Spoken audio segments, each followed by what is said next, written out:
Hello everyone, welcome to another session of Apollo Justice Ace Attorney, the fourth installment in the Phoenix Wright saga. My name is Daniel Mascador, aka the Geek Generalist. I wish you welcome on this cloudy-ish Wednesday, and yeah, a lot have happened to me. My phone charger died, and I have to wait for a new one. And for some reason, I didn't want to break my streak of not going outside. Unless I really have to. But just for that, I was like, you know what? I think I can find somewhere online and order it for me, and which is what I did. And yeah, I just got it today. It only took like 6 or so open days. No, I ordered it on Thursday. I was expecting to receive on Saturday, but I didn't check Monday if it was here. I went to check the mail on. I went to check the mail today, and here it was. And yeah.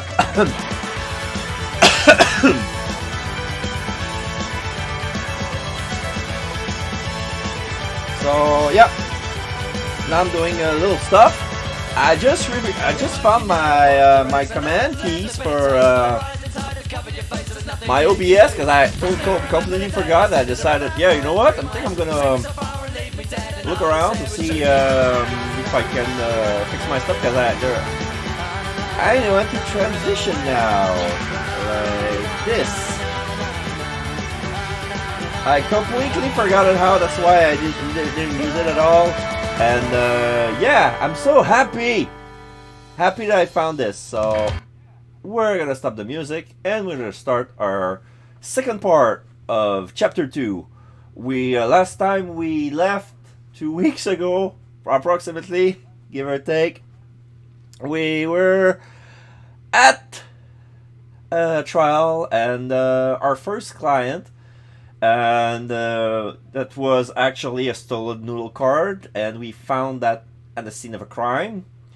And there was also this hit and run thing that was happening at the same time.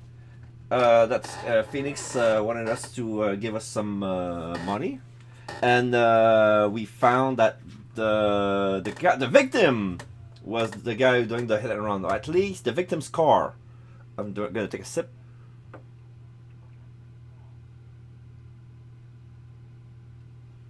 I woke up early, so I ate early. I was expecting, okay, I'm gonna be fine since I'm gonna be fine for 4 hours, but apparently I'm still a bit hungry.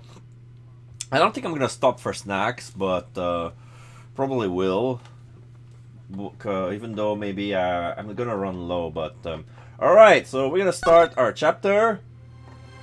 Yeah, there was this we couldn't finish the trial because apparently we've been having a forced reset because someone out of nowhere appeared and attacked Trucy and took it outside of the trial, and we're running after her, and yeah, it's like we demand a recess. If you don't stop, this girl gets it. And we need to find out what's going on. That was pretty random, I must say. Very random indeed. But yeah, we're gonna figure out what's going on. This is where we're left off. So, June 16, 11:17 a.m. District Court, Defendant Lobby, number 2. Trucy! Trucy? You move quick, Apollo. Good show, good show. Trucy, you okay? I thought... Apollo's crying, sniffs some ball. I thought you were good. I thought you were... Don't cry, Apollo. Grr, those good-for-nothing gangsters. There are some things you just don't do. I'm pressing charges. Wait, just calm down, Apollo. Or else... Oh, what's this? Ah, what the heck is that? Okay. Here's what happened. Out of her cape, there was a little gadget that unfolds, and then a wooden mannequin appears on inside of a black cape, and he's wearing as he unfolded out of her cape, the mannequin took Trucy's top silk hat and put it on its head, which is basically a log. And the mannequin has a face drawn on it with a mustache carved in it. And there's little beads for ears. And that guy is wearing the same cape as her with a torso. It only has one arm. And he has a red bow tie and a blue silk cape. And yeah, that's a gadget that's coming out of her. Like, it's like a magic prop. So basically, yeah, I think we're gonna let her explain, because I think I know what's going on, but there was no kidnapping. That was her all along. She pulled the wool on everyone. I'm not even sure that's even allowed in court. What the hell, Trucy? Surprise! This is one of my best tricks, the amazing Mr. Hat! Mr. Hat. Oh, hi, Mr. Garrison. You look marvelous, darling. Oh, she even does a ventriloquism act. Apollo ... He's a big hit on stage at the Wonder Bar. Yes, I'm a big hit. Ha ha ha. And even the mouth flaps.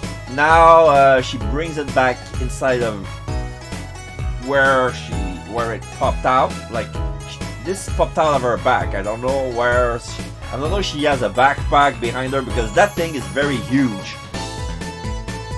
Like that must be from her magic panties, or I don't know. I don't think if we investigate on the matter, she's not gonna tell us how she does it. Because, well, what do you think? You like it? You mean you, Trucy? There are some things you just don't do. I'm pressing charges. Apollo! Now is not the time to be threatening me. It's you who's being threatened here. Huh? Remember what you said to Walkie's father yesterday? You promised you'd save his son. But that testimony was rock solid. What are you suggesting I do? Look, once the judge declares the verdict, it's all over. If I can use my talent to stop that from happening, I will. Trucy, no more stage abduction. Please. I'm not talking about magic, Apollo. I know when the witness isn't confident, I can perceive what he's feeling. It might not mean anything, but it's all we've got. You can see what he's feeling? Think back, Apollo. Think back to the times where there was a contradiction in his testimony. All the times. All the times there was a contradiction? I'm gonna say I remember. Well, I think I remember them, sure. There were 2 times when he made statements he wasn't confident in. And each time there was a contradiction. In his hand he held a pistol. It was pointed at the man pulling the stand. Was it his eyes?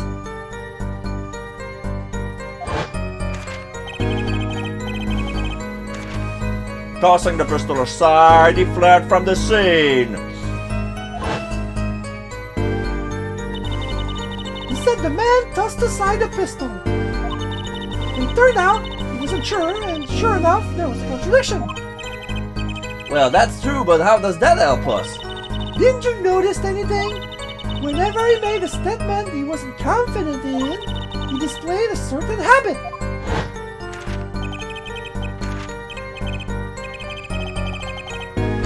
Yeah, alright, yeah, it's in his eyes. He brightened his eyes every time he lies. I'm gonna try. In his hand, he yelled, "Yes, a pistol." It was pointed at the man pulling the stand. Cause the thing you have to see about this character is like during all his testimony, his eyes are in the book all the times. He's always in the book, always in the book. But when he lies, he looks at us like to make us convinced. Like, yes, a pistol. You see? This is why this game is not accessible for the visually impaired, but also for the visual cues and hints like that. But this one is like one step even closer. It's pretty interesting. Oh, no, maybe that wasn't it. Because now we're being focused on his hand. Did you see it? The very moment he said the word pistol, his finger got all tense and he fiddled with the corner of a page in his book. Okay, I was completely off. How am I supposed to see that? Well, I could see it. How else do you think Daddy went 7 years without losing a game of poker? What? Yeah, that's my line, Apollo. What? I always sat next to Daddy during big matches. Oh my god. For a moment I thought Phoenix was getting good at poker because of his brain from being a lawyer all the time. But it turns out he had Drucy next to him all the time and telling him all the little twitch and habits like, wait, she has that power too? Apollo has that power. Why does she has that power too? That's weird. Okay. Yeah, now I see a scene. They're playing poker, tossing cards aside. I could see what his opponents were feeling.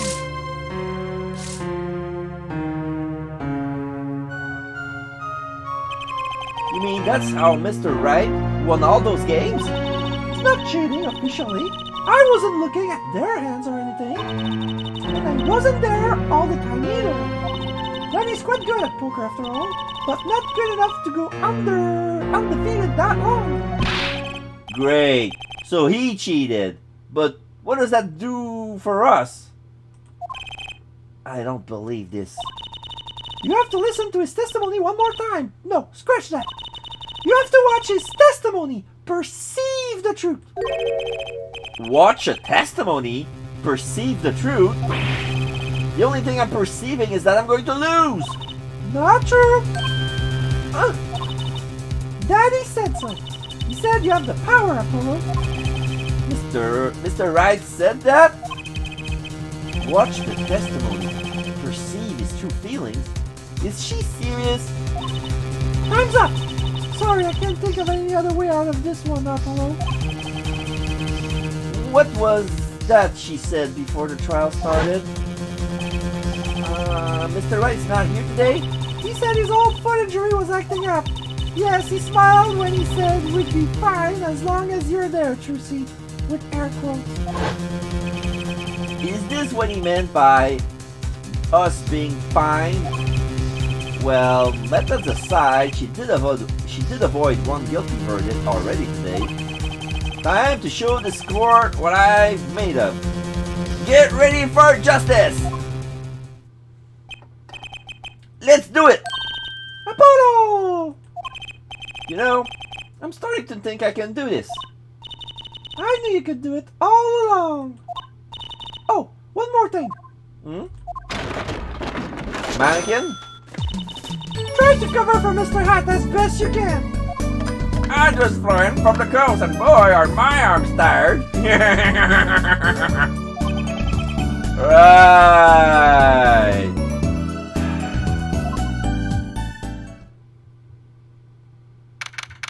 June 16, 11:40 a.m. District Court, courtroom number 4.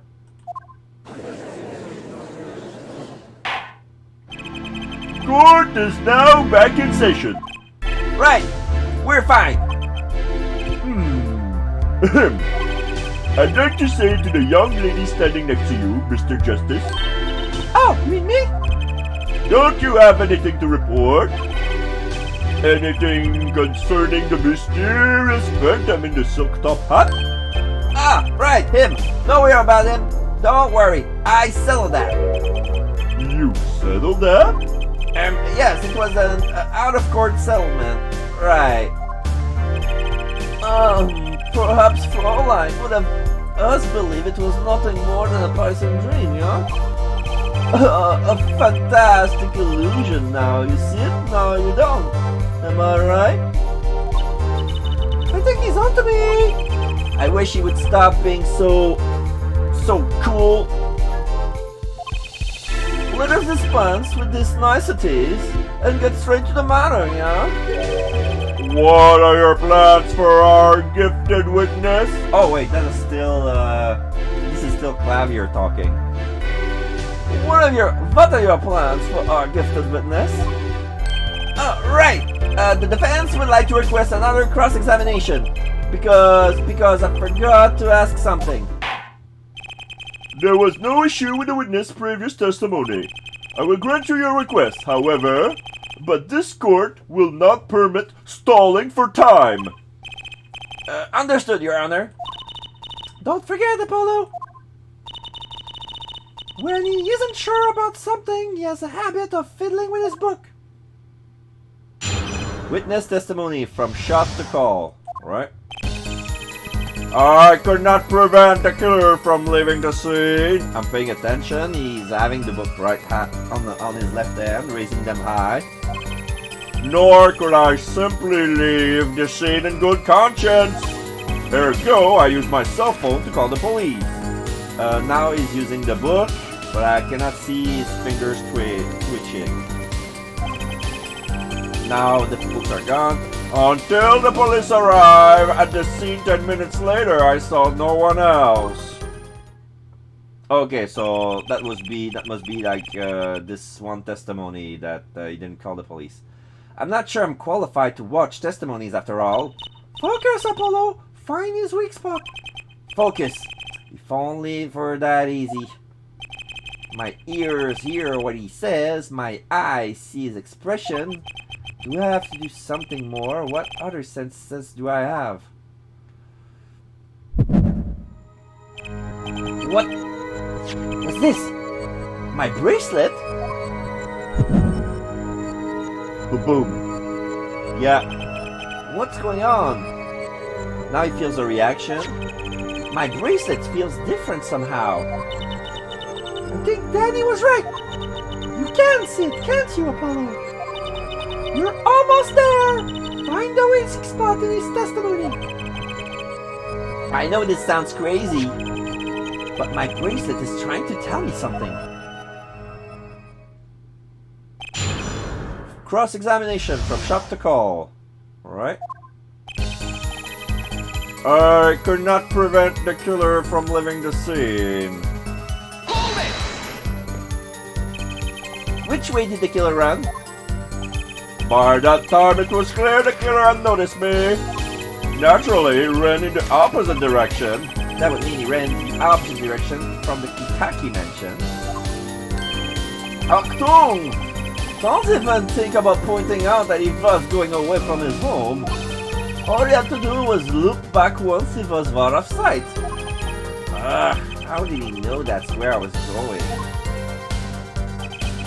Nor could I simply leave the scene in good conscience. You were certainly composed for someone who had just witnessed a killing.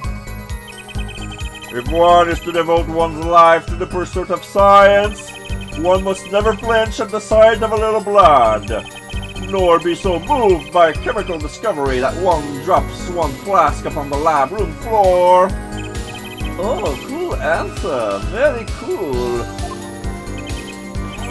So nothing strange about how he acted. Ergo, I used my cell phone to call the police. So, you called him immediately after witnessing the murder? The police undoubtedly have a record of the call. Why not check with them?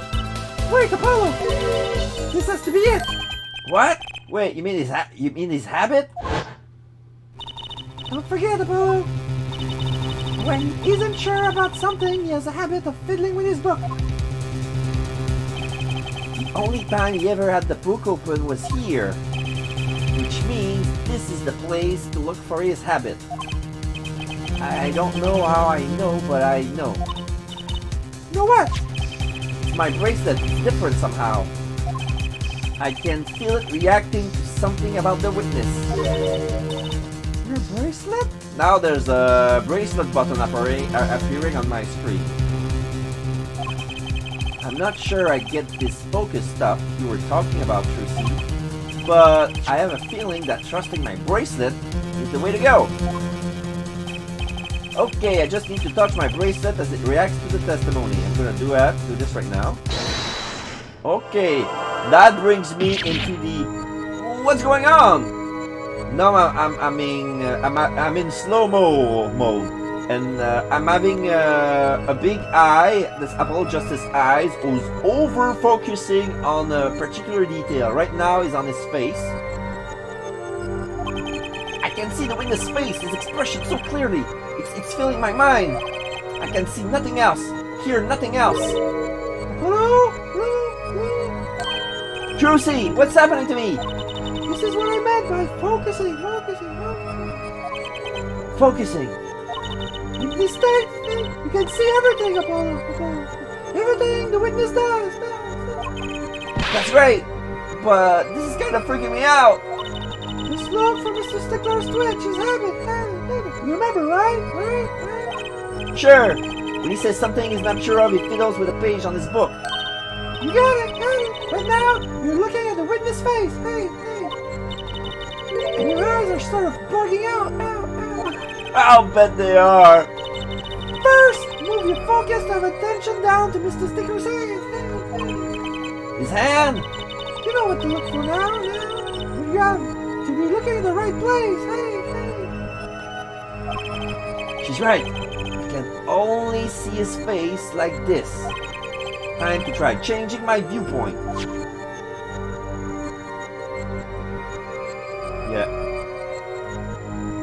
Yeah, now I'm...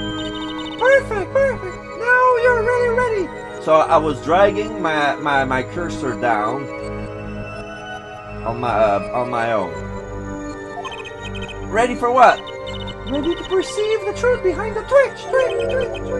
Perceive. Try listening to the witness talk as you focus. Then watch for his habit. Right. You mean when he fiddles with the page? That's right. That's your signal to look closer, to perceive, see. Find his weak spots, but I guarantee we'll be able to give him the royal flash. Spoken like a true poker head's daughter. The magician, Thank you very much. So I have to pay attention to his words and his fingers. Don't worry if you miss it. You can always try again. Right. Look out, nervous twitch. Here comes justice. Ergo, I use my cell phone. That's why you twitch. Confirm? Gotcha! He uses cell phone. The lie is when he uses his cell phone. ... I saw it just now. I could see it. Mr. Justice? Do you have something to say? All this banging of that it's quite bad for my circulation, you know. Mr. Stickler, allow me to ask you a simple question. Why did you fiddle with the page of your book just now? The very moment you mentioned your cell phone.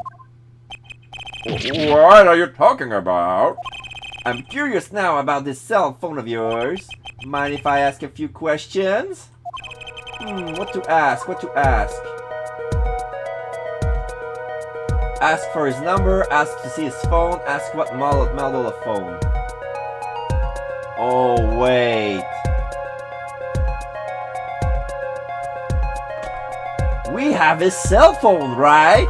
He couldn't make the call. We're gonna ask to see his phone. I bet that's the one we have right now. Mr. Stickler, please show me your cell phone.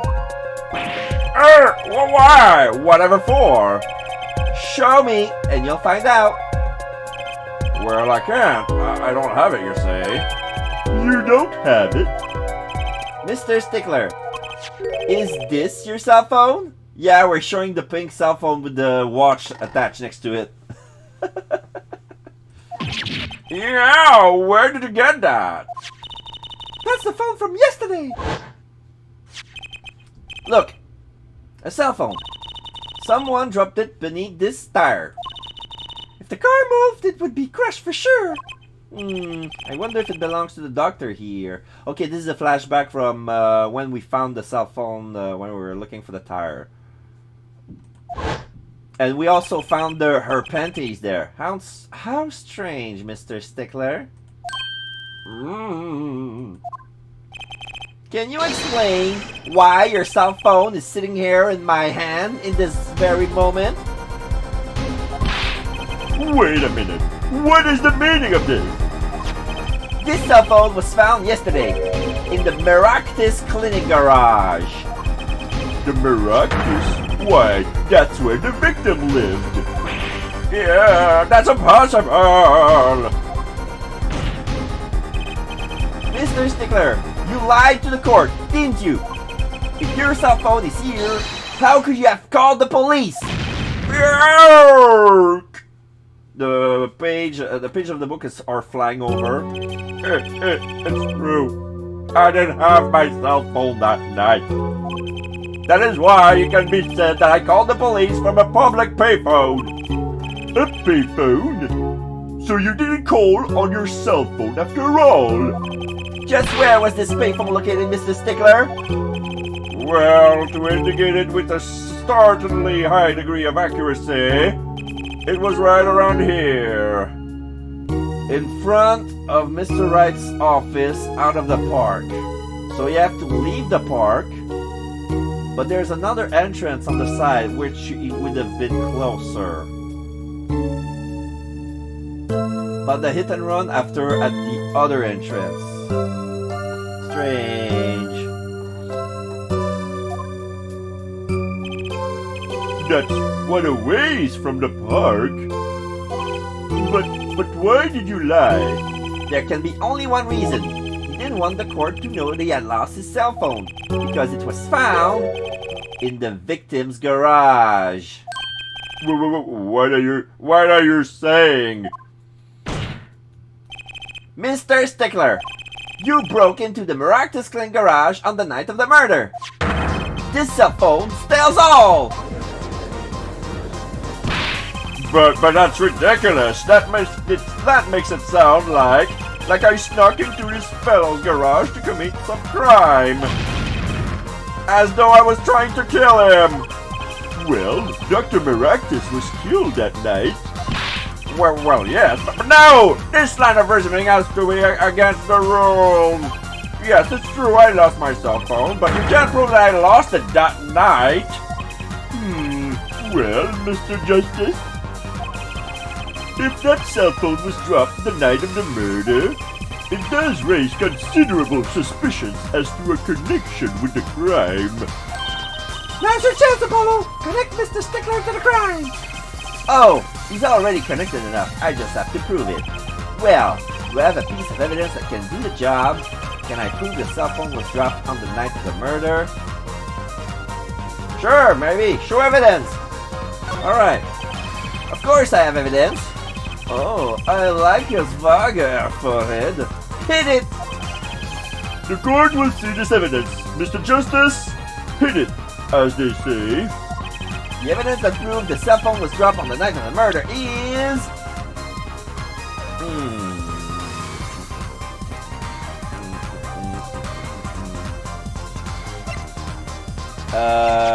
Not the noodle stand. I think is the mirror, since the car had a broken mirror and it only happened when last night when Phoenix got hit. by the car. So I'm gonna save here. Just to be sure, I'm gonna present the mirror. Take that! That's a side view mirror? As it so happens, Dr. Maractus' car was in an accident that took place the night of the murder. An accident? An accident. It happened a little after 9 p.m. just outside People Park, our murder scene. Dr. Maractus' car hit a pedestrian. What are you trying to say? From the absence of a mirror, it's clear that the car was parked after the accident, which means it was parked there after 9 p.m. on the night of the murder. If your cell phone had been dropped before the car was parked in that garage, then it would have been crushed. After all, it was lying on the ground, right under the wheel. He's like he's looking inside of his book for an answer. Ergo, Mr. Stickler, the only time he could have dropped this in that garage was after 9 p.m. the night of the murder in the park. Rrrg. Rubble. Mr. Stickler, you know what this means. You did break into the victim's garage that night. This is most unexpected! Mr. Justice! Are you naming the witness of a suspect in the murder of Paul Maractus? No, stop! This is too much! This can't be happening! Prosecutors, say something! I suppose this is Vox saying this. No connection has been found between Wesley Stickler and Paul Maractus. That is other than the cell phone. I believe our next testimony will be most revelatory.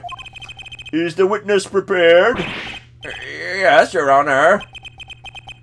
I know that face. That's the face of guilt. Juicy ... Stickler's truth, with air quotes. Yeah, he looks very uneasy, like, his eyes are watery.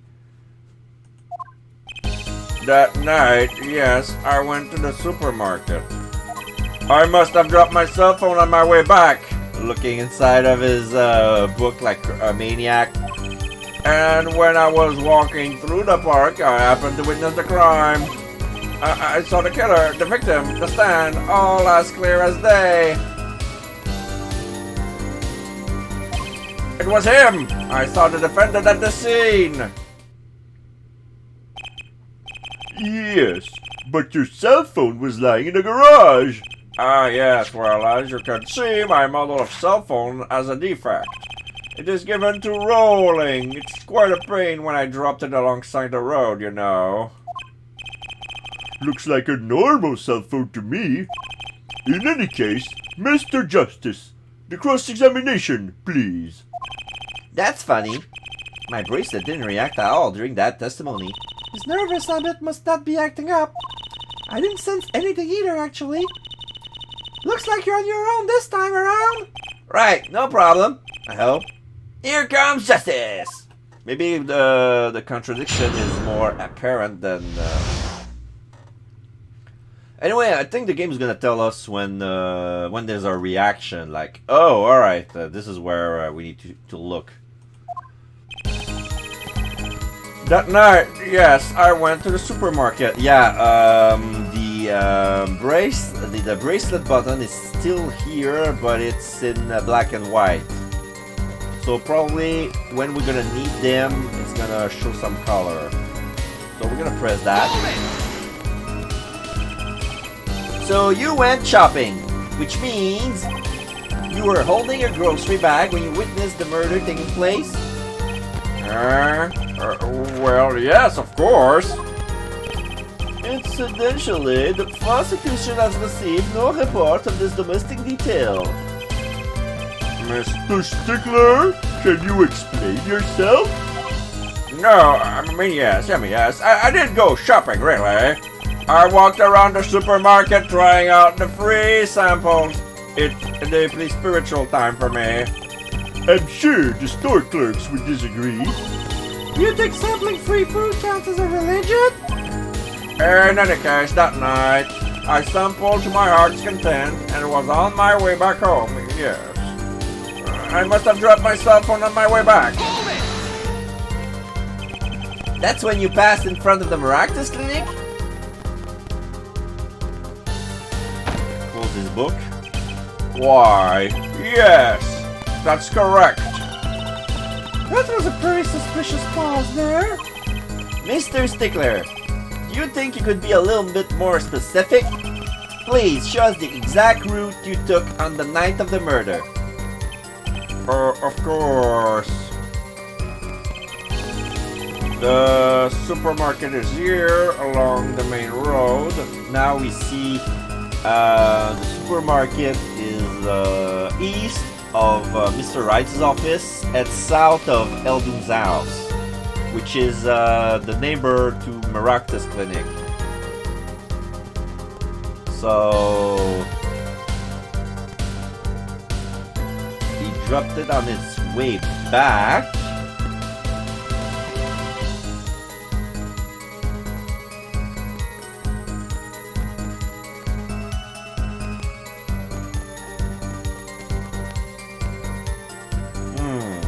Okay. My way home from there takes me past the Maractus Clinic. This is probably when I dropped my cell phone. Yet woe was I walked on unaware of my loss. But that doesn't explain how the cell phone got his way into his garage. And walked right into that fateful park.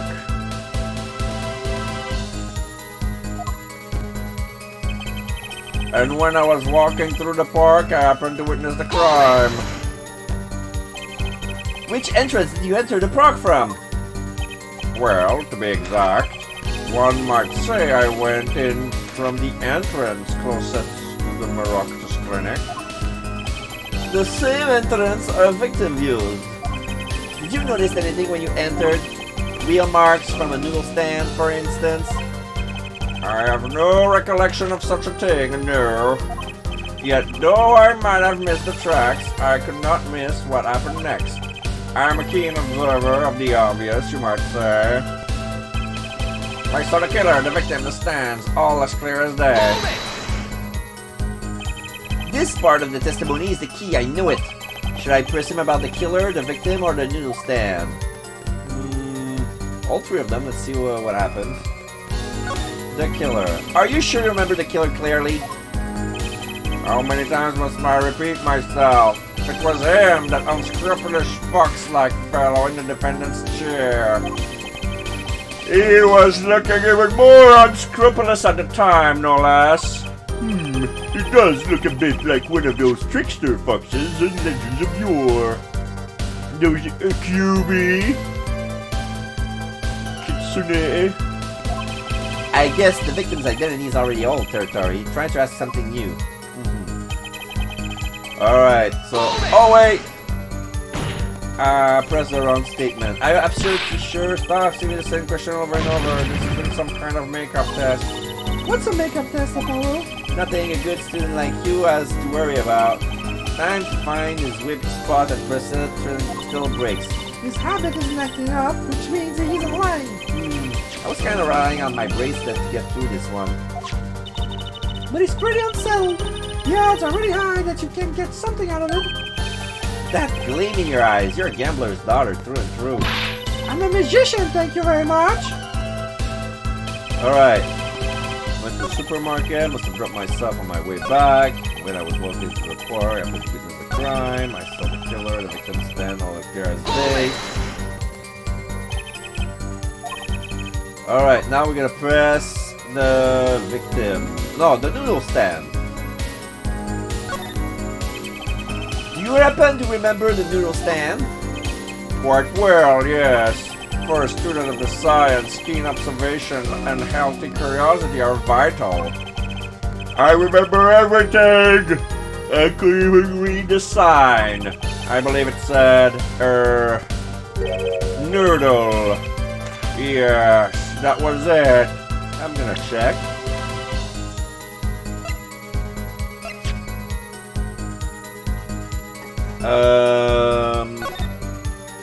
It says Eldon on one side and Noodle on the other.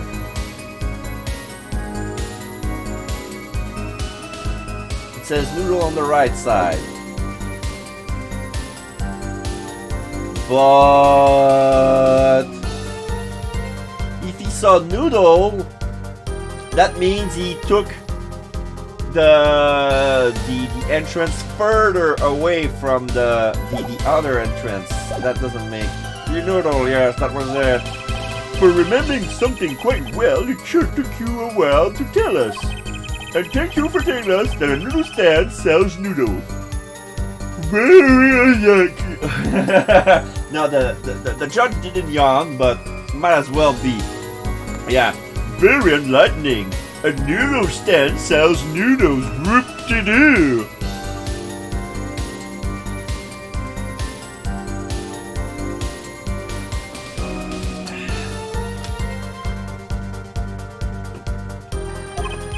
Well, Mr. Justice? What about that sign? Could that be important? Yes, very important. So the sign on the noodle shop stand said noodle. It appears the defense has just obtained a vital piece of testimony.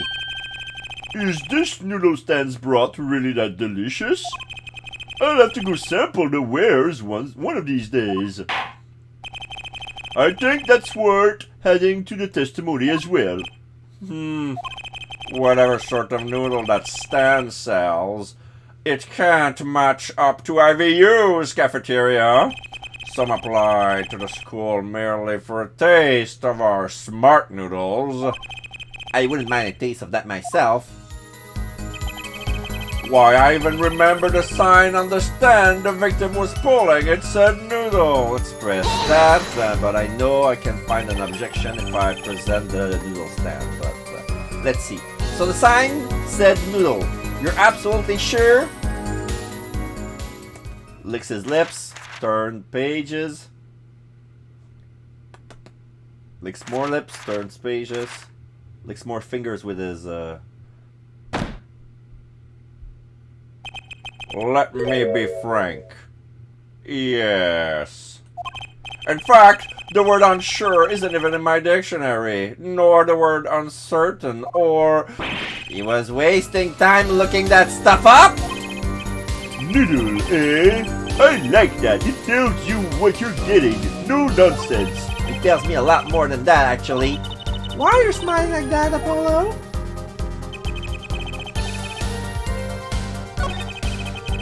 Alright, let's present this. Yeah. Objection! There you go. And you're absolutely sure the signs read noodle. Why, just last week my professor offered me this praise. At least you have good eyesight, Stickler. I'll give you that. It read, without a doubt, noodle. I see. What? What are you looking at me like that? Is that pity I see in your eyes? Let's take a look at our map, shall we? So, you're claiming that when you saw the sign, you were standing here. Yes, to the left of the victim's... that's how I remember telling the story. That's where they were positioned. The killer was on his left, the victim was on his right, so he looked at the left side of the cart, but it says Eldu. The noodle is on his right. So you're claiming that when you saw the sign, you were standing here. Was it? Although it would have been a bit hard to read the sign from this spot. You think so? Mr. Stickler, I'd like you to please take another look at the stand and to carefully read what the sign says. See? The sign actually states the name of the stand's owner. Eldoons. Inconceivable! I'm certain it was definitely Noodle for sure, positive! I'm afraid your professor was wrong about that eyesight. I wouldn't be so quick to jump to that conclusion. The sign he saw changes everything. The witness says the sign says Noodle. But he saw it wrong and he saw it right. But he saw it right, but he was sitting on the other side. I'm gonna say he saw it right. What would you say if I told you that there is one spot from which the sign would be read the way Mr. Stickler claims? What? Mr. Justice, show us the spot. The witness actually viewed the stand from this location. I'm gonna press over here from that side. Aroundish. I'm gonna present. The witness was standing here on the opposite side.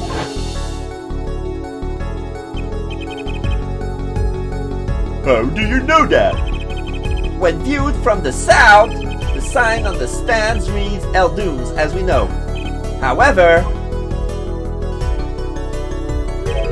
observe the other side of the stand. Oh, this side says Noodle. Exactly, the name on the stand is split between the front and back side. Mr. Stickler, you lied to the court. You witnessed the crime from the northern side of the park, not the south. Yeah, you got me! So what?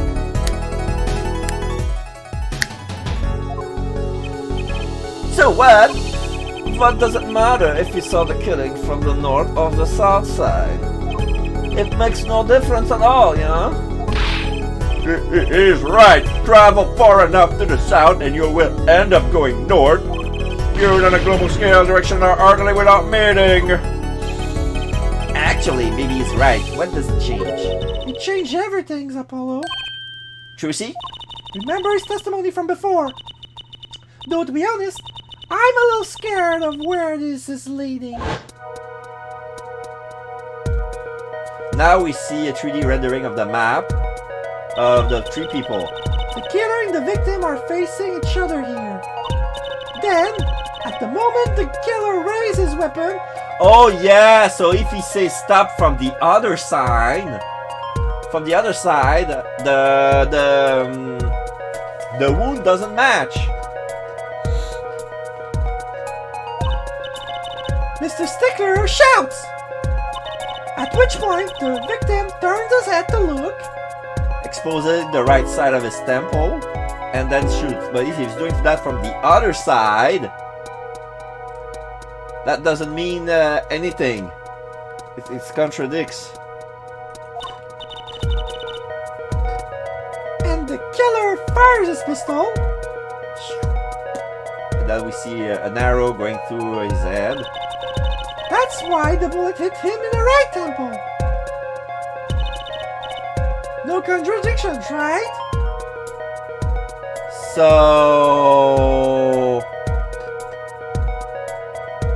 the killer was pulling the cart.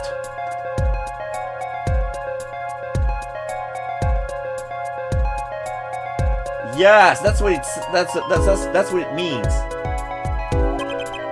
Right.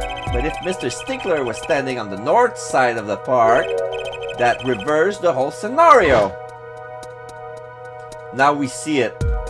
We need to see the visually. Completely! If Mr. Stickler shouts from where he is now, and the victim looks him in his direction,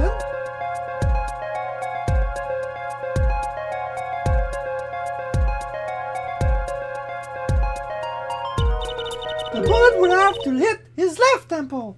All that's to see us to bring a visual aid to the stuff.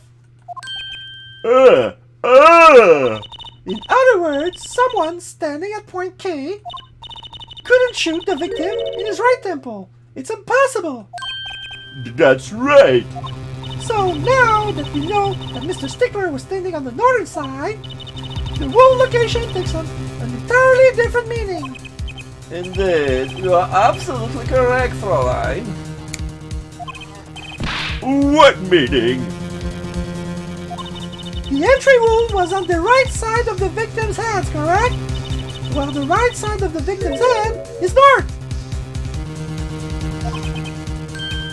North. Ah! Oh! Yeah! That means the witness could have been the killer!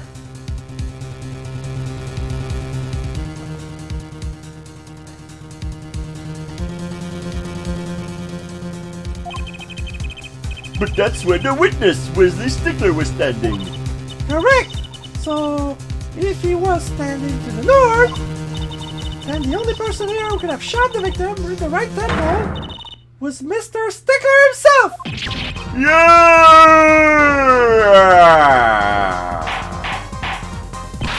Order! Order! Order!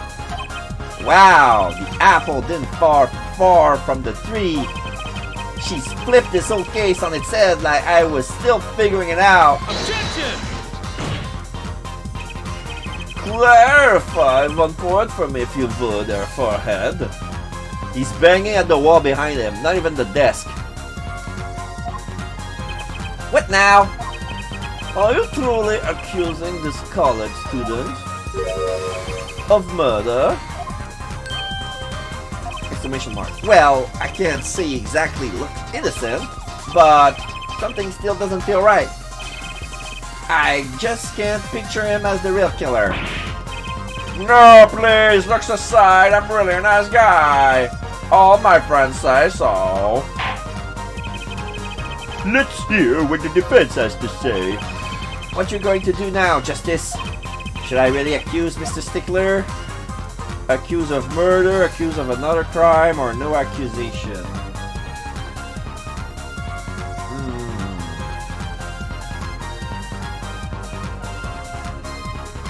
I don't know.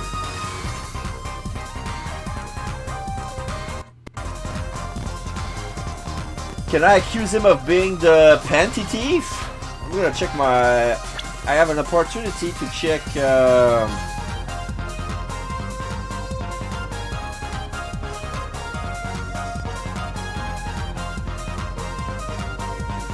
ball, the map, the cell, the fingerprints. What's this? The autopsy report. Single bullet to the right temple.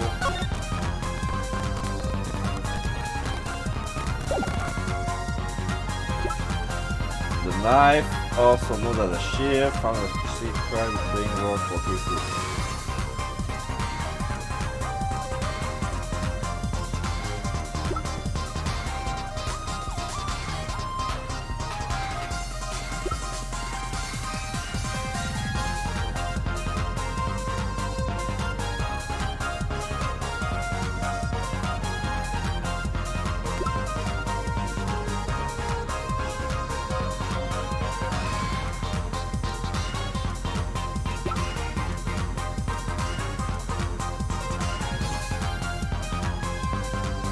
There were 2 rounds that are fired and the fingerprints were wiped.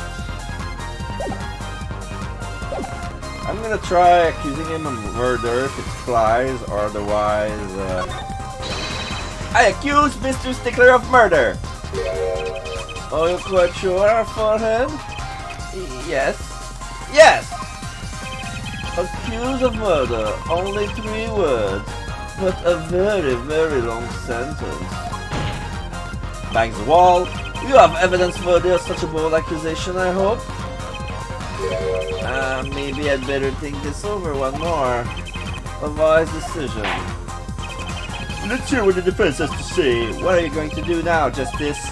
Should I re-accuse Mr. Stickler? Okay, so it gives me a chance. I'm not penalized for this. I'm gonna accuse it of another crime, maybe? I don't think Wesley Stickler is a killer, but he's not innocent either. His unusual silence tells me that much. Mr. Stickler, you seem unusually quiet. Tell us why now! The word confession is in my dictionary. Tis, forehead. I'm afraid it falls to you to elucidate Herr Stickler's silence. Mr. Justice, you did say you were accusing the witness just now for a crime other than murder. Your reason? The court is all ears. I know he's guilty of something, but what crime other than murder is there? Do I have evidence that shows his involvement in some other crime? Your evidence? The court's all eyes, Mr. Justice. Show us evidence that points to the witness' involvement in a crime. Trucy's panties? Since the panties were found in the same car while the cell phone was dropped. Take that! The evidence is this! What? Is that women's underwear? Hey, those are mine! Licks his lips, turn page. Licks his lips again, turns another page. Close the book. Don't look at me like that! Long time to reaction. Order! Order! Order! Mr. Stickler, while I can't say this comes as a shock, I can't nothing sees my Buttercross Turamai. On the night of the murder, just past 9 p.m., a young girl catches a panty snatcher red-handed. Bravely, she gives chase, but the snatcher flees and hides himself in no other place than the Maractus cleaning garage. Incidentally, these panties were found in the exhaust pipe of the car there. Presumably, he was trying to hide the evidence of his crime.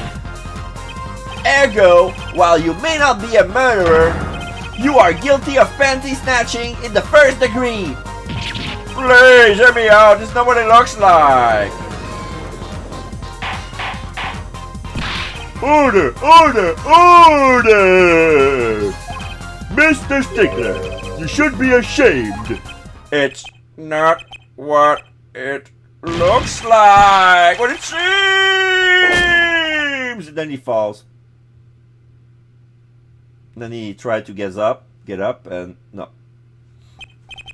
So, are we to understand that you were silent not because you were guilty of murder, but because you lacked the courage to admit your theft of this girl's undergarments?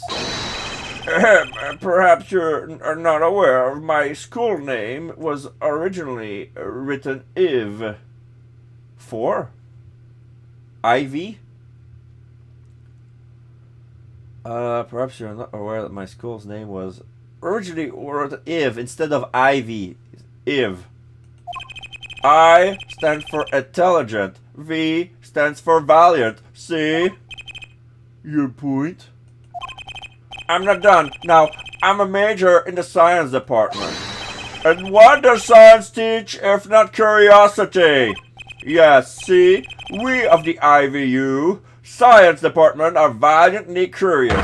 No challenge is too daunting, and what greater challenge to science than the mystery? Come on! You're talking about a girl's panties here! No, you do not understand. A mystery is the unknown, and the unknown is unacceptable! And my friends, when it comes to mysteries, those panties are the promised land! For the moment I first laid eyes on them, I was compelled to investigate for science! A full-size car tire was only the first mystery those panties revealed. Tire? Yes, I saw her do it. She pulled a tire out of those panties. But that's not all. First there was a tire, then a stew pot, then a frozen chicken. One mystery after another. It was magic. Oh, I remember now. He's one of the regulars in the audience at the Wonder Bar. Huh? He's talking about my magic panties trick. I just don't understand. A broom from a pair of panties? It marks the very laws of physics! A broom? A broom and a frozen chicken, Trucy? Whatever happened to doves and bunny rabbits? Mr. Stickler, You stole this girl's panties to understand the magic trick? You say panties, but they are so much more than that. For me, they are the objects for stereo study. I wonder. There have been a recent rush of panty snatching in the area. Were they all you? I am sorry, but I did it for science! Each time I spied a pair of panties flapping, maybe it would be the pair that would be losing the mystery. Even that night as she chased me through the street, I wept tears of joy. Perhaps this is the night I will see the truth that lies within those panties. Yet woe was I, for once again the lacy unbridled truth slipped through my fingers. Still, that leaves one thing unexplained. You refer to our witness Otherlie, yes? The witness claimed he saw the crime from the south, but it was in fact in the north? Indeed. Would anyone care to explain why he lied about that? Be my guess, forehead. Me? Did I not hear you correctly? Did you not say you do not accuse the witness of murder? Why then did the witness lie about his location at the time of the shooting? Or have you no idea? Apollo, there's something about the way the diagram is arranged right now. When you think about it, right near where Mr. Stickler was standing, isn't there a... Yep. Well, Mr. Justice, what say you? Do you have any evidence to show why the witness lied about his location?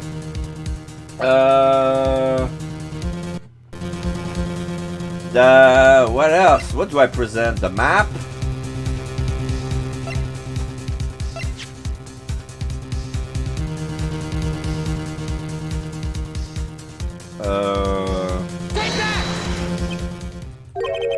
I failed to see how this evidence relates to our witness fabrication. As do I, but I sure it does, somehow, somewhere. It appears the fabrication was yours, Mr. Justice. Penalty! Uh-oh, that wasn't it. Somebody help. You're welcome to show us another piece of evidence. Do you have any evidence to show the witness lie about his location?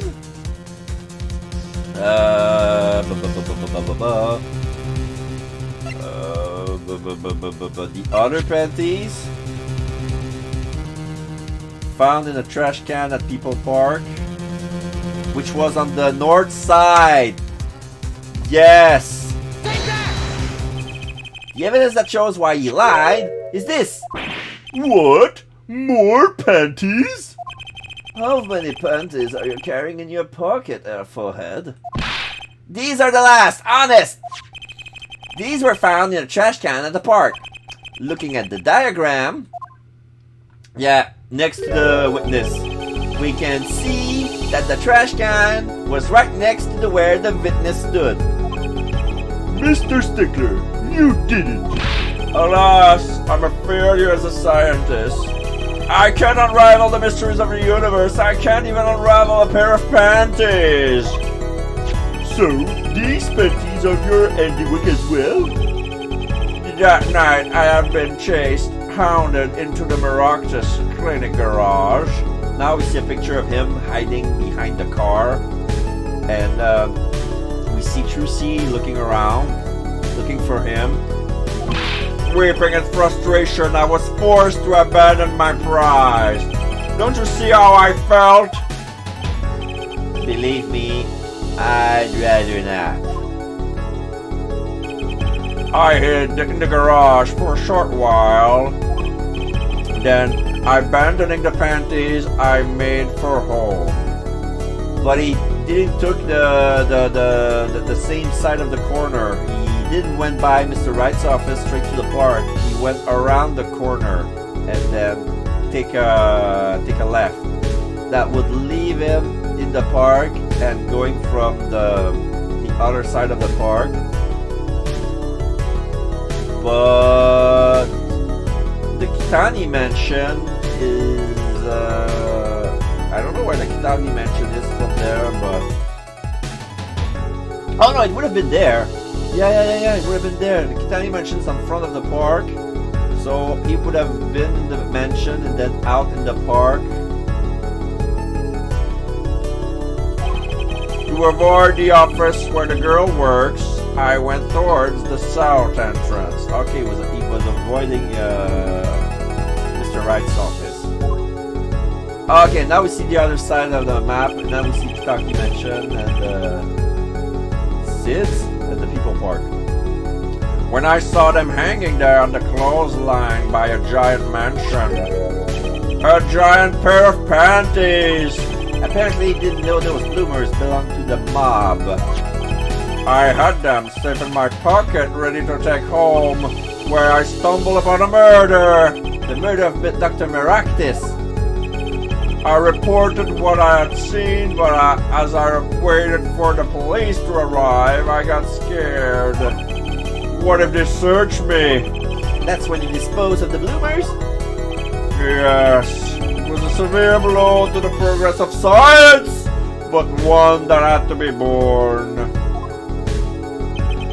A fascinating if disturbing tale. No problem.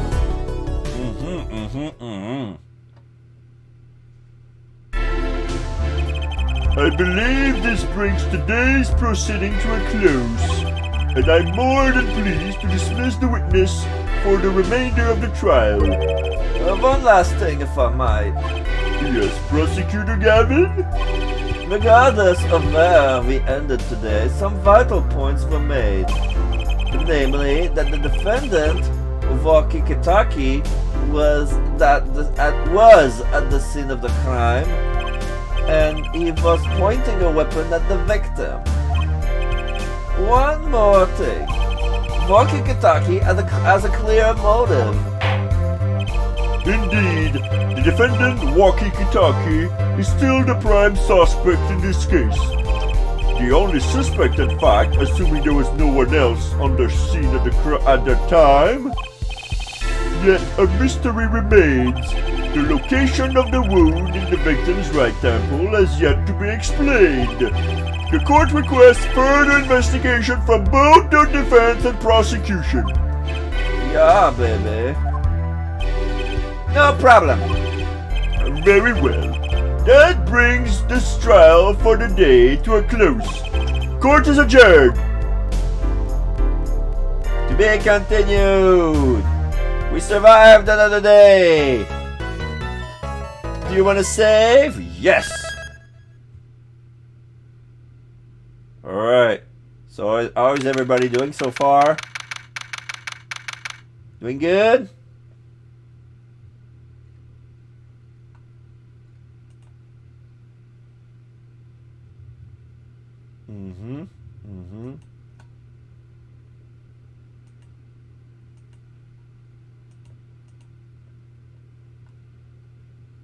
Okay. So, alright, let's continue on. We're back at the Right Anything Agency, June 16, 2:23 p.m. Right Anything Agency. What a train wreck it was! Woo! I'm glad we made it out of that trial alive. Really? I had fun! And Waki made it through the day too!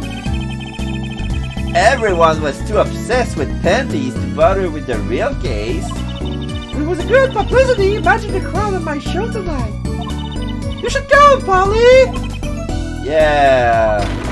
Mr. Hat pops out. The amazing Mr. Hat would be making an appearance. Hi, folks. I'll be here all week. That's about enough, I am. Hello? That's Alita. What voice did I give her? Oh, hello? Ah! Miss Stiola!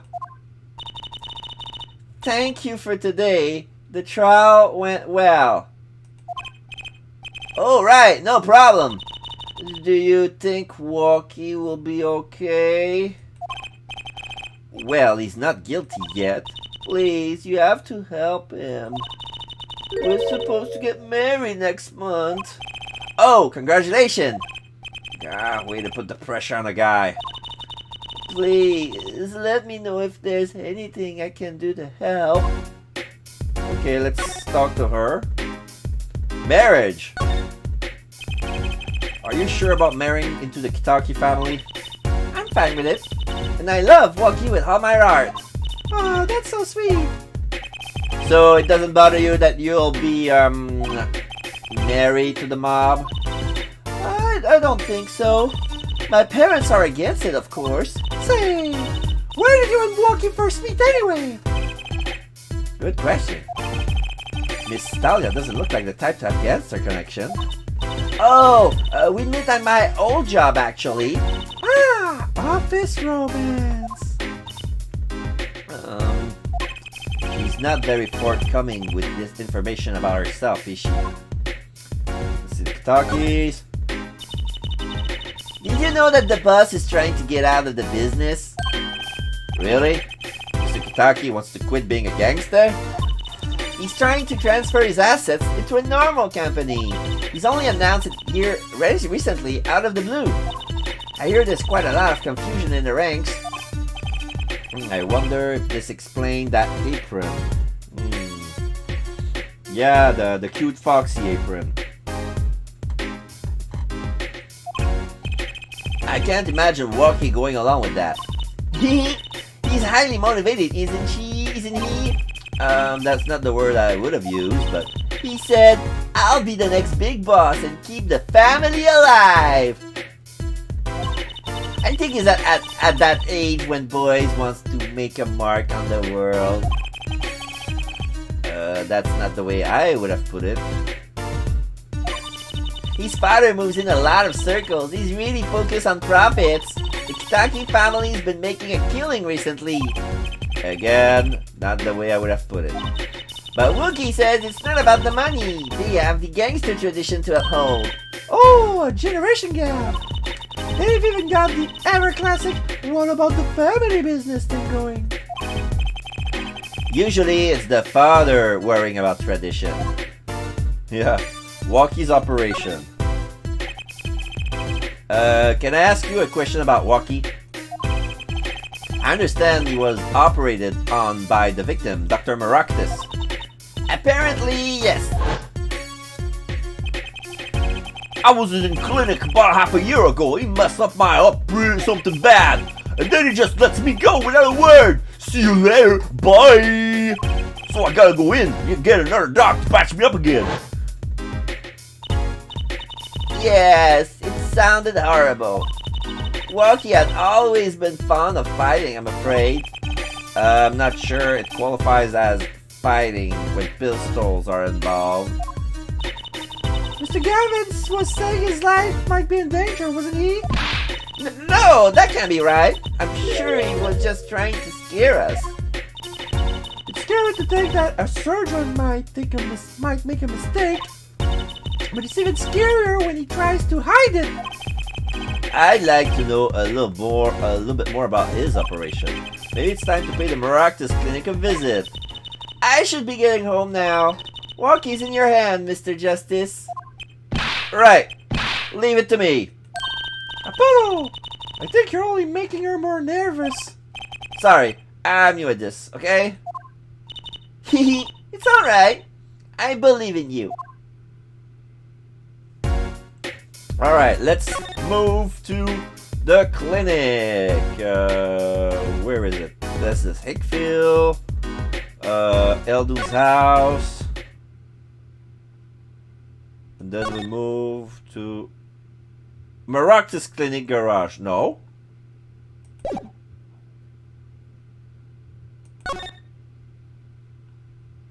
Maybe examine the door. The front entrance to the Maractus Clinic. The walls and posts are so highly polished I can see my face in them. Wait, my hairdo's a little flat. There. Perfect. Okay.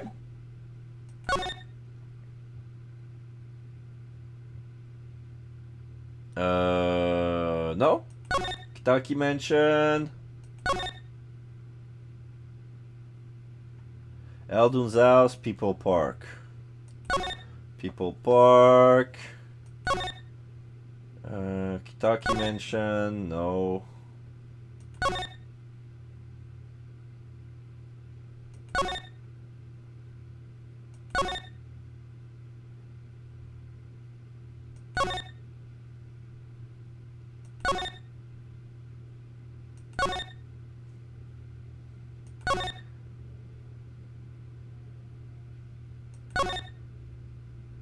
Oh, maybe the detention center.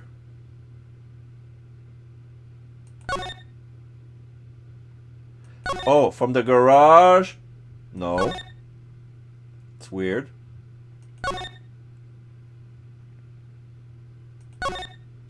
I'm gonna go to the detention center, see if something's coming up. Yeah, the detention center.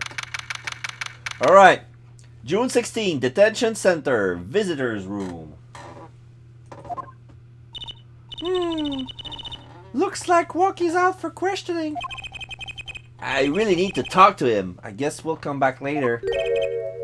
Excuse me? Yes? What is it, Peter the guard? The other suspect in all... The other suspect is all through with questioning, sir. The other? Ah! You mean the panty snatcher? Wesley Stickler. So they arrested him too?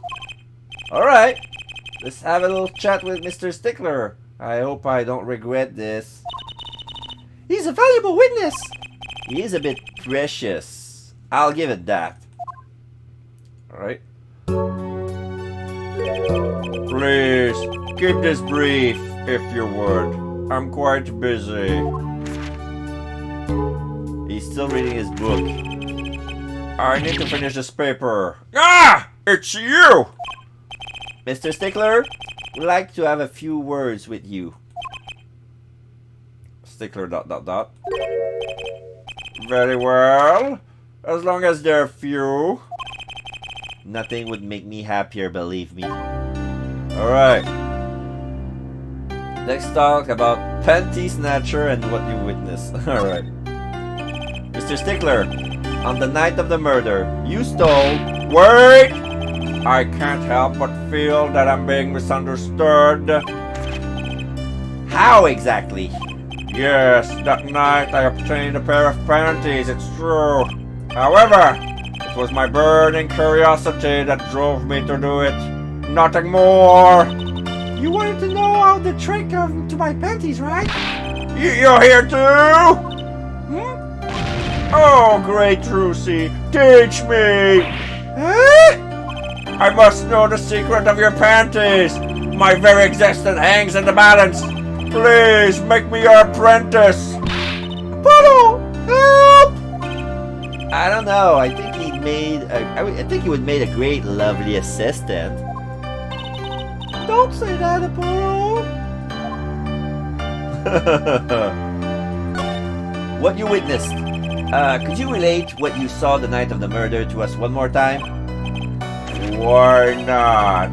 Though it hardly differs from the testimony I gave in court. The defendant was there in the park that night, of this I'm quite certain. He was pointing a pistol, or something like that, at the victim. That's when I shouted, "Stop, you two! Let's resolve this like gentlemen." And the next moment, a shot was fired. And this is all true? Really? My panties are gone, my innermost heart revealed. What further reason could I possibly have to lie? I can't think of anything he would want to hide more than panty snatching. True? Sounds like Walkie was at the scene of the crime after all. How I wish it weren't so.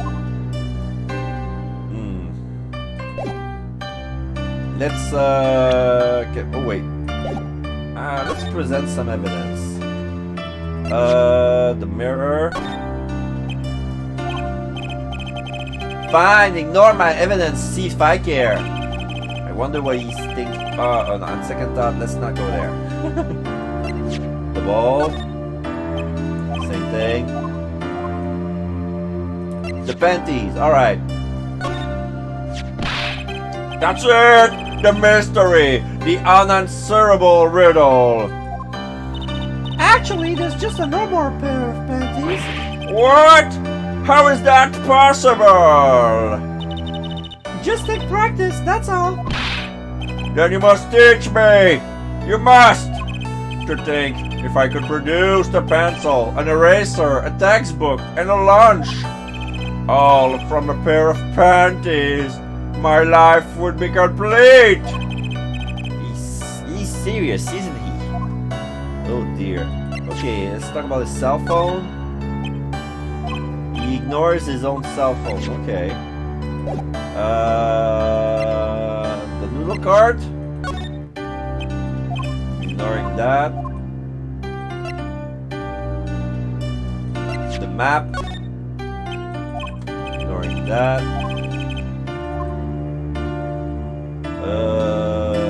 The autopsy is not gonna do anything. The knife! There was a knife at the crime scene and nobody mentioned it. Ignores the knife.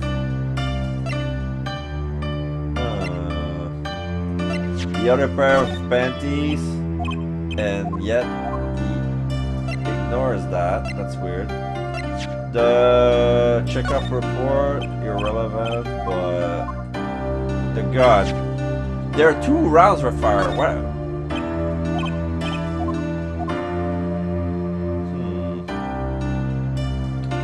That's odd.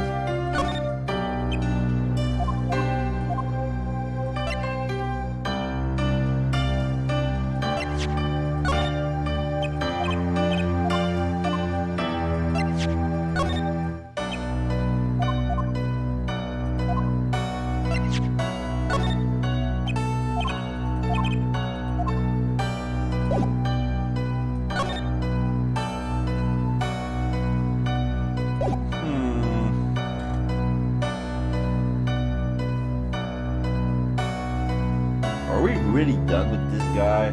I want to go to the clinic, but I cannot see how or where or... Okay, let's move around. The clinic. No.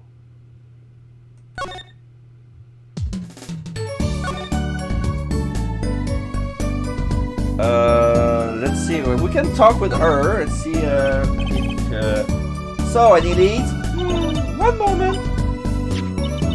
Shazam! Alakazam! Whoa! Evidence keep flying out of nowhere. Ta-da! That's all neat, huh? Yeah, real neat. Alright. If everything that Batman Snatcher says was true, it doesn't put Rocky in a very good position, does it? He was at the scene of the crime, that's pretty clear. There's got to be a different angle on this. Well, let's get investigating. No time like that. No time like the present. Alright, we're gonna move around. See, Kitaki mentioned? Okay. That's weird. Yeah. Lady Plum is here. Yipes, she's back! Hey, you two over here. Us? Yo, little Plum, what's up? I think all the gangsteries is a negative influence on Trucy. I heard you retrieved my bloomers. Well, I was just doing my... Bah! A man speaks clearly and takes credit when it's due. You caught the thief, didn't you? Yes, sorry, I caught him. You're cute when you're nervous, Polly. I'll deal with you later. But enough about bloomers. What about my son, Wookie?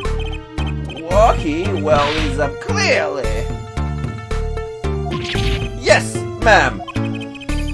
This is why I was kind of hoping we could avoid coming back here. Alright, we're gonna talk about Wookie. He's really everything you would expect in a boss's son. I'm going to be a gangster dude. The life does have an appeal for that age. Particularly for boys.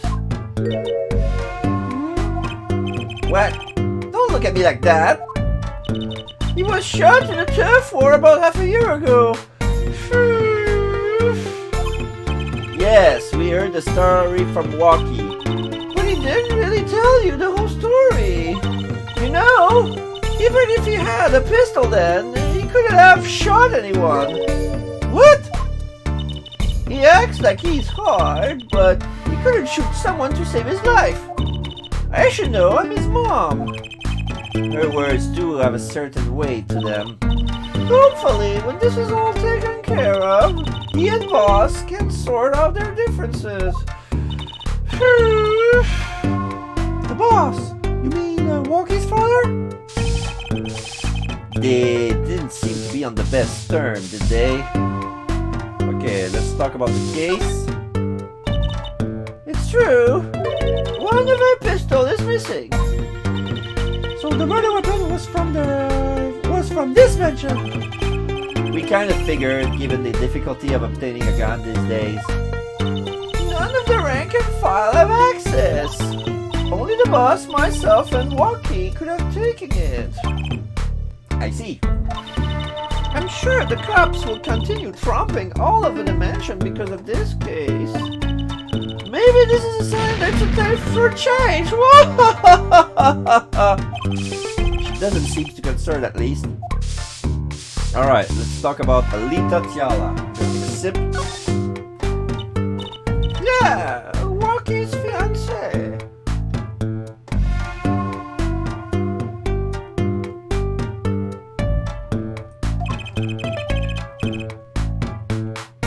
They're getting married next month, correct? I suppose. She's been staying over lately. You don't look too happy about that, little plum. How did you guess? Even I could tell that. Could you tell us more about her? Walkie brought her home one day. Says he wants to tie the knot. I can see why. She's so pretty. Oh, she's pretty enough, but you know... Nah, it's probably just me being suspicious. Stay in this business too long. And you start to only see darkness in people. You get a nose for it. A nose for people, a nose for trouble. I wonder what the problem is. It's like a gangster's only version of female intuition. Okay, let's see the relationship between father and son. The boss may act tough, but that boy means the world to him. But Wookie seems, well... It seems like he's against his father's position. Ah, it's to be expected. We're in a bit of a transition now. Trying to cut our ties to the shadier side of the street and do more on the up and up. Walkie isn't too enthusiastic about the change, it's true. But why the change? Is the gangster thing just not paying the bills? It pays! But we need a lot of money right now. Clean money, that is. I see. Something must be up. You'll see things the way the boss sees them someday. Okay. Can we present anything new? Let's give them her panties back. Wait. I was in court record. I was not in present. Oh, wait. About these. Hey, my bloomers! Thanks for that. I owe you one. I thought you might like them back, so... oh, no. Why don't you keep them as a souvenir? Oh, no, I couldn't really... I could use those in my magic paintings act. I'll put shivs and pieces of and godfathers out of them. I'll put elbow shaves, and pieces of... Great, now your props are going from bland to dangerous. The gun has no fingerprints. So this pistol belongs to the Kitaki family, is that correct? It's one of the pieces we keep around. That is, we used to keep around. They're all gone now. Oh? Police came yesterday and took everything. Everything but my broom. Hey, Misty, how you doing? Thank you for coming in. It's a pretty slow day today, but I'm good. I'm drinking a lot lately, but yeah, we're in the middle of an investigation. The second day of the investigation, to be exact. We found out we had a witness that's actually a panty snatcher. He's in jail too, but we need to investigate more because our suspect is not in the clear yet. So, don't you think you should have given them that too? you're kidding? Can't clean up very well without a broom. Not much else to do today lately. I'm in the same boat. Yeah, really. All right. No, I'm looking for what to do. I'm gonna start examining something else. Let's see the park. If there's anything pops up. No. Back at the Kitaki mansion. Maybe Eldoon's house. Yes. June 16. Eldoon's house. Hey, it's Mr. Eldoon! Oh, Mr. Eldoon! What's wrong? So, you found my stand. That's why I'm here, to thank you. Ah! But now it's a crime scene and they won't let me have it back. That's also why I'm here. I got no other place to go. Ah, I see. How can a noodle stand be a crime scene? That's what I don't get, Trucinol. Even in death, he's after my neck, I'll tell you. Bruh! Can't even cook an honest noodle. He? Even in that? You mean the victim? Dr. Maractus? I tell you. It's enough to drive a man to make his soup even saltier. Remind me never to eat his noodles when he's in a bad mood. Alright, let's talk to him. This is our first client. Apparently he was hiring us for a stolen noodle cart and he would pay us in noodles. But he's known to make very salty broth and very salty noodles. When we found the noodle stand, it was in the middle of a murder, so there. That stand! For a generation, it serves up the very best noodle us Eldoons could make. A tradition of noodles and salty broth. It's more than a stand. It's history, I tell you, history! Watch what you say or it might become true. That's a great story, Mr. Eldoon. A single stand, passed down from generation to generation. I mean, I like salt, but I bet, yeah, they're super salty. I don't want to try them too. The noodle looks delicious, but I don't want to taste them for some reason. Of course! To be honest, I didn't plan on doing it. And you'll notice that he's having his hat is shaped like a noodle bowl, and he has ramen noodle-y hair. Like he has blonde noodle-y hair. That's his hair. That's not noodles on his head. That's his actual hair. That's right. You said something about that. About your rebelling against your pops, was it? Good memory, Trucinol. I was a go-getter back in my day. Until my friend next door butted in. In the end, I was left with nothing but his dusty old stand to earn my fortune. Mr. Eldoon, I don't mean to pry, but what exactly did you do before you became a chef? Let old Noodles lie, that's what I say. I'm starting to get an idea of what he did anyway. Alright, be right back. Thank you for the lurk, Miss T. Be back anytime you want. He stole my dreams and left me with nothing but noodles. And now I don't even have that. This is, now let's talk about Meroctus Clinic.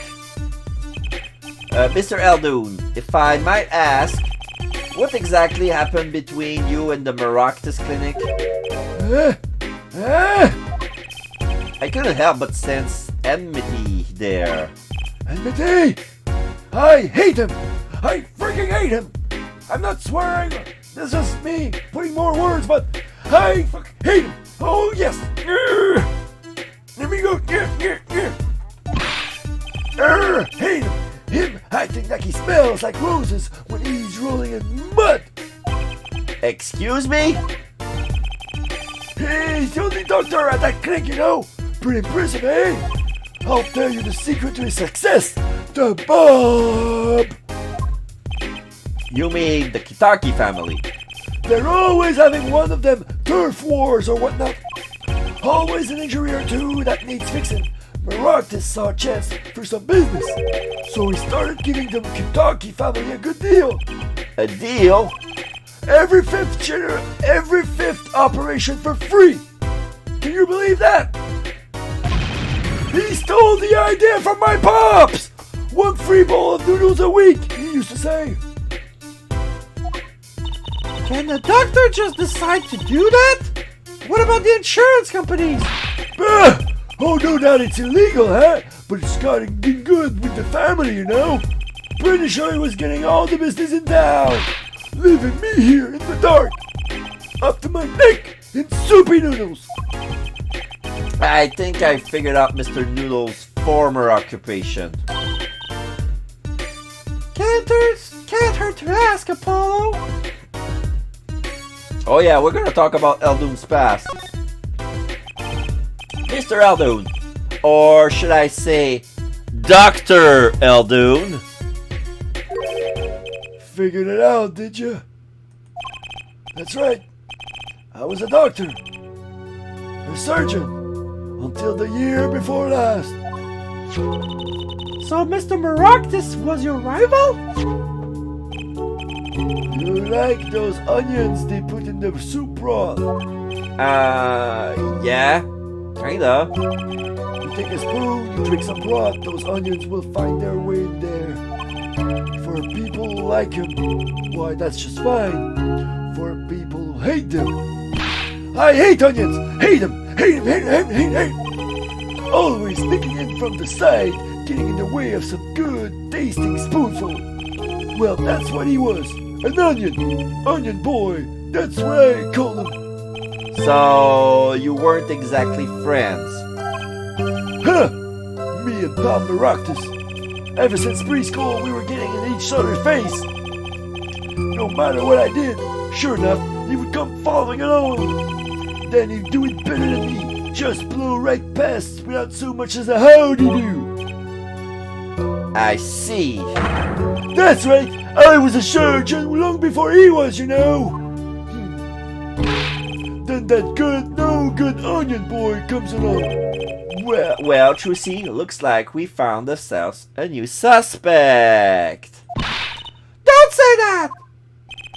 Thanks to him, I was forced to trade my scalpel for a ladle. Sorry, pal. Didn't mean to weigh you down with an old man's ramblings. No, it's fine. By way of apology, you ever get yourself in a spot of trouble, you drop by. Huh? You're investigating Meroctus, aren't you? Yes? Well, you want to know about a doctor, you ask a doctor. That's all I'm saying. You just think of me if you need something, Choosy doll. Right! Thanks, Mr. Eldoon! I guess the time spent listening to him complain wasn't entirely wasted. Yeah.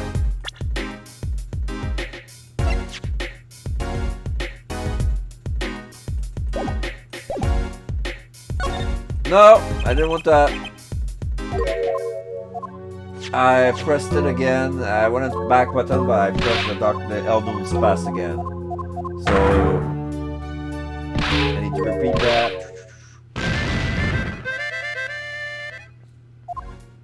Alright.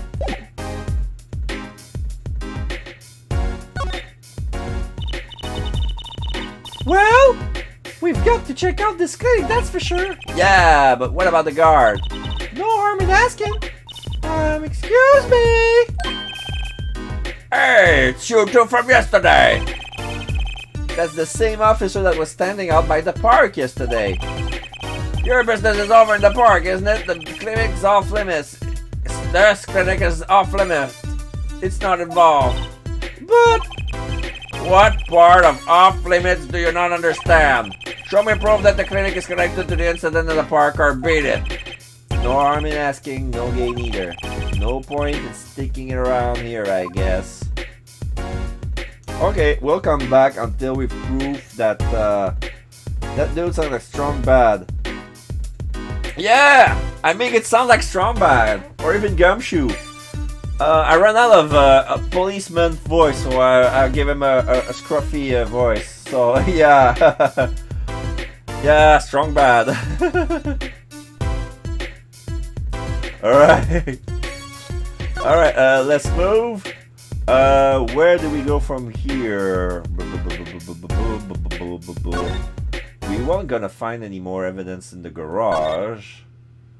So can we investigate the park again? Kitaki Mansion. Okay, we're gonna examine the... I don't think there's anything new. I don't see anything... Several colors of paint have been splashed across the gate. Most of it is pretty much dry too. This is going to be one heck of a cleanup job. Yeah, this isn't new. This isn't new. There's still this woman trying to climb up the fence. Looks like that old lady's at it again. Look, I told you yesterday the park's off limits. And I told you yesterday, this is how I go home! Okay, you want me to go around? How about giving me $5? Like yesterday! The Carn Artist strikes again.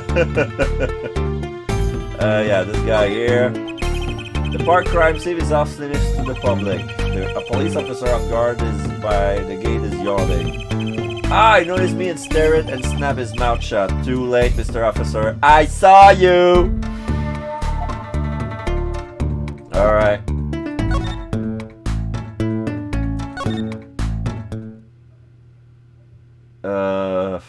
There's nothing new here. Kitaki Mansion. Let's go to the Hickfield Clinic. Yeah, back at the agency and then Hickfield Clinic. Nope. Phoenix is not here. Let's go back to the detention center. Maybe the guy is done. Yeah! June 16, detention center. Vid is tweeted about your stream. Thank you very much. Wait, I want to check something. Oh, crap. I just realized something. Yesterday there was a power outage, and when I booted up my computer, I just realized I haven't started on Discord yet. Alright. So maybe I'm not in streamer mode. So maybe that's why. Alright. I'm gonna fix that on my break, but right now, the detention center visitors room. I was hoping to meet with my client. Okay. And for this, I was honoring your husband, super blind man. I gave the guard Peter Griffin's voice too. Walkie Kitaki just finished questioning. I'll bring him out. Great! Finally! Oh, it announced on the Discord. Okay, even if I don't have Discord plugged in, the bot's gonna do this job. Nice. All right. Thank you for telling me. Alright, let's see our defendant. You suck, my little imposter! Eek! What did you call me? Zam! It's you! Oh, sorry, G. Thought you were a leader. My little imposter sure is a strange nickname. It's a clink thing. You will understand. Did I say imposter? I mean poster. Like poster girl, eh? Eh? Swinging his thumbs against one of his locks of hair. If you're going to drop part of that, why not drop poster and just call her girl? Cause she's so much than that, G. She's like an angel, a fallen angel, I tell ya. And yeah, I'm not good with a Naruto voice, but I wanted to give him a Naruto voice, but I'm giving him a gangster voice instead, because he's acting all gangster and shit. But yeah, he looks exactly like Naruto. So, what can I do you for? You don't look so chipper today, Walkie. Worried about your heart condition, maybe? Yeah, that was the wackiest thing of all. All of us G's lining up, taking eye exams. Better to die young than fade away, bazoy. A relief to hear. Eh? What's a relief? Oh, did your father not tell you? That bullet you carry so close to your heart, if not attended to immediately, it could kill you. Oh man, I tried to hear that. A man fights to protect what's valuable to him, you know what I'm saying? I miss my fallen angel. Hey, you go get a leader for me. You're my lawyer, aren't you? Okay, I just noticed it. He named his fiance her guardian angel, and her name is Alita. Alita, Battle Angel Alita. Like the movie from James Cameron last year or 2 years ago, I forgot. But yeah. Lawyer, not gopher. Alright, let's talk to him. Your fiance. So, I hear you're to be married next month? Straight up, we poured the nuptial 40 out on the stoop. Alita, oh, Snapple Cakes, she's so fine! I think he's smitten with her in his own weird way. I was wondering, how did you two meet? I asked Tiala, but she was very vague. Huh? Well, man, she wouldn't tell you. I bet on my dog, you feel me? What? Man, what's past is past, she knows that. When I'm with Alita, I feel that there's things worth protecting out there, you feel me? And my Alita, ooh, she's down with me all the way. She's down with that all the way. So both of them are mum about their past. Maractus Clinic. Do you think you can tell us what happened with her and Palmeractus? There's something you should know. We Kentuckies are having what we might call a feud with the Rivales family.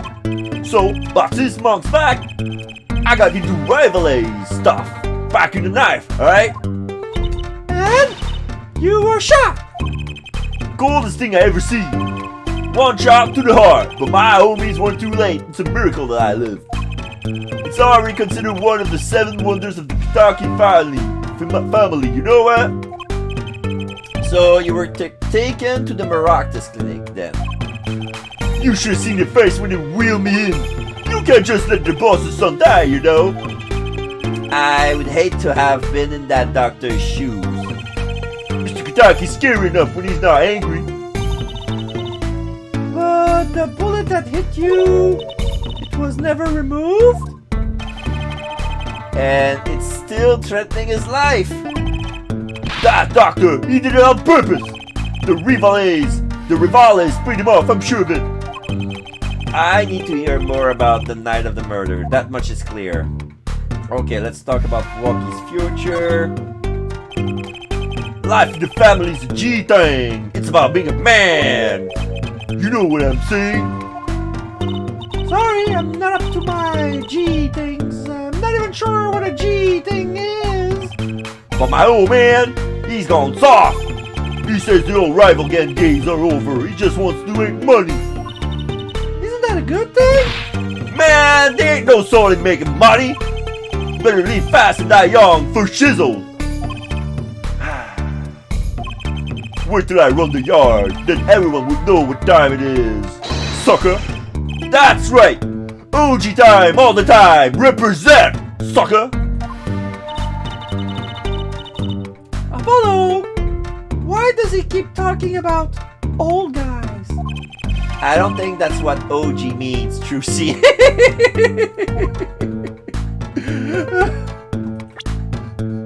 Okay, what can we give him? We're gonna present.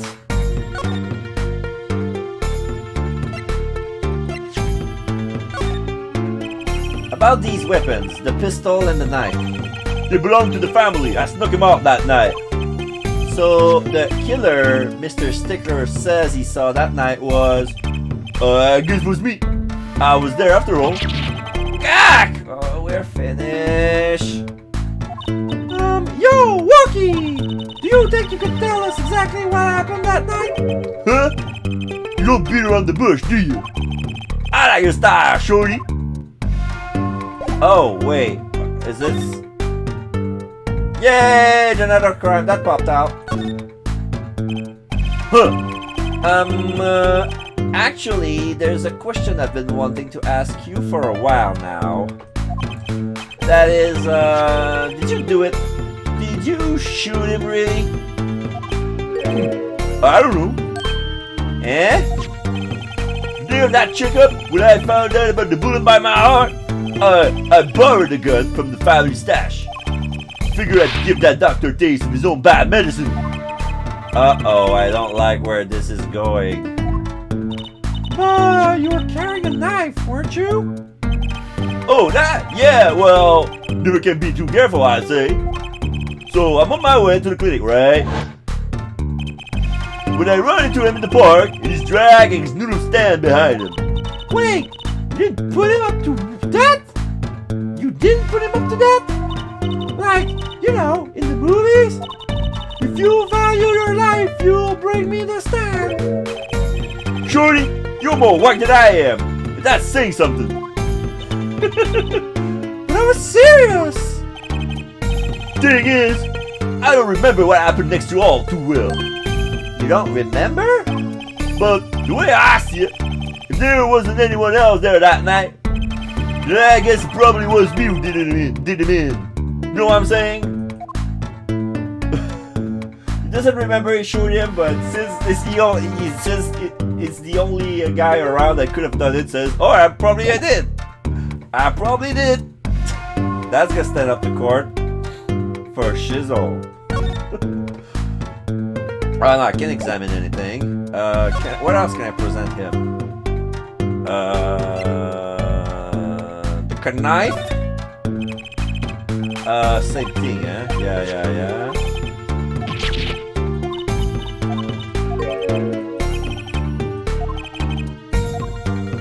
Yeah, it's the same stuff. Alright, let's talk about his checkup report. This says that has the metallic object found near the heart. Yeah, whatever. He seems preoccupied. I'm not sure he even looked at my evidence. Alita, man, Alita.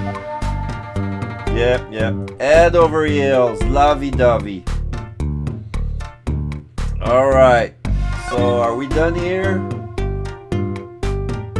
I'm gonna come back if I have something else, but right now, it looks like we're done. It's not like anything. Wait! I'm gonna try going in again. No. Examine the door.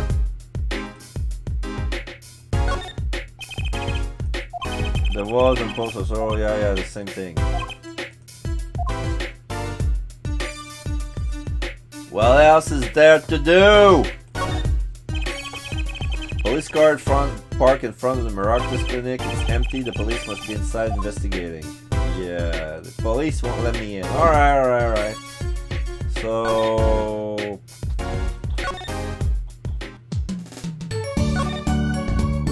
maybe into the Hickfield. Phoenix, help! Not around, okay.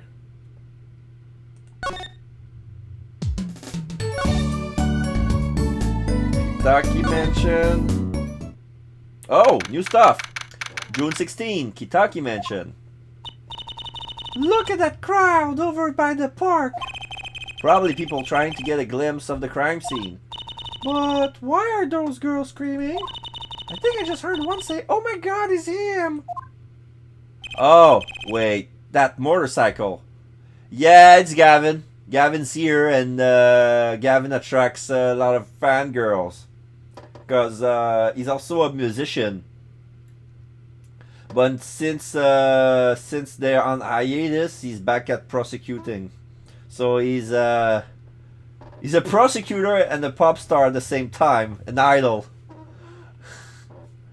That's why his name is Clavier, like that German amp.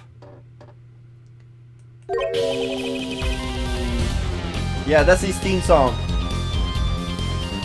Ah, if it isn't her forehead. Prosecutor Gavin! Some fans found me on my way out. Just my luck. Oh my god, it's so cool! Ah, yee! Thus, the screams. New album just came out, you know. Try waving to them, they love it. Oh, it's so cute! Ah! They're so exciting, it doesn't matter who waves to them, you see? So, Apollo was waving and she was so excited that didn't cross her mind that, okay, that's not him, but just... Oh man, they're so hysterical. I can never understand that. Even when I was fanboying some of my idols and the celebrities, I never went there when I see them in person. Like, I never lose my shit around them. This is surreal. So you were here investigating? And I was on my way home, then when my hog gave up the ghost. Your hog? My motorcycle won't start. A clunk exhaust pipe. Too bad. It looks like such a nice bike too. Hard to believe I could break just from that.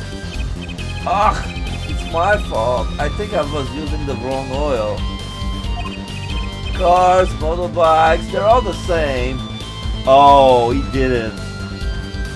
He put car oil inside of a bike, thinking they would be the same. Okay. Clog the exhaust and they won't run. Ah, machines. Tell me you share my angst out forehead. I ride a bicycle actually. In any event, I'm off to the shop to get her fixed. The detective in charge of the scene is informed of me in any case. The detective? Oh, you mean the one in the lab coat? Emma Sky? Yeah, she's in a foul mood too. Be gentle with her. Auf Wiedersehen, baby. Oh my god, there it goes! Hey! And now the bike is gone.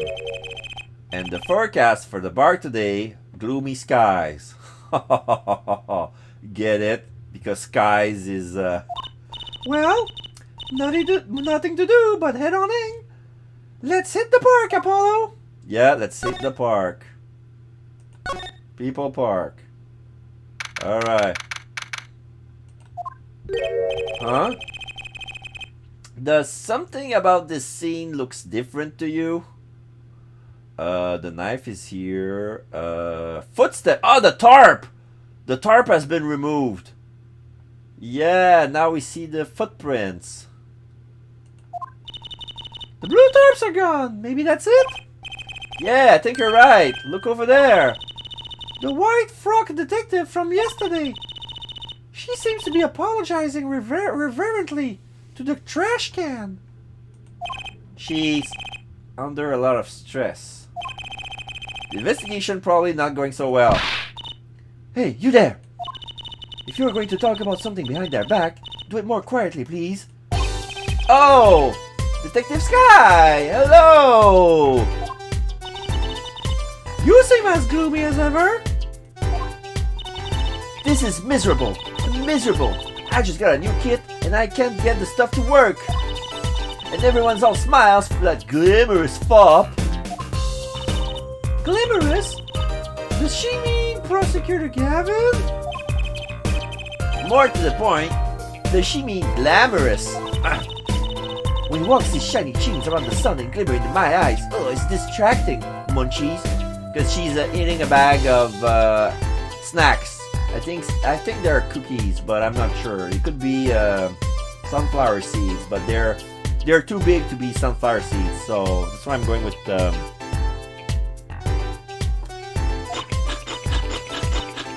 Yeah, you can hear the sound effect. Speaking of distracting,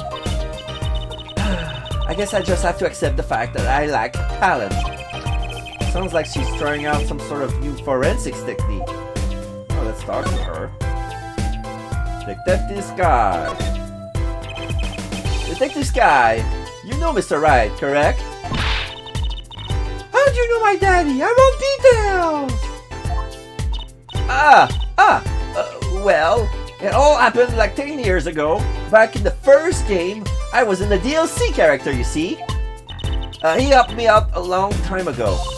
You might say he saved me. Wasn't she saying something about getting involved in an incident? I can't stand it when things are vague, especially in a case. I went to study to become a forensic scientist in Europe. But you are a detective now. Well, I failed the test. But you know, rank and title don't matter. What matters is what's inside your heart. I always thought that too. And my heart is full of science. That's why I brought this kit through mail order. Oh yeah, that's a kit to print out footprints. As I see a paint roller. I see some powder. I believe it's cement, and some other tools like a beaker or something. And I'm going to test it here before the forensics team arrives. Are you sure that's okay? Let's talk about Prosecutor Gavin. I won't lie, I'm not fond of the man. Those glamorous types always rub me the wrong way. Glamorous? Right, glamorous. A prosecutor should be cool of wit and furrowed of brow. Less glimmerous and more simmerous, you know? No, actually, I don't. Well then, what happened 7 years ago? Prosecutor Gavin was the one who stripped Mr. Wright of his eternities badge. Oh, really? The trial when Phoenix lost his badge, he was fighting Gavin. I see. What? Really? He was the one? You mean you didn't know? I thought you were one of his boys. I'm neither a boy nor one of his, but let's see what she has to say. What exactly happened 7 years ago? That was after Phoenix Wright 3, by the way. We're in 7 years in the future. Phoenix is a professional poker player and a piano player, but he sucks at being a piano. And he's using his lawyer skills to poker face everybody. And he's using Trucy's talent to read the faces of the people to win at poker, because he's been undefeated. He's an underground poker champion. He's good, but not 7 years in a row undefeated good. You see, so What exactly happened 7 years ago? I never actually heard the details. Then investigate. It's better you learn it for yourself anyway. So let's talk about the new kit. Do you mind me asking exactly what it is you've been doing? Squatting down on the ground like that? Oh, you want to know? Do you? Do you? Well, I splurge on the new toy. You splurge? You mean it wasn't police issue? What is it? I see a roller and glue. This is a footprint analysis kit. Footprint? It was raining on the night of the murder, which means that footprints were left. Oh, does that have anything to do with those blue tarps? Right. The ground was muddy, so I had to protect it as it was that night. Ever wanted to know exactly where someone was standing? Like your panty-snatching student witness, for instance. Ah! So with that kit... Right. What? Want to try this stuff out? Huh? Are you sure? I mean, we're sort of on the opposing teams and all. Oh, pshaw, you're friends! And to tell the truth, I'm not so good at doing this. Guess I'm a little clumsy. I could use your help. Oh, I'm good at stuff like this. I used to make magic bunnies out of paper mache. Footprint analysis, huh? Well, should I give it a go? Oh yes, try me. Okay, I'll give it a go. That's the spirit. Right, allow me to explain. One moment. She's reading the instruction for her kit! Why does this not fill me with confidence? First, we have to pick the footprint, or in this case, shoe print, we want to analyze. I've taken the liberty of making all the shoe prints in the park. There's 3 kinds. There's one near a park bench, one where we suspect the witness was standing, that's pretty much it, and one single footprint near the cart. That's the one we saw in the photo. Now we see it on the map. Well, which shoe should we start with? If we're going to verify the defendant's account, here's the place to start. Alright. Shoe print. Prepare to be examined. Oh, this is so exciting. Alright. Right, here goes. First, pour the plaster into the print until it's full. You try it. How am I supposed to do that? Oh, just touch the screen where you want to pour the plaster.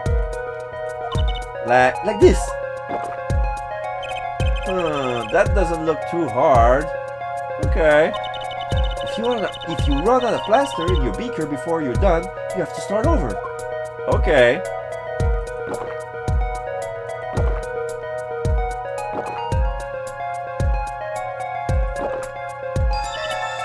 Not bad. You're handier with that than you look. What's that supposed to mean? On to the next step. Dry the plaster until it turns white. Right. Just touch to direct the dryer. Now we have a dryer, and we're gonna direct. There, give it a shot. Okay, now we're controlling it. I'm holding the click button and I'm dragging that piece around. Dry up my piece. Looks like it's hard and nicely. Let's take a look. Now remove. Yes, that's a good one. Next, the ink. Ready for the next step? Oh, that's where we use the roller, the paint roller, to ink just the shoe print part. Hold on to that roller tight, and now roll it up and down. Keep going until you get enough ink on there for a good print. Alright, so I'm gonna drag it down. I'm painting! It's like my apartment all over again. Right, now for the moment you'll all be waiting for. Let's take our print.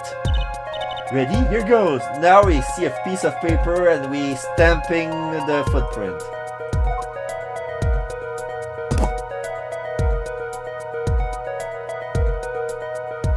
Oh, we see a handprint, but it looks like it has a piece of chewing gum on it. Let's see if we get a match. We're gonna compare it with Palmeractus, Gyaldo. Oh, I see. When I go to the profile, I see everybody's shoe print. Okay. Gyaldo's shoe print is noodly. That's funny. Emma Sky, she's wearing heels. Xavier is wearing custom-made boots because his logo, the G, appears on his footprint both on the sole and on the heel. That's interesting. Next we have Wesley Stickler. It looks like yeah, a student shoe. It has some scrap on it. I cannot see well. Plum Kitaki, very fat, very large step. Looks like a sandal maybe. Yeah, this is Waki Kitaki. He was there. Winfred Kitaki, the spotter, very square. He has very square feet, very square shoes. Paul Maractus, yeah, he has a track. And Gyaldo, like very noodly. Alright. Alright, so we're gonna press compare with Waki. Yeah, it's a match.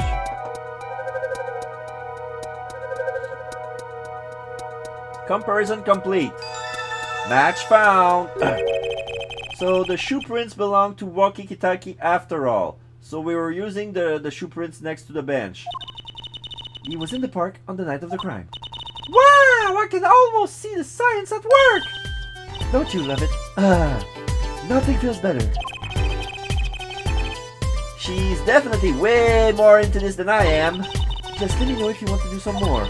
I'll be there solving the case with science. Well, that certainly brightened her mood. Alright, let's... How do I talk to her? Because I don't have the kit with me, so... Footprint analysis, yeah! Detective's guide, mind if we give it another go? Right on! Leave no print unanalyzed, I say. So, now, to pick which print you want to analyze, we're gonna go with the green one, the one from the witness. Yeah. From the first look, I can suspect that this is the witness.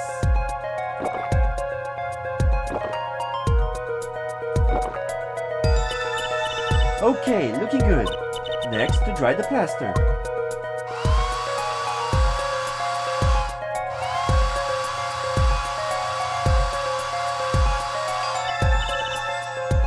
Okay, let's take out the mold, which is actually two pieces, because we have the sole and the heel. Yes, that's a good one. Next, the ink.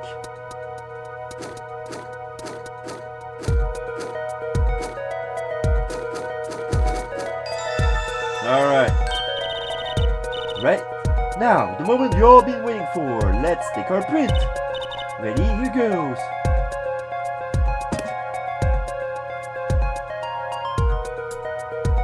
Yeah, that's a nail or a crack in the side of his shoe. But yeah, his shoe seems old-fashioned because we see nail marks from where the shoe has been made. Like those pieces of leather are being held together by nails, like they're old-fashioned shoes. There's a bent nail in the middle of the sole.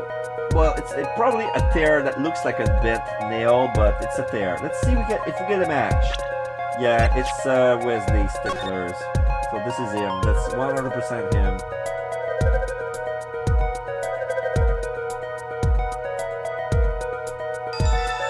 Match found. So these shoe print belong to Wesley Stickler. This confirmed this theory, the final version of it at least. Now we know where the panty snatcher was standing. Alright. Another shoe print. Detective Sky, mind if we give it another shot? I believe you're beginning to appreciate the wonder that is forensic science. Yes. Now, to pick which print you want to analyze. This one, the red one, the single shoe print next to the noodle stand. There's only one print. The other is nowhere to be found. So it's a complete one. It's not broken in half. So it's not Emma Sky. It's a man print, that's for sure.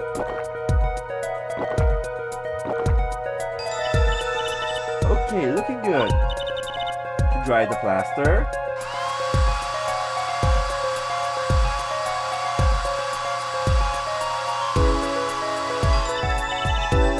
Okay, let's take out the mold. Yes, that's a good one. Next, the ink.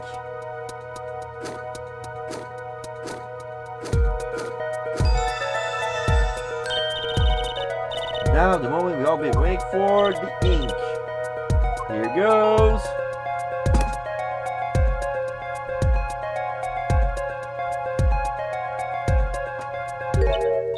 Huh? That's a funny shoe print. We see a leaf inside in the middle of his sole. Is that even a shoe? It is strange, so smooth.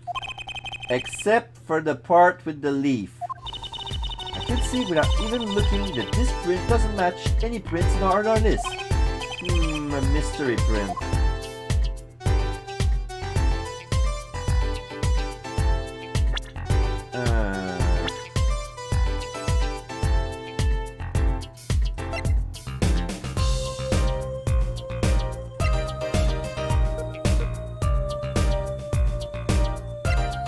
Could have been Maractus. I remember his shoe, well, they were a regular, but they were, no, they were not smooth. There was a pattern in it. So maybe it's someone else.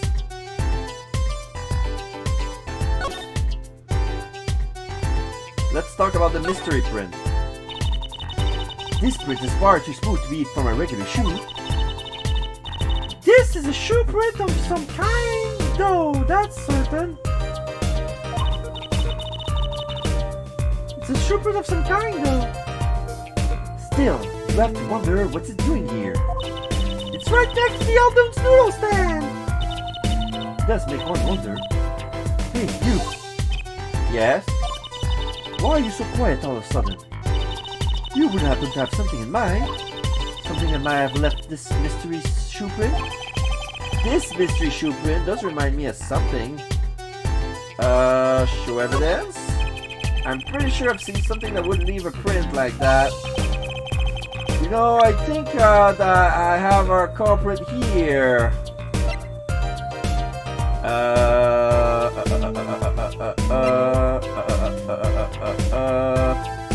No, I don't.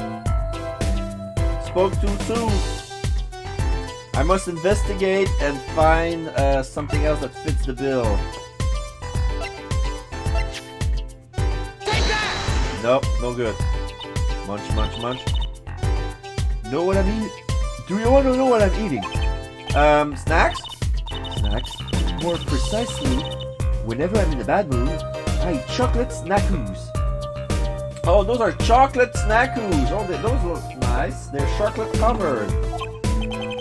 I had no idea. I think she means you picked the wrong evidence, Apollo.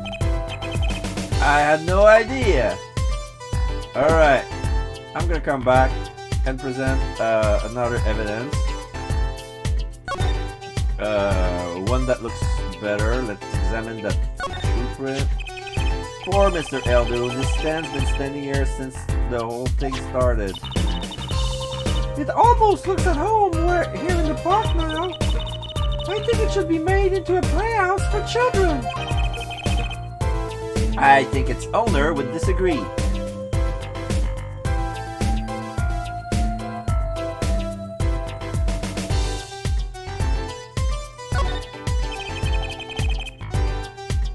trash can sits next to the path here. And I guess now we know it was Mr. Stickers who hid little Plum's bloomers here, huh? That's right, Trucy. And what a web of lie grew from that one little fact.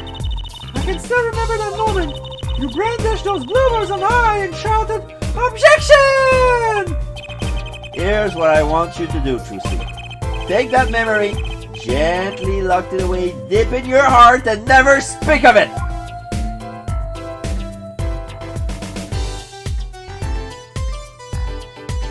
What else can I do here?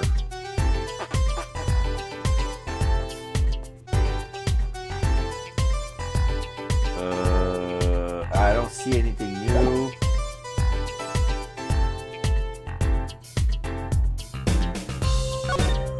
I think we're gonna move.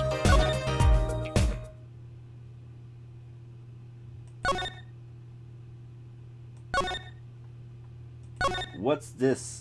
I see a shoe print here.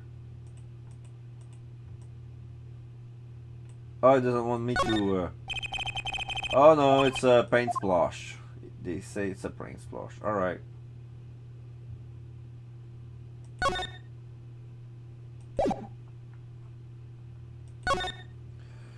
Alright.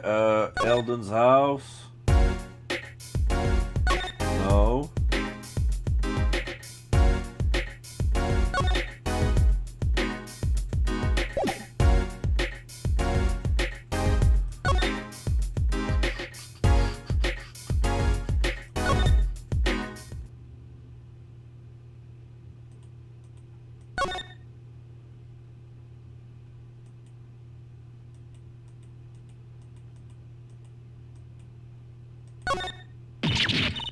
Someone's there!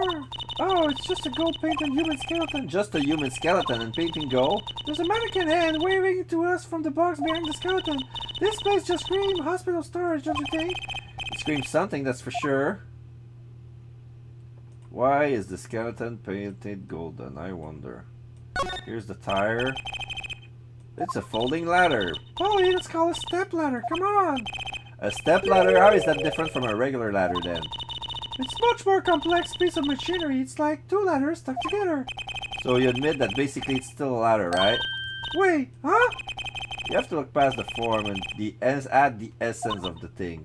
Can we talk about something else?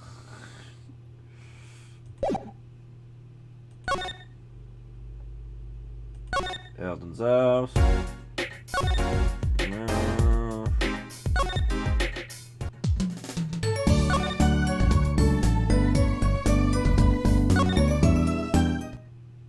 Yay! Back to the clinic. June 16, Nickville Clinic. Ah, the prodigal attorney returns. Welcome, Apollo. Phoenix, you're back. I heard you did well in the trial today. Here to discuss something? I could use a little diversion. What did Detective guys say? If you want to know something, you have to investigate it yourself. Mr. Wright? Tell me what happened 7 years ago, please. I want to know. I need to know. You certainly didn't waste any time getting to the point. Alright, 7 years ago. 7 years ago, I was standing in the courtroom on behalf of a client. The case involved the death of a certain magnificent genius. I'd be surprised if you hadn't heard about it. It was all over the news, I remember that. You were up against Prosecutor Gavin, weren't you? Yes, he was only 17-year-old at the time. 17 years old? That's still high school! So another genius prosecutor like Miles. But on top of that, he was also a musician.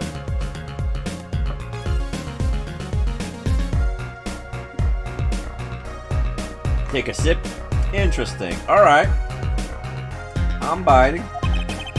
He took the bar exam abroad in Europe. They're progressive over there, you know. Oh yeah, like Francesca. She was a prosecutor at age 17 too. So yeah. I was defeated by a 17-year-old newcomer. In my shame, I left the practice forever. That's all. No. That's all? How could that be all? What do you mean? What about what they were saying on the news about forged evidence? They say you forged evidence and had your attorney badge stripped from you. Let's talk about forged evidence. Tell me, how does it feel? How does it feel to stand here before Phoenix Wright, the forging attorney himself? How does it feel? I don't want to believe it's true. But what about what happened in my first trial? Didn't you notice in today's trial? There was a single piece of forged evidence. I'm talking about evidence that should have existed. A naughty magician's trick.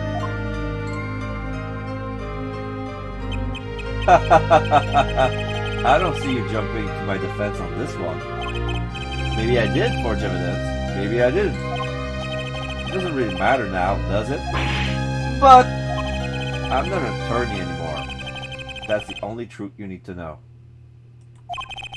Mr. Wright.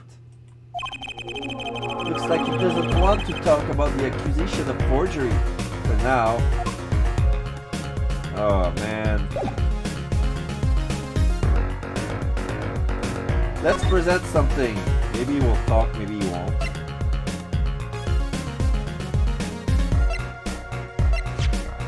Fingered powder.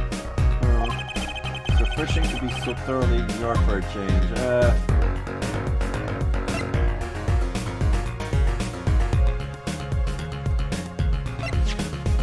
Talk or else! Oh. Cool balls of steel. Alright. And we found these too. They're truces. Thanks, Apollo. Though I have to admit, as a father, I wonder why you're still carrying my daughter's panties around in your pocket. Ah, that'll teach me to show off my evidence, Mr. Wright. Alright. Here, take mine! Take my badge! Take my badge! No. Alright, so, that led us nowhere. What about... yeah. Documentation. Park.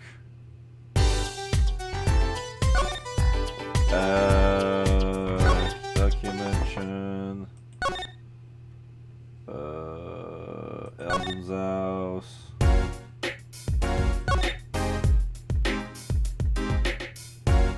Oh man.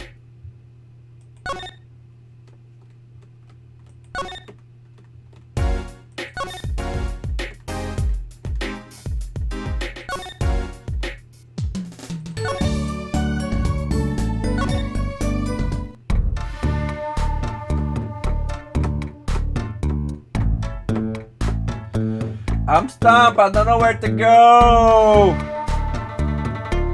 Boy.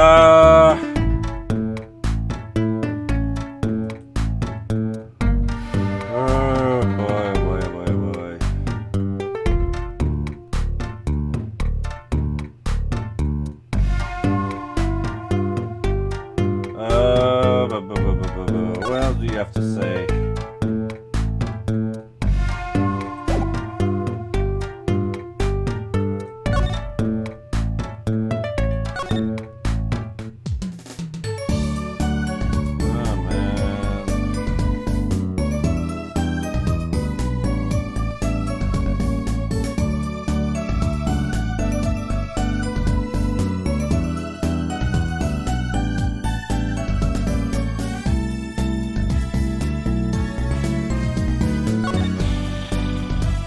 Examine everything over again, because I'm looking for the slippers.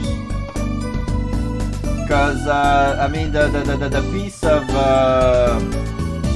the footprint, the thing that made the footprint that was for something that smooth, like a pair of slippers. So let's go to Eldon's. No. Kentucky Mansion. Wait. There's something in the garbage can. I thought this was... This trash cans, this is where we found the mirror. Come to think of it, wasn't there something else in there? Something near the bottom? Look at the paint on these. That means these must have ended up in here after Mr. Right. Oh yeah, I remember when I checked the trash cans, there were slippers and there was this, and we used the mirror and instead of the slippers. So all right.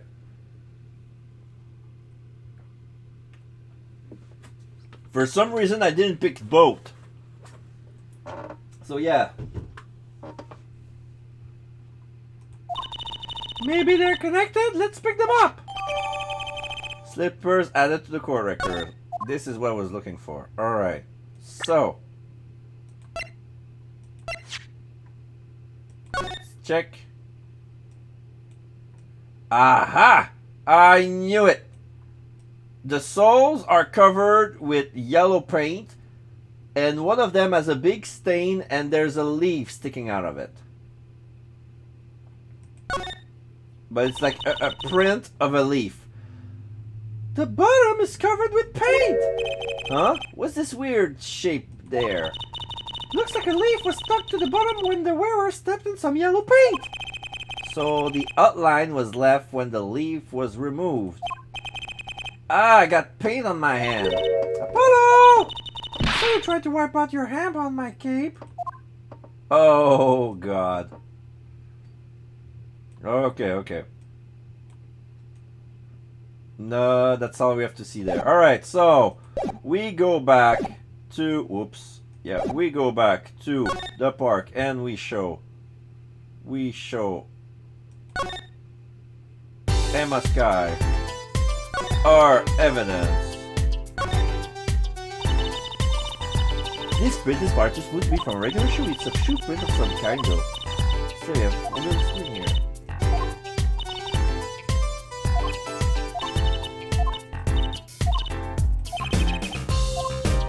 Show evidence.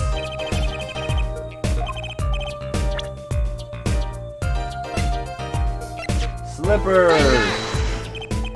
Well, I think it's these slippers, actually. Slippers? Why would slippers be doing out there? But look at the bottom. See? Oh, it's covered in paint. Except for... See? Right there? Hey, that spot is shaped like a leaf.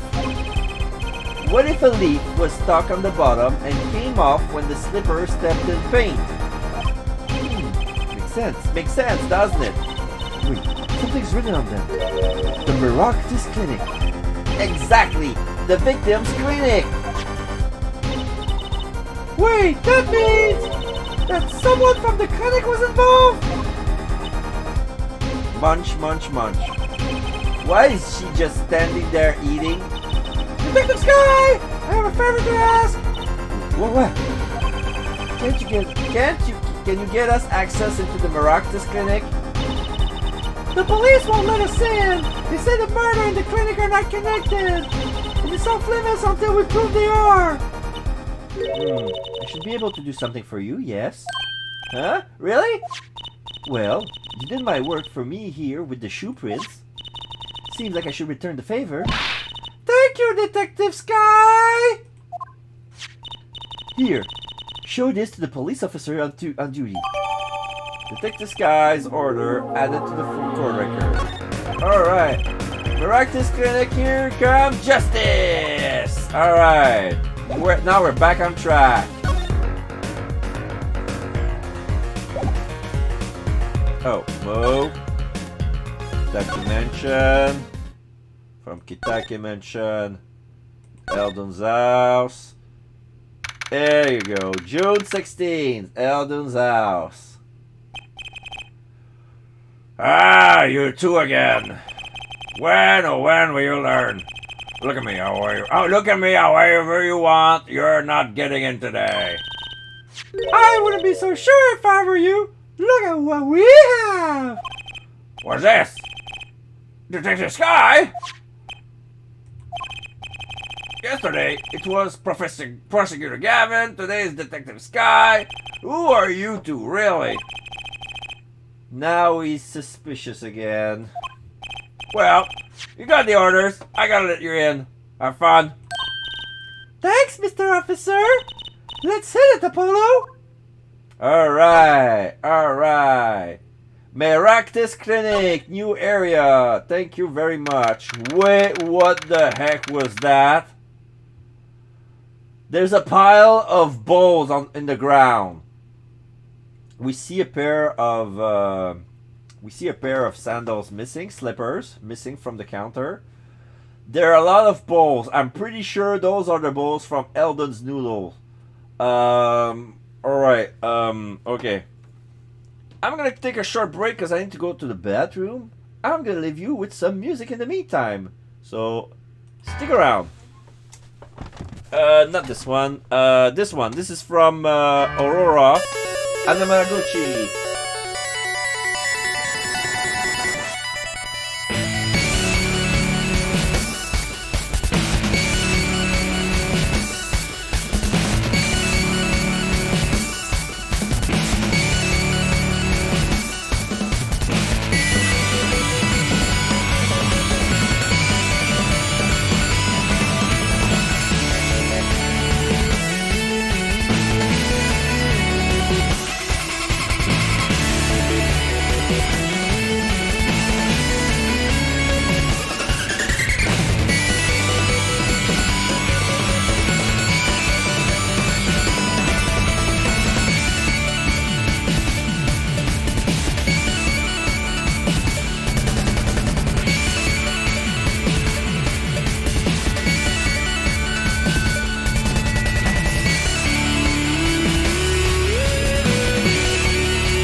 We're back. Yeah, sorry about that. Yeah, I went to the bathroom. I'm gonna check chat, see what I missed. I didn't miss much. Alright. So yeah, that's kind of a breakthrough that we have here today with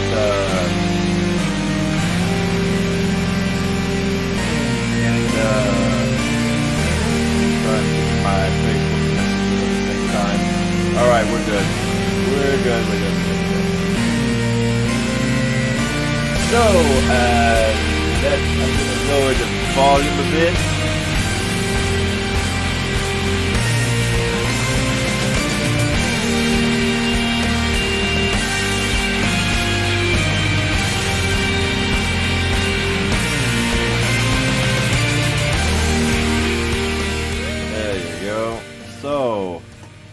let us resume our game with June 16, Maractus Clinic reception. Kind of an at-home sort of place, isn't it? This place has a connection to the murder in the park. I'm sure of it. The police guy out front wasn't so sure. Beyond it being where the victim lived, looks like the police team's gone home for the day. There might be some clues lying around. Let's get cracking, Apollo! Yeah. Let's examine that place out. Yeah, we can see the booth, the reception booth, the clinic reception desk. No one's here, of course. There's a small sign on the counter. Please pay your bill. Remember, we're the ones holding the scalpel. Okay. Brutal, but effective. Alright, let's examine the balls. Look at all these balls! They're from Eldoon's Noodles. There's Mr. Salty. Man, I think we figured something out. I think we have. Mr. Eldoon must do takeout! Not exactly what I was thinking. All the balls have been washed clean! I think we found our first clue, Trucy. Else, trash can, no. Reception. The little door in the back. Look! This door says doctor's office! Think this is the victim's private office? It's not locked. Too bad. Why too bad? I like opening locks. It's kind of a hobby of mine. Like those little bike locks? Don't even bother putting them on when I'm around. That's probably not a hobby you want to tell too many people about. What was that? There's a thump. Apollo! That sound! It came from behind this door! Someone's in there! Let's check it out, Trucy. A break-in! They left through that window! Wait, Apollo! You're too late to catch them now! That must be your experience as a Bentley Snatcher chaser talking. Well, we should tell the police. Let's check the room out first, Apollo! If we call the police now, we'll lose our chance! You're right. She's better at this than I am. Well, one thing's for certain. This clinic and our murder case are looking pretty related now. We see a ball on the floor. Yeah, we see a tipped over glass. A desk lamp still plugged in, but on the floor, like held on the floor, not fallen from the desk. Behind the counter, there's a lot of ball things inside of a blue liquid. I cannot see what's inside. Let's examine everything. Alright. Whoa, what are those? The wall is covered with beakers. Eek! Someone's moving inside that one! You look, Apollo! Hey, look yourself. You can't... Oh. It's a goldfish. Wow! They're all fish! So many kinds! Whoever designed this had a sixth sense of humor. Yeah, they're all fish, but they keep them in formaldehyde jars. But it's not formaldehyde that's in those jars. Those are, it looks like water or something close looking to that. Yeah, the more I look at it, more it looks like fishes and the other. There's a safe. What a cute little safe! Looks like a 4-digit lock. The first two numbers are already in, 7 and 9. Someone's already entered in 2 numbers, Apollo. 7, 9. Wait, do you think? That burglar just now was trying to open it? I wonder what's inside this safe. Is there any way we can figure out the last 2 numbers? Well, we know the first 2 are 7 and 9. Maybe there's something in the court record.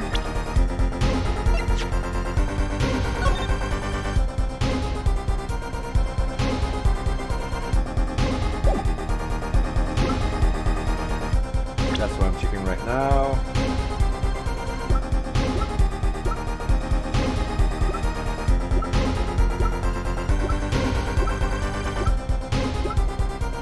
Palmeractus 46. No. Something that can help us figure out the last 2 numbers? I wonder. I got just the thing. Well, I have an idea. I knew it, Apollo. Wait, what is it? Well, all we have to know is what buttons have been pressed. These 2 in the bottom. You can use this to find out what the next 2 numbers are.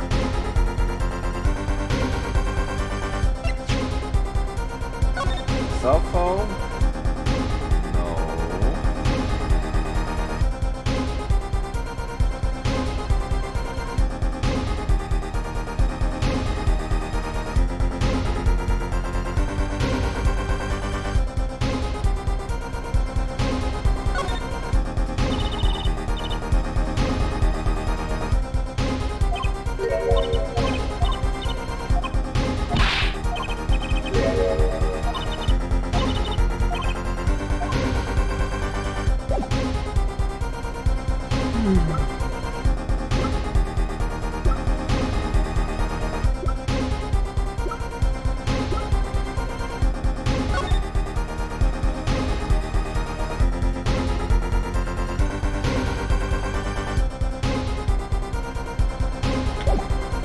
I think I pressed evidence too hard because I didn't have time to check all the rest of the...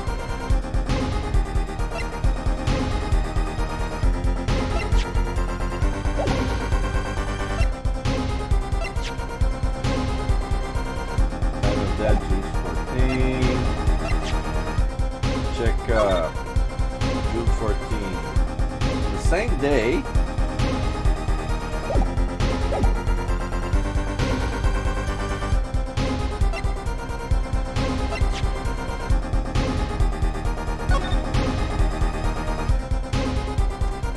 Oh, there's something inside on the bottom of the bowl.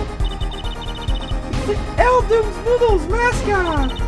Mr. Salt. Mr. Salty, he's so cute. It's not a very endearing mascot, is it? You know, come to think of it, looks a lot like you, Apollo, especially the red parts.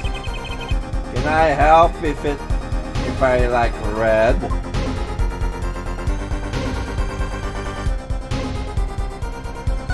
He's also in the bottom too. No, look, I love these little personal touches. Seems a shame to hide it on the bottom of the bowl. Huh? When I touch it, the paint flaked off. You must have painted it on by hand with more professional care. After buying the cheapest paint you could find with total professional thrift,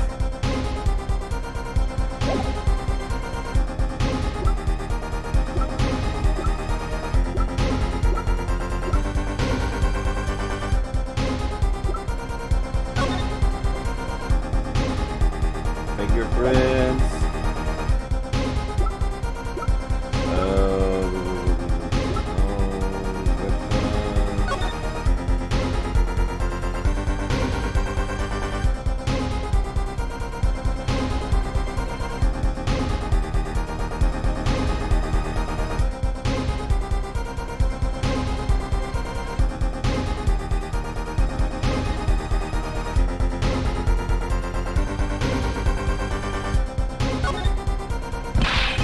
Whoa, don't point that thing at me.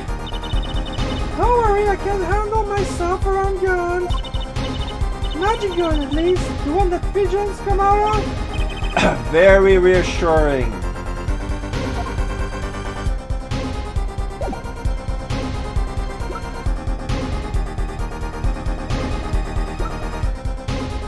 Nope.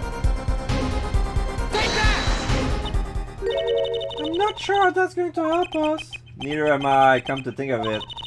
If only there was something I could finger that could finger which button has been pressed. Oh, something that could finger which buttons were pressed, huh? Oh, I'm such an idiot.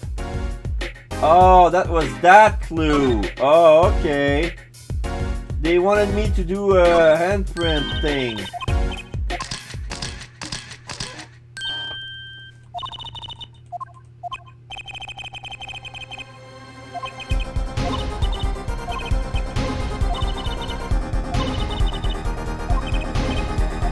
I do it and you get just the thing.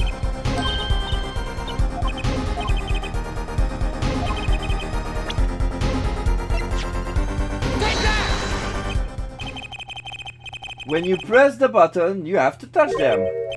With your finger, right? It would leave a print! When you open a safe, you don't press any other buttons but the right ones, right? So if we can find the button with fingerprints, We have the safe code! Not bad, Apollo! yeah. We're gonna dust for prints!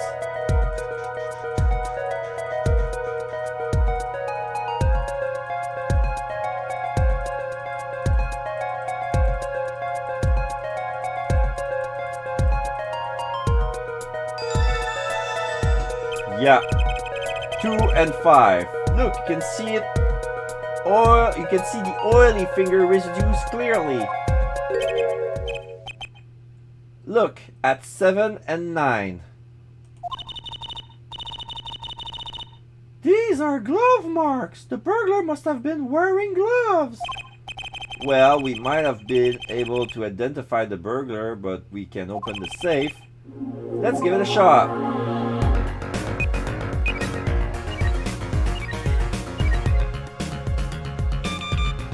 Okay, other way around.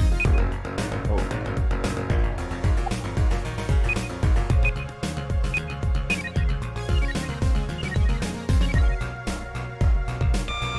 Yeah. Okay, now we see a golden cat with a holding build. Like it's like the Japanese good luck cat that we see in Japanese and Chinese restaurant, like the good fortune cat. Instead of a coin, it's like a set of bills. There's another safe with a knob on it and a folder with a lot of random paper coming out of it. It opened! Alright, let's look at the... Oh, there's a gunshot hole? What was this? This looks like a bullet hole. Oh, you can still see the bullet sticking out of it. Why is it in the middle of a safe? Hey, the bullet came out. The tip is all squished. Not surprising given that it was fired into a metal safe. This bullet got a story behind it, that's for sure. Bullet added to the court record. Okay. Let's see the files. This looks like a medical chart. There's an X-ray in here with it. An X-ray? Can't make heads or tails of it. And I can't read the chart either. It's all in medical speak. But the names are easy enough to read. Look! By patient, it says Walkie-Kitaki.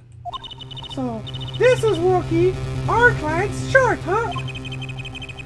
Why was this one chart be here in this safe? Let's see, the physician's signature says Paul Maractus. Eh? What is it, Apollo? Look here where it says who filed the chart. Let's see. Nurse Alita Tiala? Alita Tiala is Walkie's fiancée? That's one Ita too many, Apollo.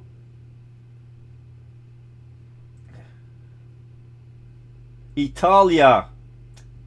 Dalia Italia. Apollo, that's one Ita too many, Apollo. Never mind that. What's her name doing here? How should I know? No, I guess it means she's on staff at this clinic?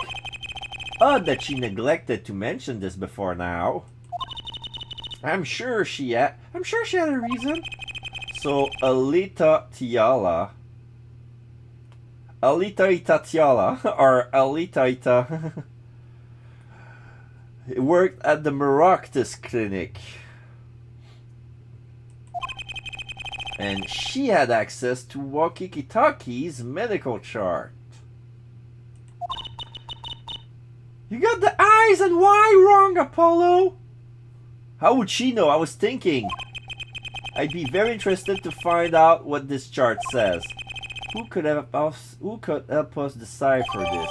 Walkie's chart has been added to the court record. A doctor can help us decipher this. And we know a doctor, right?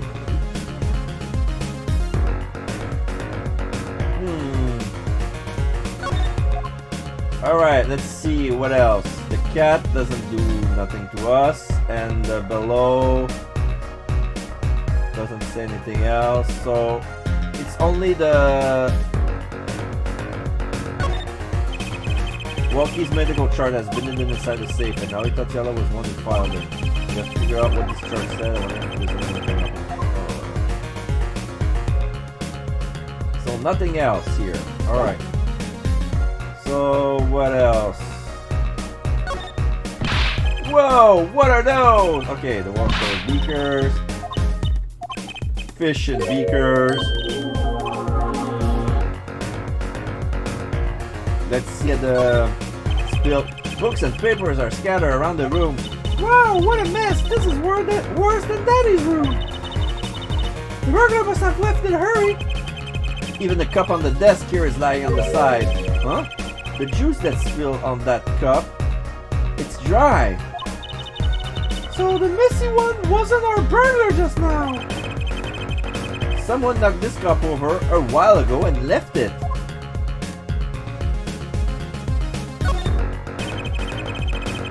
Yeah, I clicked on the bottle of wine, but it says the same thing.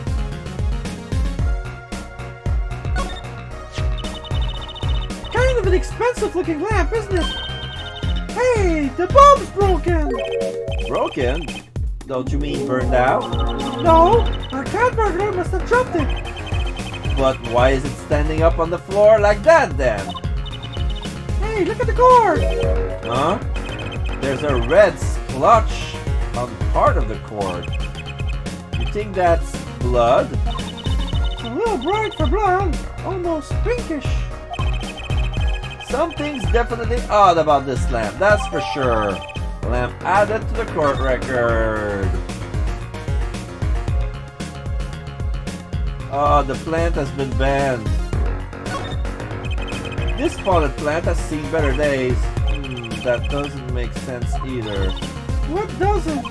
Normally burglars are looking for valuables, right? It's true. That's what I would do if I were a burglar. So why look under a potted plant? Maybe they were looking for the key to the safe? I've heard of people putting their house keys under plants, but the key to a safe? And maybe the burglar was looking for the house keys. This is getting nowhere fast.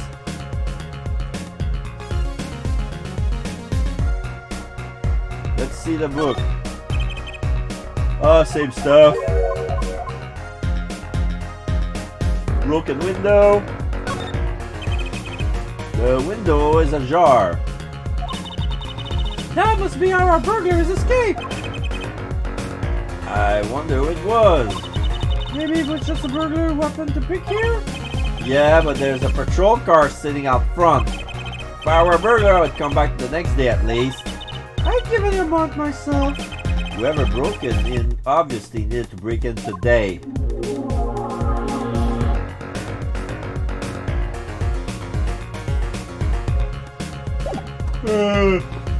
Sorry.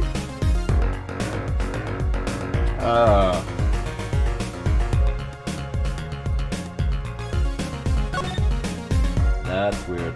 Back to the Maractus Clinic.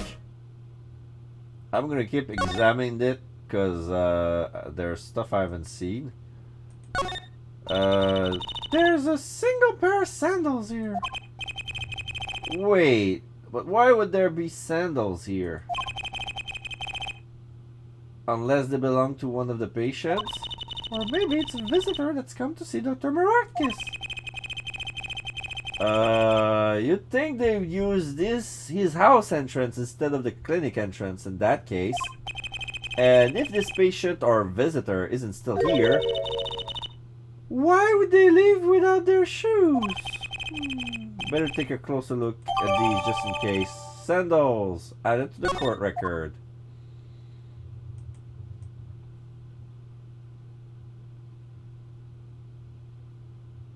Alright. These must be the slippers from patients at the clinic. The same as the pair we found, of course. Look, a single pair is missing from the rack here too. And ours have paint on the bottom, which means they were taken out of here on the night of the murder. Right. The paint's from the hit and run after all. But what were a pair of clinic slippers doing in that trash can? And what were they doing at the scene of the hit and run?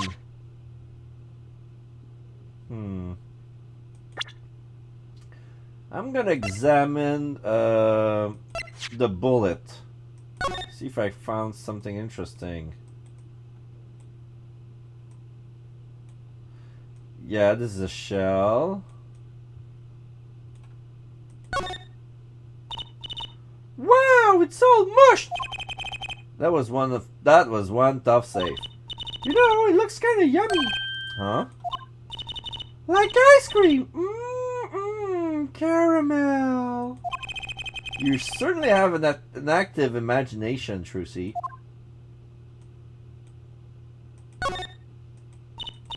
Yeah, the same thing.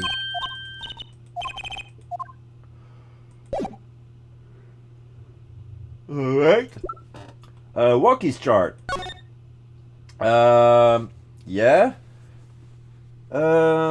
Number idea 004649, physician Pot Maractus, nurse Alita Tiala, patient's name Wakikitaki, age 19, bullet lodged near heart.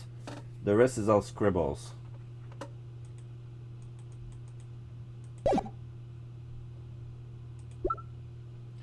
Let's check the lamp. The one that says has a little splotch of red on the cord. Let's zoom in.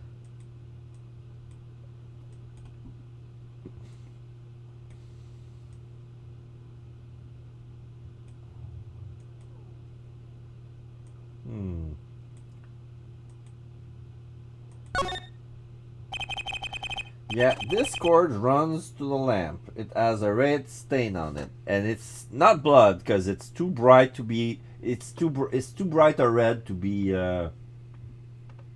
blood. It must be red from the paint at the Kitaki mansion. But that doesn't make sense. Gotta wonder what left that stain. Wait, I know. Maybe it was left by a red marker. Like when they're trying to write their name and slip. Why would anyone write their name on the lamp cord? I used to write my name on my magic ropes.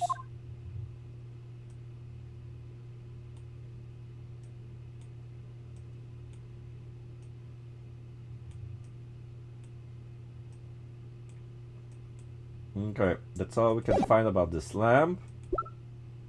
And the sandals.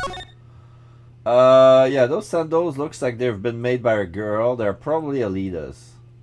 That's my... Wait, what's this? There's some sort of footprint inside of her those sandals. Yes, there's a partial footprint.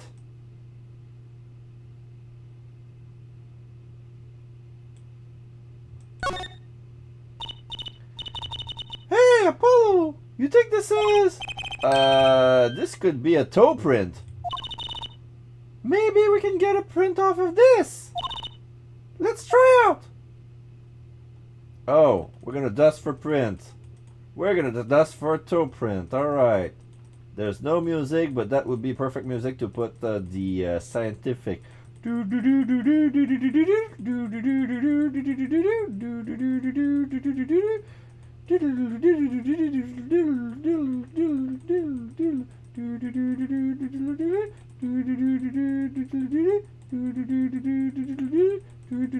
And that does not look like a toe print. That looks like a thumb print. Hey, it worked. That looks like a big toe, maybe. But wait, I mean, it's great that we get the print. But is there such a print as a list of toe prints? Oh, good point. If there is, Detective Skies didn't give it to us. Which means we can't match this print. This seems like a good time to ask for detective advice. Yeah, good idea.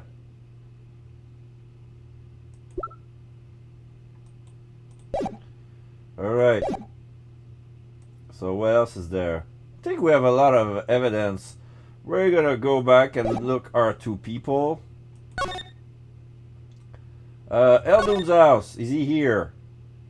No, he's not here. Eldon's not here, man. Alright. Let's go to the park then. Kitaki Mansion. Move. Park. I know that face. That's the face of someone who's made a discovery. Hey, how did you know? You can't fool someone trained in the ways of science. Next, you'll have us analyzing face prints. Let's ask Detective Sky to help us, Apollo. Yeah. Let's go under talk. No. So let's present the sandals.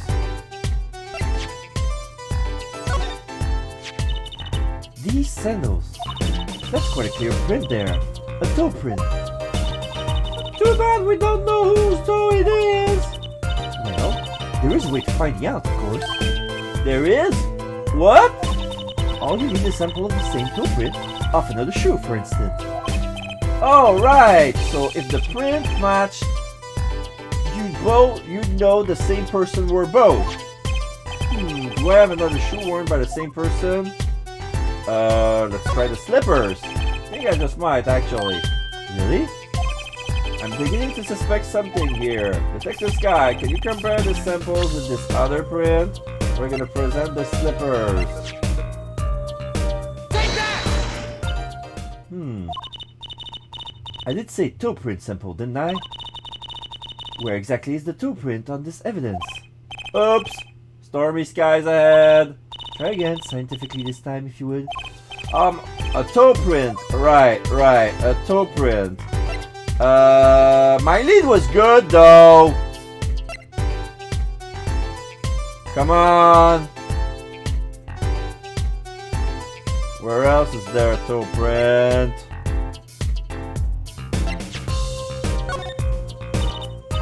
Sorry, I don't think I can help you with that. I think you need more just scientific help. But ask me anything you like. Just ask scientifically. Oh, man.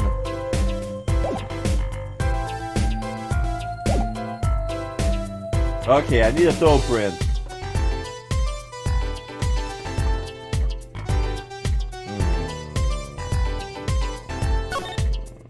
Nope, not this one. Let's examine the sandals again. Maybe there aren't any toe prints inside. Oh, there is! I just didn't notice it yet. I wonder, could this be a print? Why would there be a finger? Oh, you mean a toe print. Good call, Apollo. I bet we can analyze it with just regular print. This could be a vital piece of evidence. Okay, now I have to do this again. So my lead was good, but since I didn't do the test to bring a toe print, that was no good at all.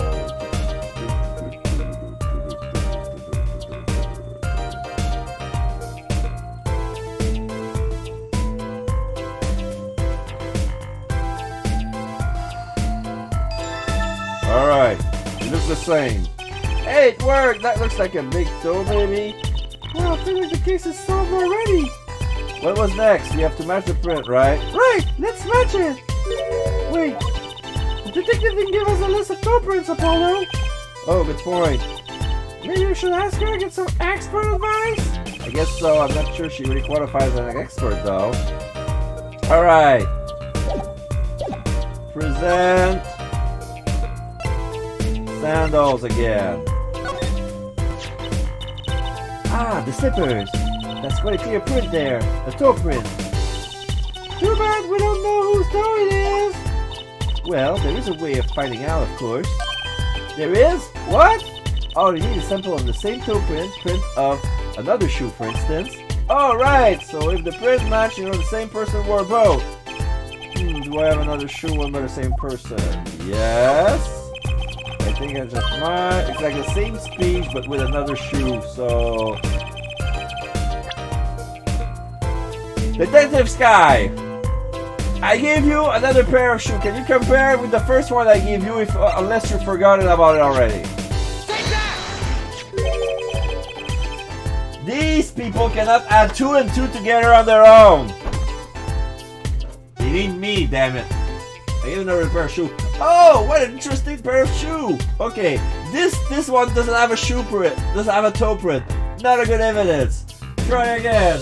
I show this one with a new piece of evidence. Oh, this one has a no shoe. I wish I had something to compare it with. God.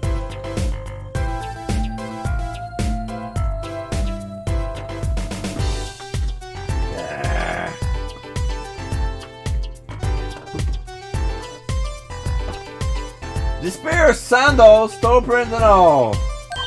Oh, the print on these is nice and clear too. That makes our job easy. Can you analyze it for us? Of course. Hang on. Bingo! Gosh, I'm good. Hey, we were the ones who found the prints. A perfect match. The same person wore these sandals and slippers. I was afraid of that. All you have to do is find out who these sandals belong to. Or do you already know? I can't say, not yet. Well, that's one big step closer to the truth. Alright, I think I know who they belong to, but alright. I need to move around. Documentation. She's not around. Eldon's house. Tell me you're here. You're not around? Garage? No?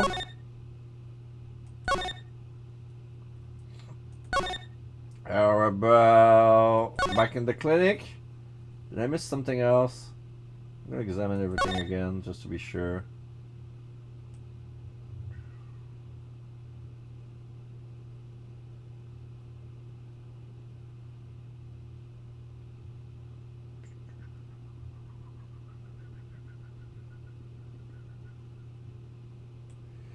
Examine those balls again.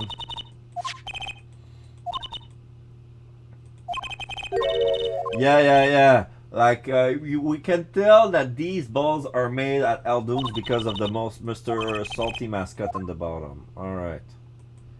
I didn't check that first, so that's why I didn't know. Like, who's Mr. Salty? A plate on this door reads doctor's office. That was pretty intense, wasn't it? If we'd gone in there 1 second earlier, we might have met the burglar. But Apollo, what would he have said if we did see him? We can't actually shout out, Hey, who are you? "Hey, who are you?" It does lack a certain punch. Let's think of something cool to say for the next time we do meet a burglar.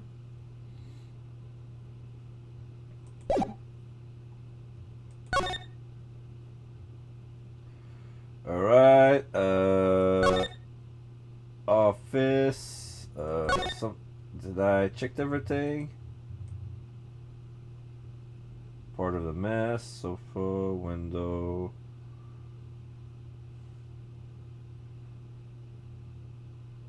No, I think I got everything here. Let's move back to Phoenix office. Eldon's house? Oh yeah.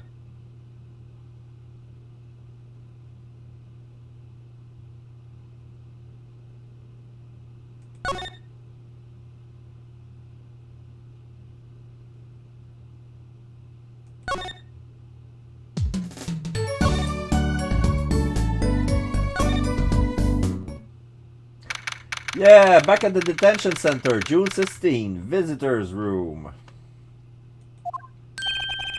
Don't cry, Angel. Daddy's back, and Daddy's... Oh, you again! You always have to announce your entrance like that. Man, my old man, man. Nah, I'm on the funk, and it's all his fault. One can only assume that his father tried to teach him a lesson and failed clearly. You two got your work cut out for you, straight up. Of course, I don't care if they lock me up. I'm ready to go. Some days I wonder why I do what I do. Alright. Can we talk to him more? Yes, we can talk about the guilty verdict. Hey man, you won't see me bugging about 1 or 2 guilty charges. What if you're found out guilty of murder? Hey, it's all experience, you feel me, shorty? Like a badge of honor. They don't give me the death penalty, do they? You didn't really do it, did you? Maybe I did, maybe I didn't. If I learned one thing today, it's that silence speaks louder than words. Let's talk about your father. Man, my old man is whack! Disappointing, that's what he is. I heard he wants to leave the mob. Over my dead body! I spent my life trying to keep it real, being an OG and never stepping down. Now my old man wants to go soft? Fine, let him. Just leave me out of it. The day I get out of the drink, that's the day Alita and I start the next generation of the Kentucky family. Please don't talk as though it's assumed you're going to jail for my sake.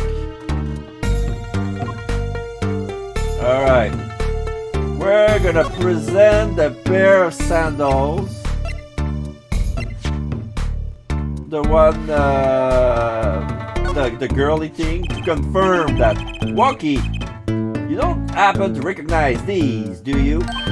Hey, sure I do. I was the one who bought them for her. For Miss Tiala? Yeah, a birthday present.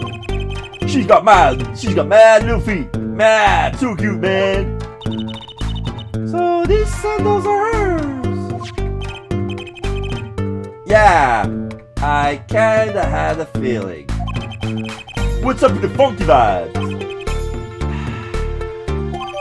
Sandals updated in the court record. Yep. Oh yeah, we need to present the chart. Huh? What's that? Some kind of X-ray? Wait. That's right, Wookie, it's yours. Hey, look! I don't smoke or nothing. I'll leave alone, right? I don't think it gets at Apollo. Take a closer look here in particular, where it says nurse. It's signed Alita Tiala. Huh? You lawyers do your homework. So you met Miss Tiala when you... Yeah, I met her at the clinic. So? Could you tell us a bit about the circumstances of your meeting?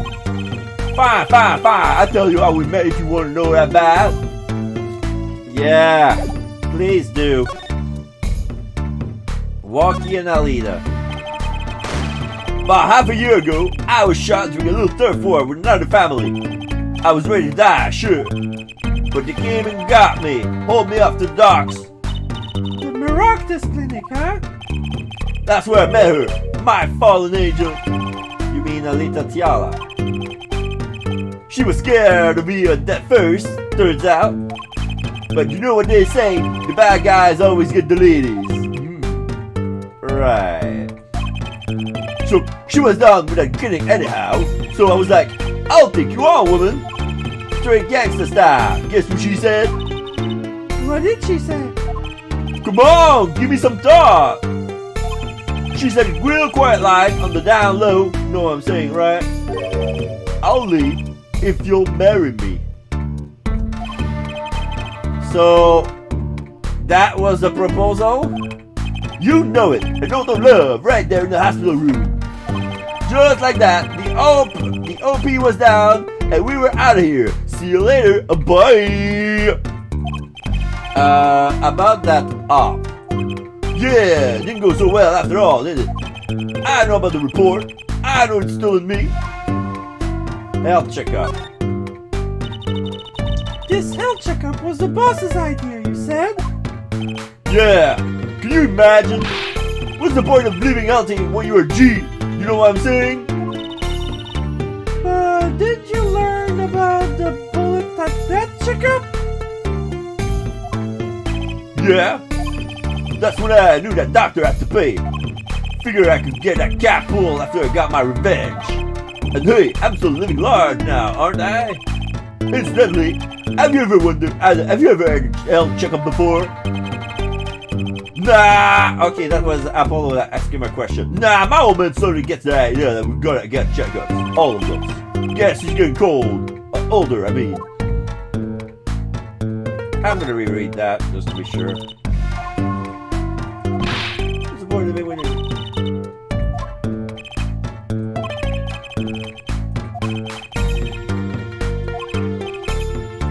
Oh yeah, incidentally, have you ever had an health checkup before? Nah, my old man suddenly gets the idea that we're all gonna get checkups. Guess he's getting older. I mean, older, yeah, he's getting older. Alright. So... that's all for us. What else? Man, that's so far off the hook. It's off the chain, G. He seems preoccupied with something else. Wonder how my leader's doing. Man, I miss it. Yeah, that would be his gun. Okay. So...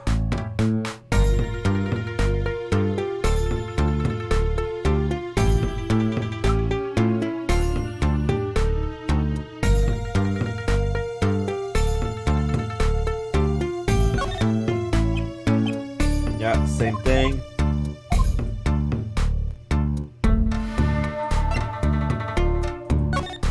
The lamp won't do any good with him, yeah. I think we're done here. Let's go somewhere else. Kentucky Mansion, maybe? No. Eldunes, are you back? Yes, it's back. Okay. For somehow, I needed to talk to the detention center before talking to him. That was weird.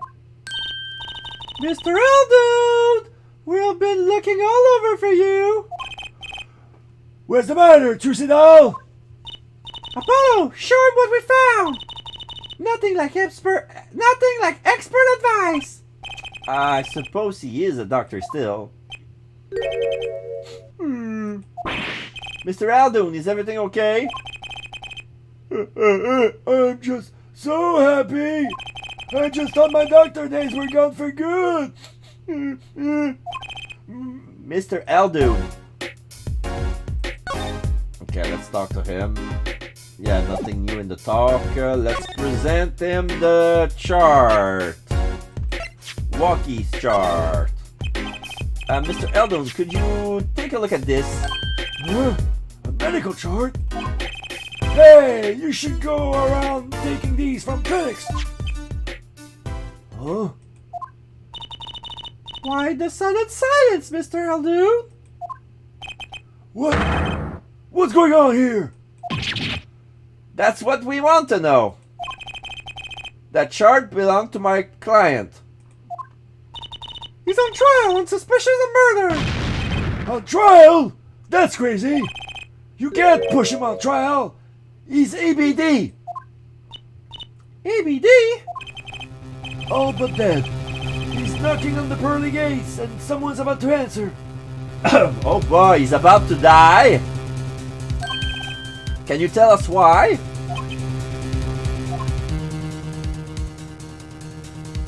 He's removing his hat and the wig comes off. Okay, so apparently those were fake hair after all. They were stuck from the hat, and now he's got real black hair, and now he looks like a doctor. So let's give him a doctor voice. Well, permit me to speak as a surgeon. You listen up good now, son. No, wait, it's like he's a completely different person. Walkie's chart. Well, according to this chart, this Wookie Kitaki feller's not doing so well. He's got a bullet right upside of his heart. That's right. Yeah, but this chart talks about the post-OP. The post-operation. In other words, the operation is already finished. But you can still see that bullet is still there.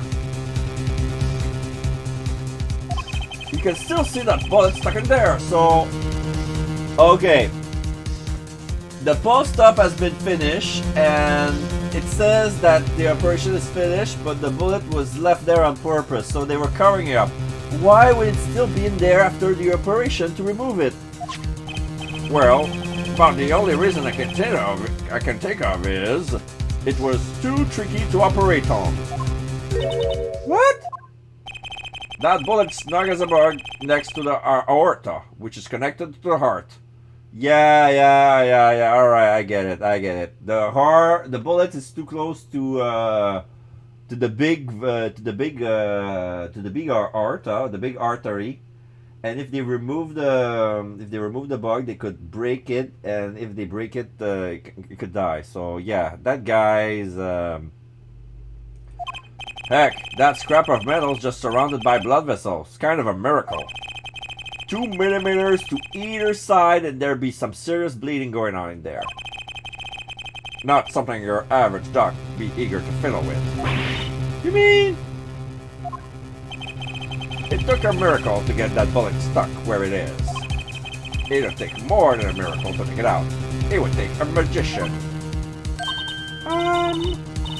I'm only up to making rabbit disappears. I haven't learned bullets yet. Of course, with a heart pumping and lungs working, that bullet's on the move. I'd give it another half a year tops. But Walkie's operation was already a half a year ago. That's why I'm saying you're out of time. This kid shouldn't be on trial. He should be on the operating table. Great, just great. Maractus Dilemma. How could Dr. Maractus do such a terrible thing? How could he just leave that bullet in there? Now he puts his hat back. I got a pretty good idea of how he felt. An emergency operation. He's got the table chest open on the table. He's got the kid chest open on the table. Then he finds that bullet. That's despair right there. Trucidal. Cold despair. Despair? Well, the only thing he could do is sew the boy back up. He wasn't exactly in the situation to go admitting he couldn't take it out. The Kitakis! You bet. This kid's their only son, I hear. So he skips the operation and Walkie's back on the street living his life. Of course, it's only a matter of time before his heart hemorrhages and drops cold. How hopeful! Which doctor would they take him to? Maractus. He's got enough ties to them he could probably cover up the truth of what happened. That's just horrible! He left Walkie to die! There's a darkness in this world, choosing alone, waiting, hungry. Compared to it, these gangs, turf wars are like kids' games. When you're up against real evil, well, it don't matter if you're weak or strong. He'll take you all the same. were sergeant, right, Mr. Aldo? You could operate on walkie, couldn't you? I wish. What? I'm afraid there's nobody in the country that could. There is one hope, but he will charge $6 million to do that. His name is Dr. Blackjack. The surgeon with the hands of God. He could put it off.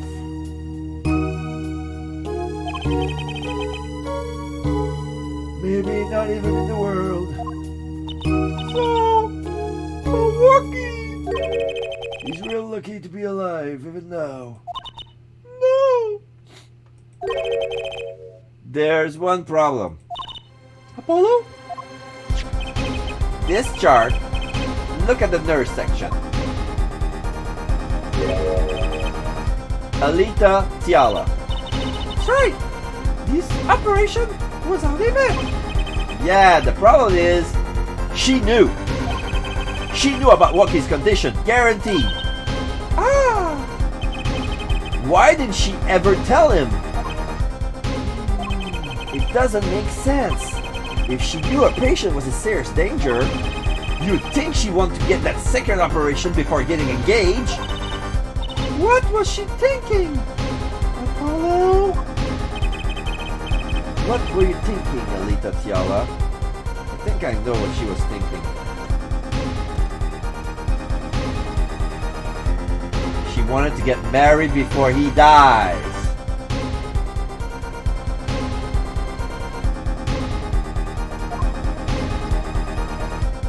To be continued.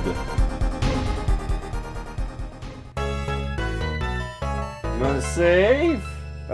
Yeah, sure, I want to save. I'm not that tired, and yeah, I'll manage. I'll manage. That's for sure.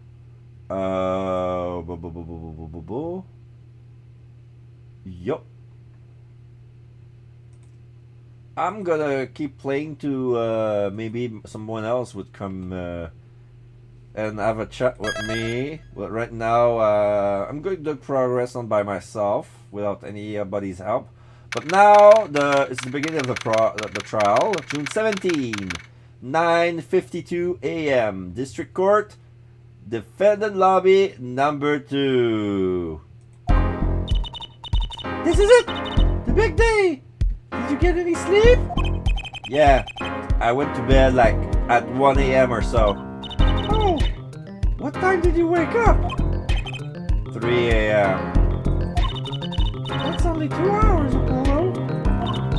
But at least you have me. Mr. Hat takes out. And the amazing Mr. Hat. Here's looking at you, kid. Good luck today, Apollo. That voice. Oh, it's Phoenix. Hey, get any sleep? Mr. Wright. I was going out of my mind with boredom, so I signed myself out earlier today. Somehow that place makes fake piano playing at the endo sheet pasta seems almost fun. Fake piano playing at the endo sheet piano. Daddy, do you know who Prosecutor Gavin's witness is today? Take a guess. How about Little Plum? That Sherman tank of a mom? Nope. Guess again. That's too bad. You know, speaking of moms, you need to find me a new mommy one of these days, Daddy. Oh, it's barely morning and you're at it already, Trucy. Okay, see, this is why I don't buy their father-daughter relationship. So, Mr. Wright, do you know who the prosecution witness is? Alita Tiala, your client's fiancée. She's going to be a witness? But that seems odd. Why would she testify against her own fiancé? You would have to wonder what Gavin's up to. Something's going to go down today, that much is clear. Well, not to worry. I've got my panties back. If we can't find the killer, I'll pull one out of there. No, you won't! No more forged evidence for you, young lady. June 17, 10 a.m. District Court. Courtroom number 4. Court is now in session for the trial of Walkie Kentucky. The defense is ready, Your Honor. Prosecution is warmed up, and it's a sold-out house. Yeah. Very well. To recap, while yesterday's witness seems more guilty than any other party, Guilty of panty snatching? we did find out one thing for certain. There were 3 people in the park at the time of the murder. The witness, the victim, and the defendant. Correct, Judge. And today I'd like to do something of a little new age. I'd like to look at this horrible crime from the outside. The outside? The acquisition of the murder weapon. The preparation for the act. Our poor defendant told all, you see. To this betrothed. Is betrothed?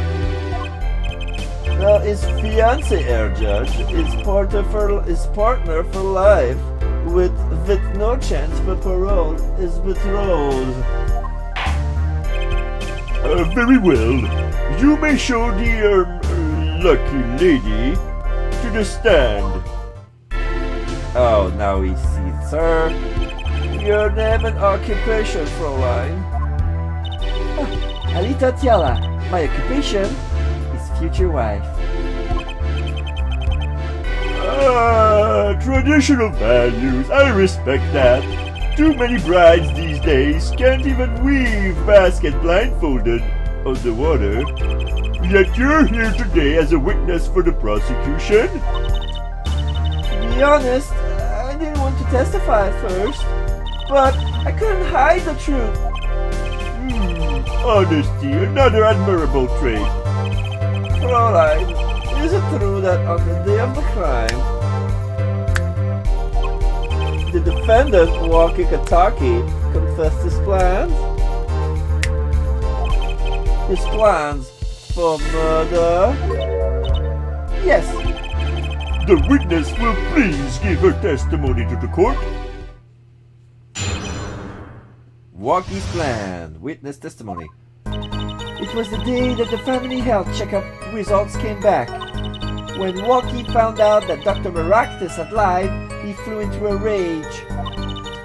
I'll teach him, he said. He took one of the family's pistols, and you already know what happened that night.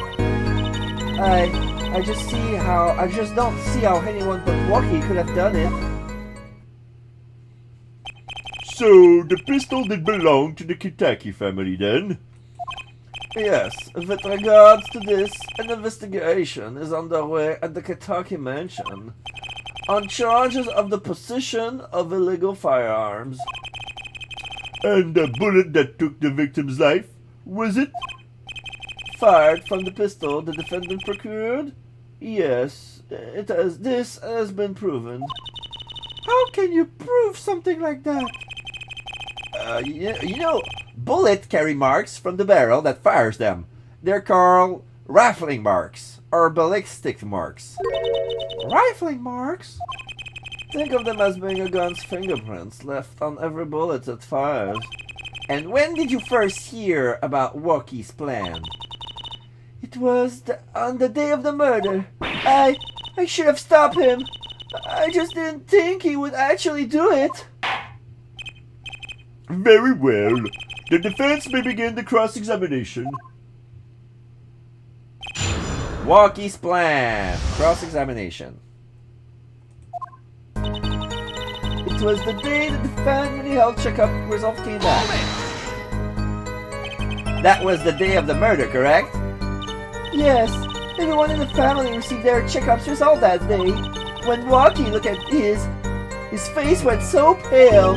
But of course, he had just found out that he had a bullet in his chest. So, you were there at the time?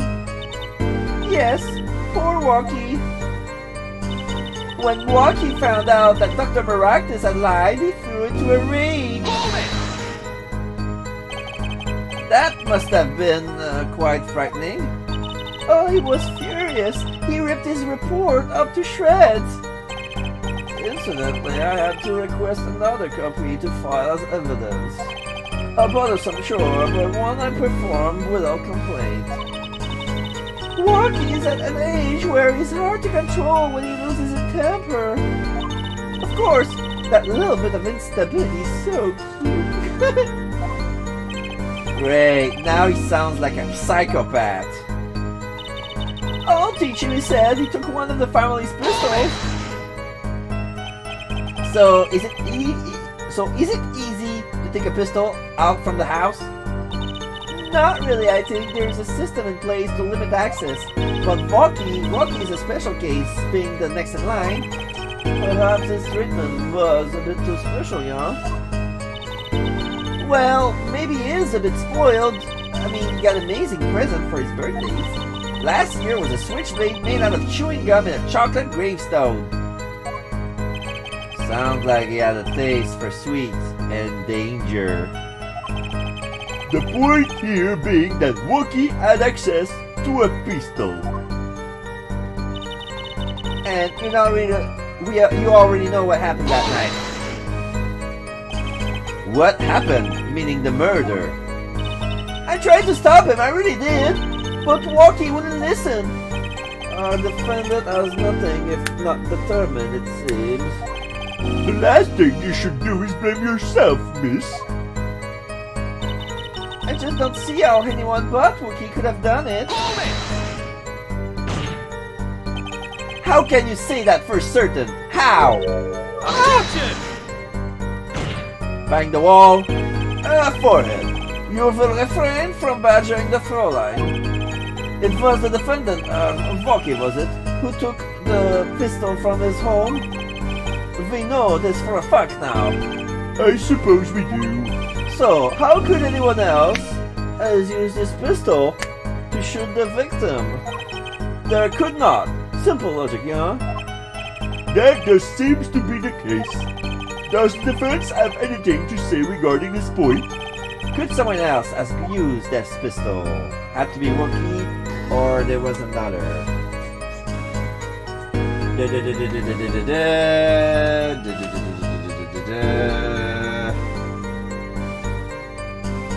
I'm gonna save.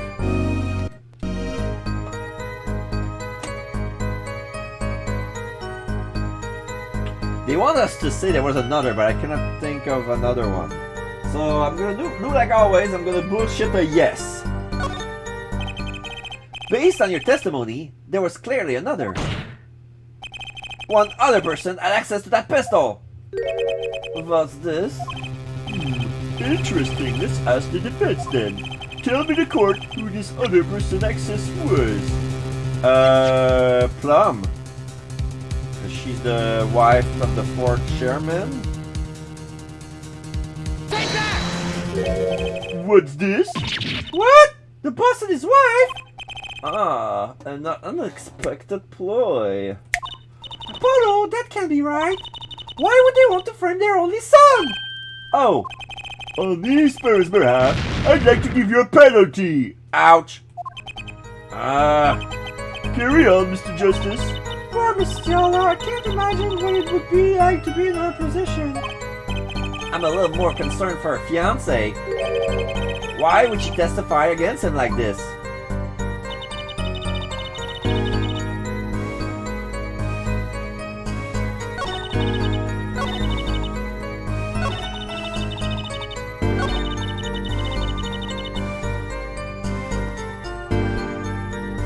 I'm gonna check the evidence. Because, yeah, Wookie has special treatment, but could she have access to the gun? I'm gonna try. Because we have more evidence to pin her. Objection!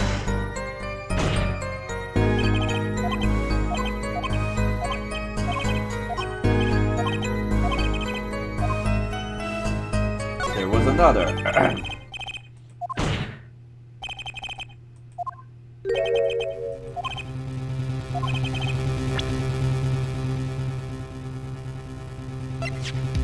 Alita Tiala. Take that! Well, of course. I mean, you, Miss Tiala. Huh? Me? But why? You were quite clear when you told the court you heard about the pistol from the defendant on the day of the murder. In other words, you knew what he was planning. Objection! Let me get this straight. You intend to tell us that this lady stole the pistol from her fiancé and killed a man in cold blood on his behalf?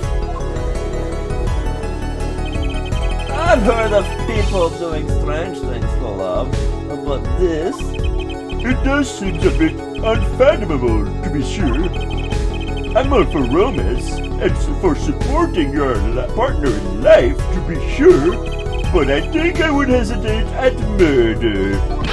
I hope you do more than hesitate. But what if a different connection could be proven? A connection between the witness and the victim? We might find what she had a personal motive beyond wanting to help her fiancé. That would put things in a slightly different light. What possible connection are you suggesting here? You know what I'm starting to think? I'm starting to think that the police never looked inside that safe. I have evidence showing a connection between the witness, Miss Tiala, and the victim. We're gonna show them the walkies charge. Take that! That looks like a medical charge. Found inside the safe at the Maractus Clinic. I'd like to draw the court's attention to the names written on the chart. What? Miss Tiala, whatever. Why is your name on this chart? Oh, she's pissed and sweating. Well, care to explain the meaning of this, Miss Tiala? I'm not sure what you mean by meaning, Mr. Justice. Oh, she's mean. Our warm little fiancé just froze over. I was on staff at that clinic until half a year ago. It was boring, so I quit. That's all. Is there a problem with that? Miss Tiala, you testified that you had no connection to the victim. And I don't. Now. I quit half a year ago, didn't I? So there's no connection. Let me guess, you're the kind of guy who can't rest until he knows every last detail of his girlfriend's past. Am I right? That's not true at all. Why, I embrace the one I know. There's no connection now. Doesn't fly in a court of law. Doesn't fly? She's one tough nut. She probably feels right at home with her kitakis. You left your job at the Maractus Clinic, true, but you remain connected somehow. Very well, Mr. Justice. Show us evidence that proves the witness is still connected to the Maractus Clinic. Yes, we see Alita's sandals at the clinic. Take that! These sandals were found in the Maractus Clinic lobby. They're yours, aren't they? Well, who knows? I'm sure there are lots of people with those sandals. So sorry, Fräulein, but your act isn't working. Your moment of hesitation just now cost you. What's with you? I thought you were on my side. Perhaps you are unaware that toes leave toe prints? A simple analysis of these sandals will reveal all. Well, now we see your true colors. I was wrong to cooperate with you from the beginning. I just wanted you to help get Walkie back on the straight and narrow. This court thinks you need to worry less about Walkie and more about yourself.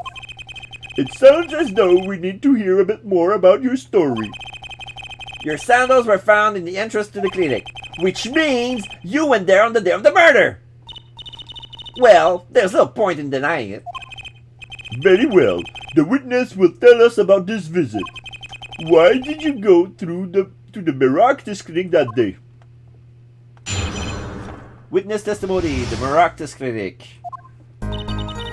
I did go to the clinic that day, my first time in half a year since I quit in January. I went to warn him. After all, I knew Wookie had the pistol. The doctor always was a timid man, too timid to admit his own mistake. Where else would I gone? I'm not hiding any dark secrets. I wanted to tell him to be careful as an old friend. Oh yeah? By mistake, you mean? The mistake we heard about from the defendant? The botched operation? He was a timid, small man, but I never wished him harm. I just thought I should let him know, you know. That does make sense. Yes, but there's still one thing which does not. What's that, Prosecutor Gavin? And the sandals left in the lobby, of course. We can assume she wore these sandals to the clinic, yeah? Then why did she not wear them home? If it were me, I would have worn them home. I would have worn those sandals home too. So why were the sandals left behind? He pointed out the contradiction before me. There's probably a good explanation for this, right, Miss Tiala? Say, for instance, there happened to be a similar pair of sandals there which you wore home by mistake? Actually, that's right. I'm impressed, Mr. Gavin. Oh, it is nothing. There is, after all, no other possible explanation, yeah? Forehead? Oh, what the? No fair! He's filling the holes in our testimony! The defense may begin the cross-examination. The Maractus Clinic. I did go to the clinic that day, my first time in half a year since I quit in January. I went to warn him after all, and you Wookie had the pistol. Okay, I'm gonna press the first one.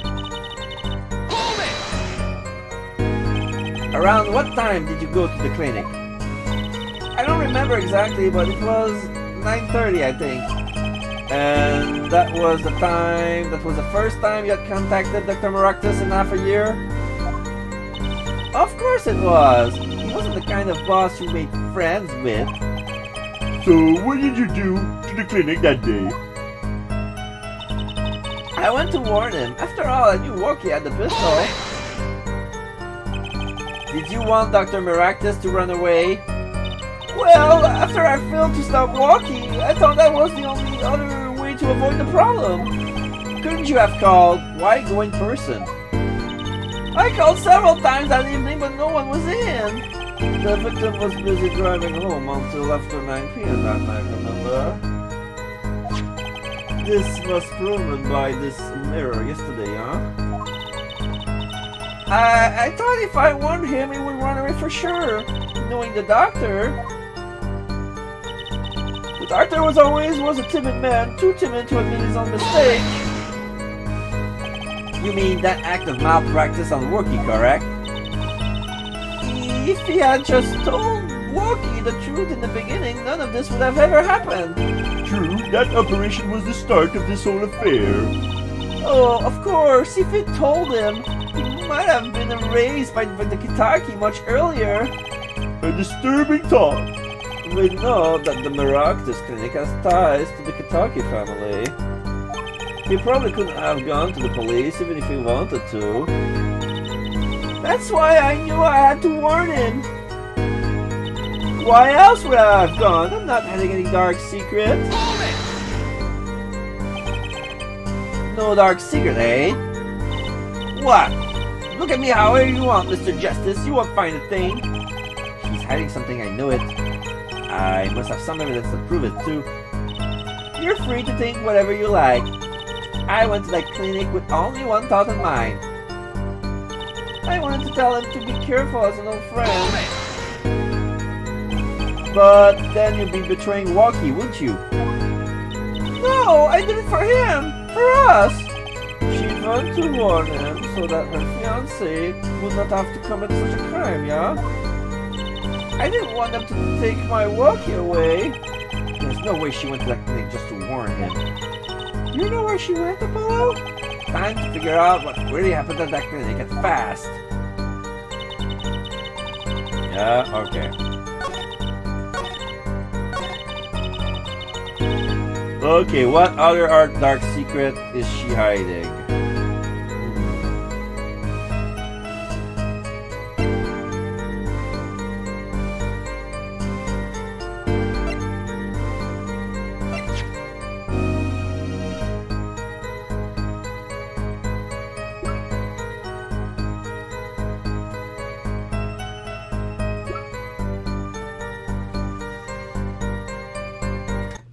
I'm not sure what to present. I know this is where it is, but I'm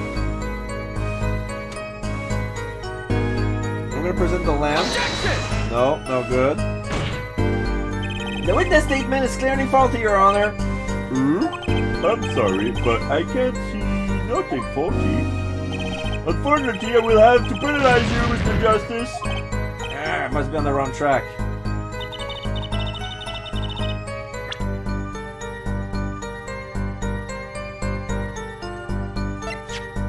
The balls? Objection! No.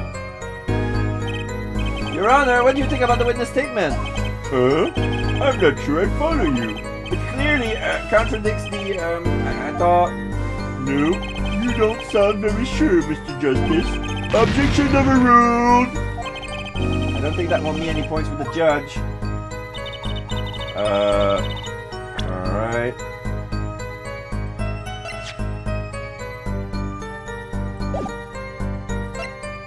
I'm gonna present the checkup report again. The chart that's that talks about the metallic object. Objection! No. Your Honor, let's say. Oh, this is my last chance. I think I need to save.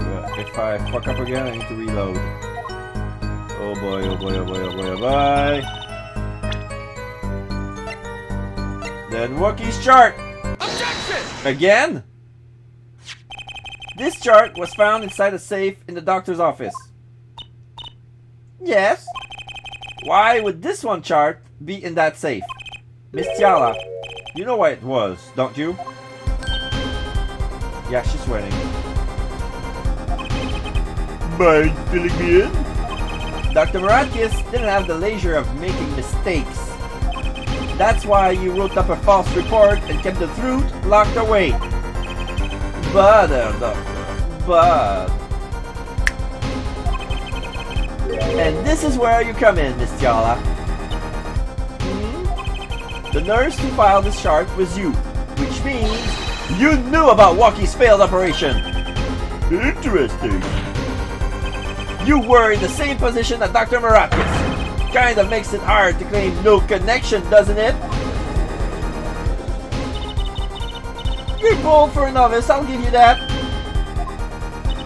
Mr. Justice, you would know I was only a nurse. The doctor is responsible for the chart's contents. This chart business seems to be quite important. Please amend your testimony accordingly. Too bad, little attorney. Oh, she's about to lie.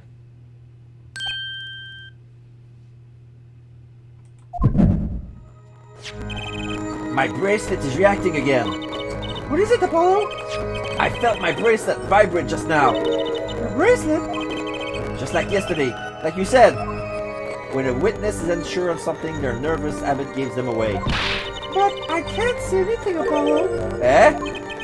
Then what's my bracelet reacting to? Wait, maybe... Yes, that has to be it. What has to be it? Your senses, Apollo. They must be sharper than mine. Huh? I can't see it, but you can sense it. I don't know about that, you see. I don't have some kind of special power or anything. Listen to me, Apollo. There's a weak point somewhere in Miss Tiala's testimony, but we don't know what her nervous habit is. Well, then what do we do? You have to perceive it yourself, Apollo, with your eyes and your senses. then it's up to me and my bracelet. I don't know why, but the bracelet helps. Somehow, touching it helps me focus. Let's give it a shot and bring down that testimony. Why would I go to the clinic now for a half-a-year-old chart? I wanted to tell him to be careful as an old friend.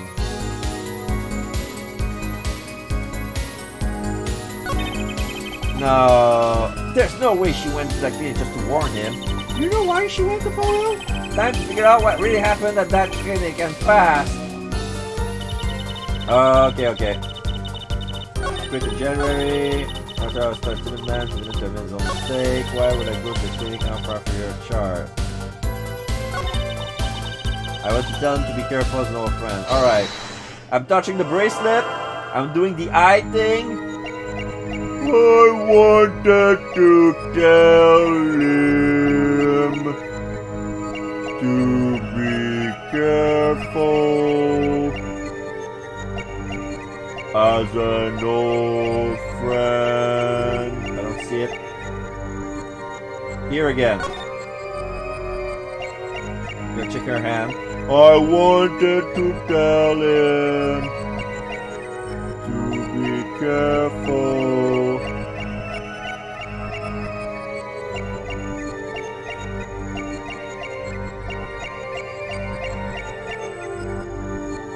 Here again.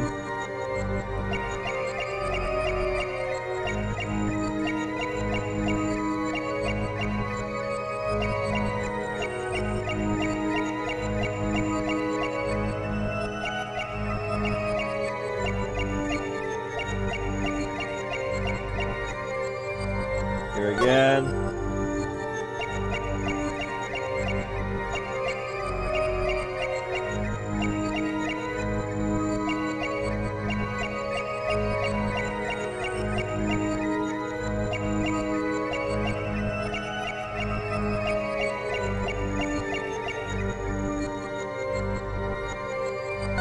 Let's stop. Maybe that's not it. I wanted to tell him to be careful as an old friend. Why would I go to clinic for a half-year-old chart?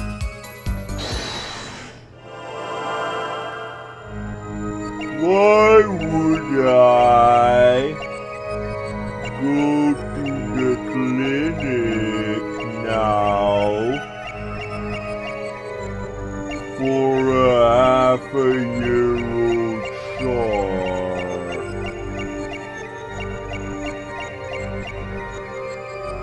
Here again. I'm looking at her finger now. Why would I? Oh, she's twitching her ring! She didn't go to the clinic on that day. She didn't go to the clinic on that day because the stains were dry. Gotcha!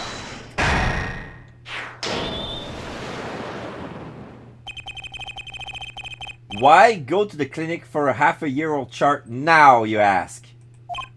But you know why you would go now, don't you? I don't know what you're talking about. It was quite clear, Miss Talia. You have a nervous habit. The moment you said the word now, you use your right thumb to fiddle with your ring. What? She was unsure. I saw it. Now, that's the key word. The chart wasn't a part of your past. It was clear and present threat. That's ridiculous. Why if that were the case? I would have had 6 months to do something about it. Indeed. Eh? Which means something happened quite recently. Something to make that chart a problem for you now. I've got her on the ropes. I can feel it. Time to strike the killing blow with evidence. Miss Talia, there's no use trying to hide it. The chart became a threat to you now because of this. The health report. The checkup report that appeared on the day of the murder. Take that! A health checkup report belonging to the defendant. The Kitakis are trying to get out of the business. The health checkup this month was their first ever. What did you think when you heard about this? Eh? Oh, nothing. Why should I think anything? Oh, I would think you were positively besides yourself. Because you were afraid. You knew that Walkie's chest x-ray would reveal. A full half year had passed since the operation. You thought you were home free. When the chart came back to haunt you. Eee!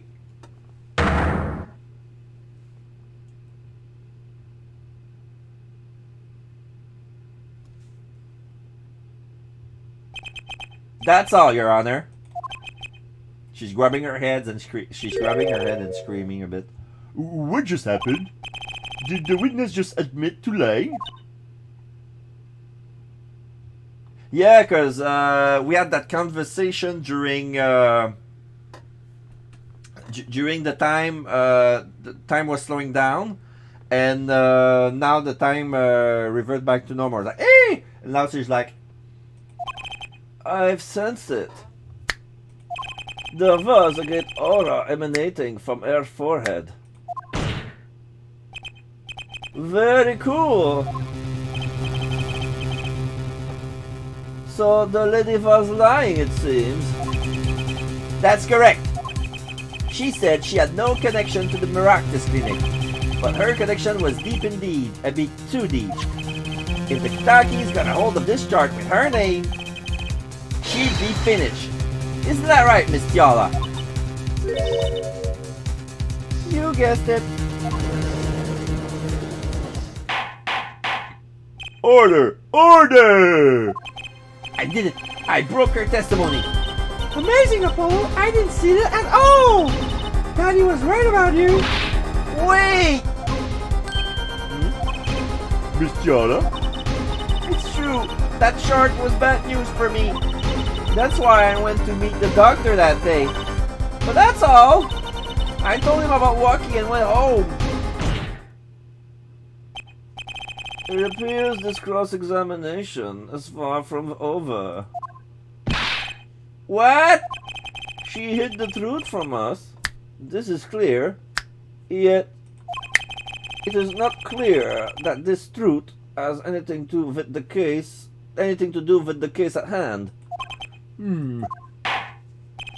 Very well. The witness would add this to her testimony, and we'll have a bit more cross-examination. Ah, we're so close! You're still close! Keep on her, Apollo! Nothing happened at all. I warned them and left. Why would I go to the clinic now for half a year old chart? Okay, nothing happened at all. I warned him and left. Hold it! How did Dr. Maractus respond to the warning? Oh, he was quite surprised. Panicky even. Who wouldn't be scared to learn that Kitaki was after them? Incidentally, this court is not afraid of any mobsters. Why, we had a life-threatening situation just yesterday morning, here in this courtroom. Yeah, real impressive the way you stood up to the attacks of the amazing Mr. Hat, sir. After which I carried you back to your chambers. Sounds like the judge has quite a fright! Nothing happened in Dr. Maractus' office that day, huh? But what about the mess we found?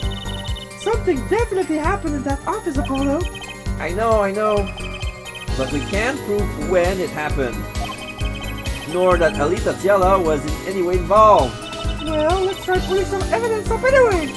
There's no way she went to that clinic just to warn him. You know where she went, Apollo? Time to figure out what really happened at that clinic. And fast! Okay.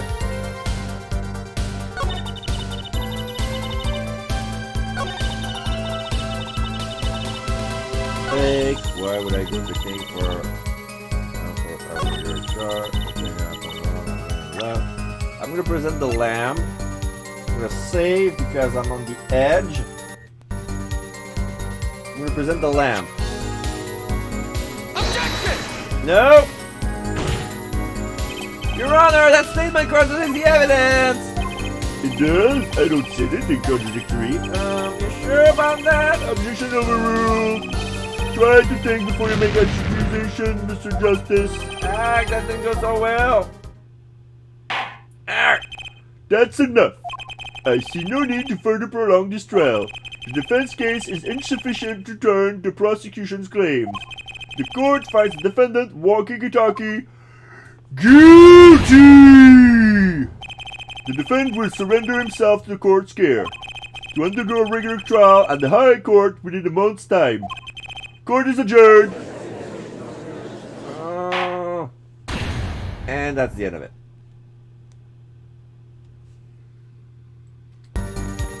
All right.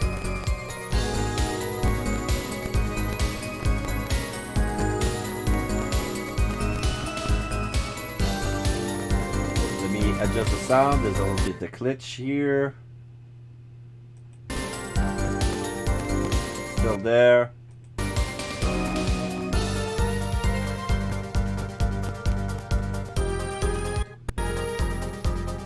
Okay, a little bit better. Alright, slippers won't do much. The bullet. Objection! You say nothing happened in the doctor's office? I disagree. Take a look at this! What's that? It looks like a squished up ball of clay. Kinda like you, actually. This bullet was found in the Maractus clinic office. Something did happen in that office, Bestiala. Objection! Enough of this joking around. The police investigated that clinic. Objection! Ah, but this was stuck inside the doctor's safe. Inside the safe? I guess the police didn't check that far. Objection! But there is a problem. How can you say that the bullet was fired on that day? Objection! Weren't you the one who explained rifling marks to us? The pistol was taken from the Kitaki mansion that day. If the marks on this bullet match the murder weapon, then that proves a firearm was discharged in that office on the day of the murder. Not bad there, forehead. Bailiff, have this bullet analyzed immediately.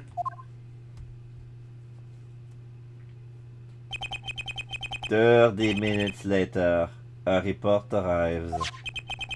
The rifling marks on both bullets are identical."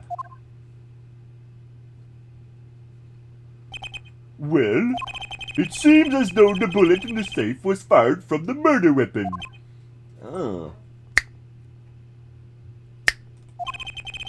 Perhaps the defense would like to state their position? The bullet in that safe proves one fact. A pistol was fired in that office on that day. And at the time of the firing, the safe was open. The safe which contained the top secret chart. Do you think someone was threatening Dr. Maractus in order to open the safe? Only one person was in a position to do such a thing. Our witness, Alita Tiala. Order! Order! Order! Mr. Justice, where are you going with this? Are you accusing the witness? Alita Tiala knew about Walkie-Talkie's botch operation. She got engaged to him without telling him about it. As long as that bullet remained in his chest, his days were numbered. What if she married him, and then the bullet finally reached his destination? What? That reminds me. Apparently, the Kitakis have been asserting themselves in the lawful business practices. They're making quite a great deal of money, a fortune, if you will. Nefarious! So she planned to marry him just to get her hands on his fortune? Objection! Oh, objection, yo! You keep trash talking about my Alita! You talking trash? I'll sue you, lawyer man! Keep talking trash to my sweet Alita, I'll sue you! Me? Yeah! You said you would abuse my Alita! I think you mean accused. Same difference. Well, you can't have her. She's mine. It was me. I shot that doctor. Me. He left me to die, so I left him to die too. There in that park. Walkie. Just go down. Oh, keep your hands off my Alita, or I'll... T.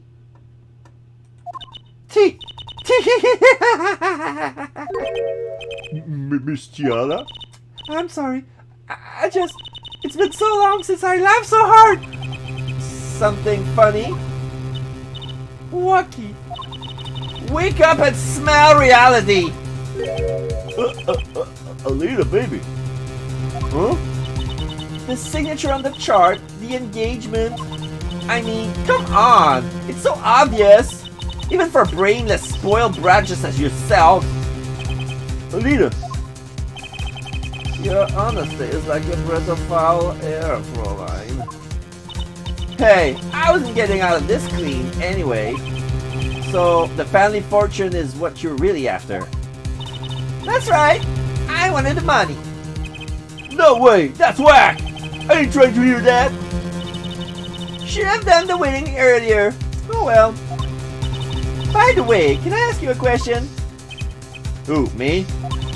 I believe you said you were going to abuse me? Accused. Oh, of what crime, might I ask? Oh, I'm a bad girl. Sure, I got close to that brat because I wanted his money. But he was the one with the pistol. He could have fired into the safe after I already left the clinic. What? I would never do a thing like that. It was definitely that silly brat. Wait, but What are you talking about? Trucy, You had the most to lose if that chart was found. but I didn't have a pistol. Now did I? Well, you could have taken walkies. You'd think he would have mentioned that, no? All I've heard him say is, it was me, I shot him. Objection! That's only because he's trying to protect you!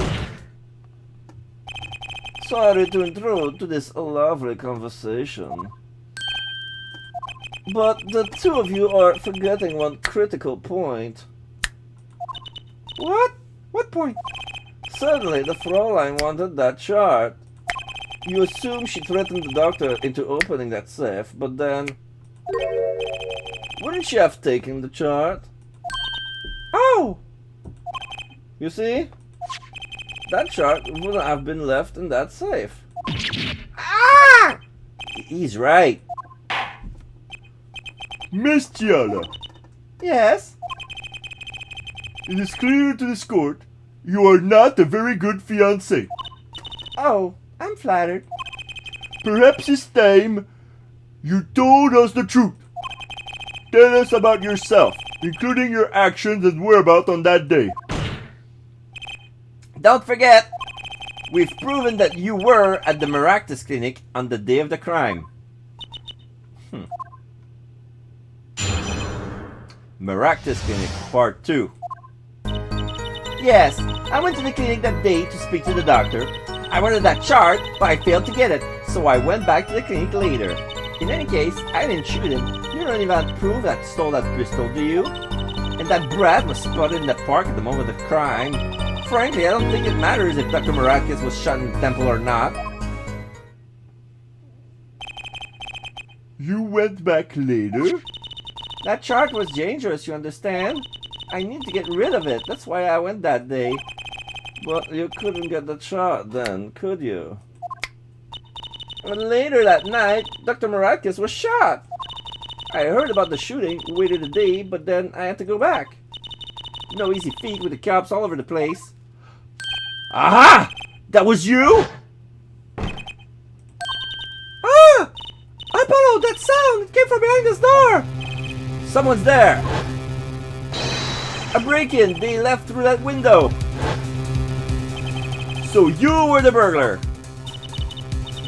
That was you two? If only I had one more minute. Then I could have opened the safe and gotten the chart. What? That's trespassing! And brazen at that! Oh, is this a trial for trespassing now? Besides, you can't blame a girl for wanting to protect herself. They are gangsters, you know. In any case, Mr. Justice, your cross-examination. Admitting the little crime to avoid the big one, hey?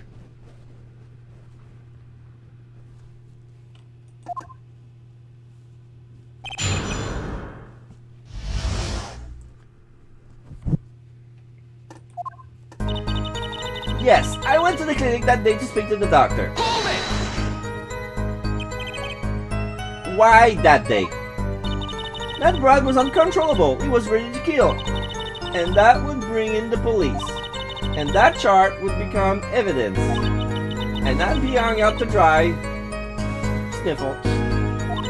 But the police didn't check the safe, did they? Well, they thought the crime scene was the park.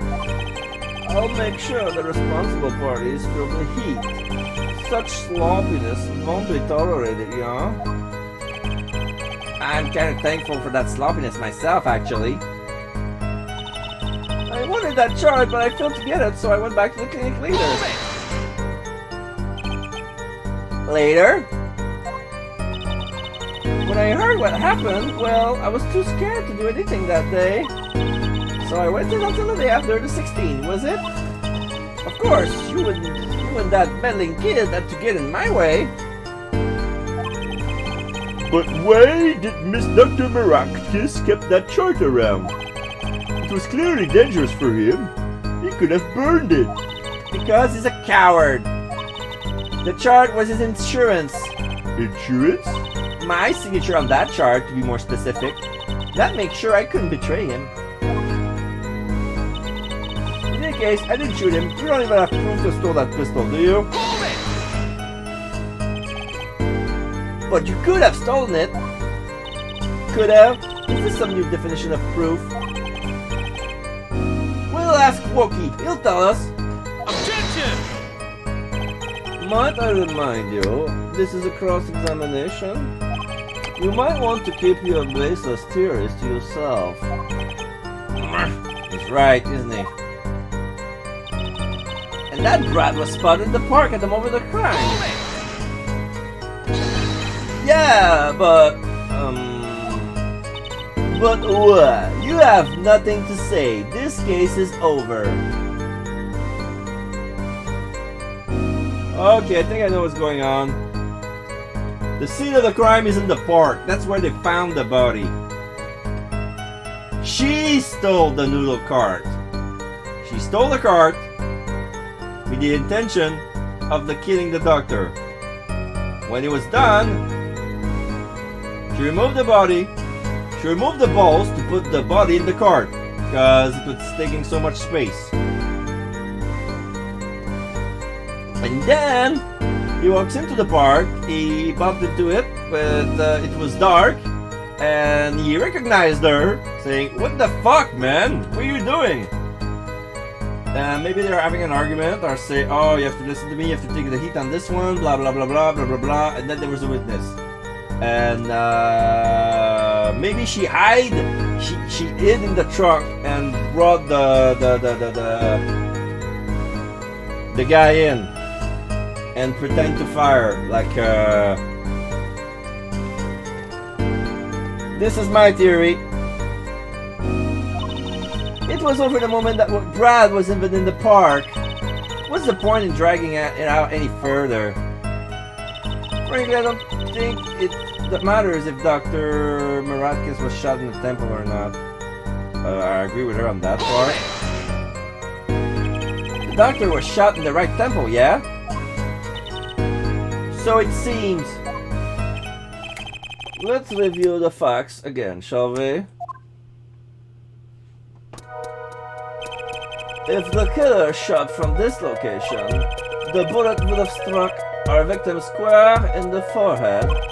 However, the entry wound was in the right temple. Yes, we heard testimony on this yesterday. At the time of the shooting, the witness was standing here. Just before the gun was fired, he shouted. The victim turned his head to look and was shot. Objection! But that testimony was proven to be a lie. Our egregious panty snatcher, Mr. Stickler, did witness the crime, but he was standing to the north, next to the trash can where he tossed those panties. If Mr. Stickler shot from this location, the bullet could have hit his right temple. Silly attorney. What?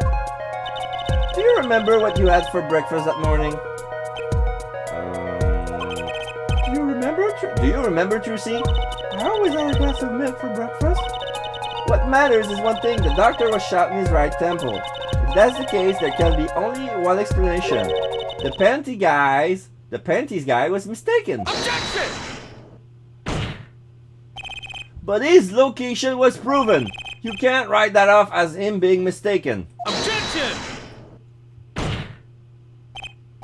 Then why don't you show us our forehead? Show you? What?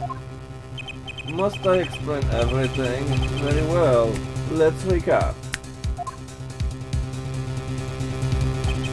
If the witness panties guy was standing to the north, then where was the shooter standing?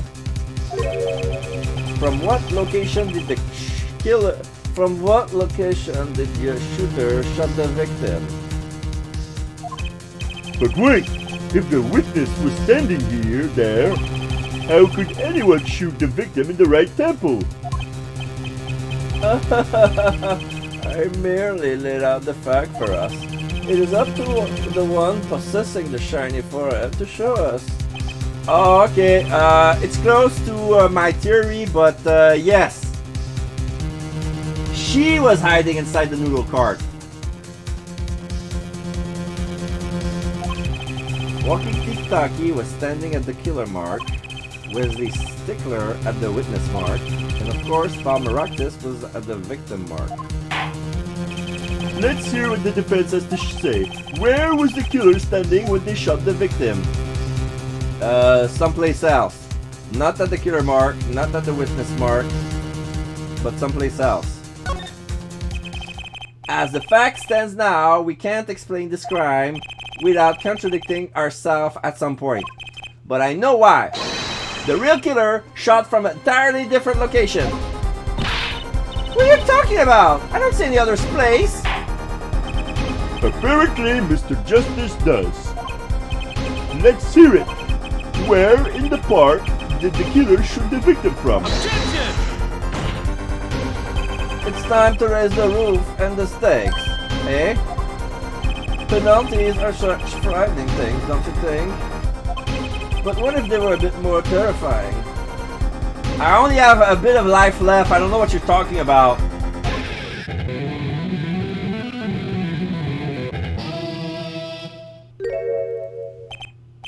Like so. Doesn't make any difference to me. Probably if I had a full bar, maybe it would be half or double, half my life or double the usual penalty or all of it. Right now, one mistake, I'm dead. So the stakes are already through the roof, like Clavier would suggest. Double penalty? Oh, it's a double penalty. But for me, only one hit kills me, so... forehead, which to take us in a new direction. Then he must be ready for the challenge ahead. Challenge accepted. It's justice time. Are you sure, Apollo?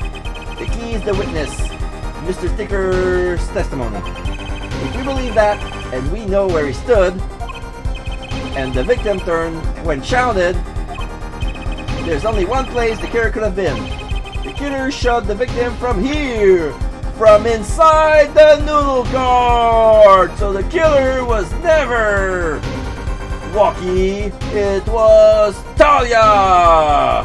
Take that! I believe we all owe a debt of gratitude to Miss Alita Tiala. What do you mean? Thanks to you, we had a chance to review the crime. And this time, we were prepared. We know that Wesley Stickler was telling the truth. We should have listened to him from the beginning.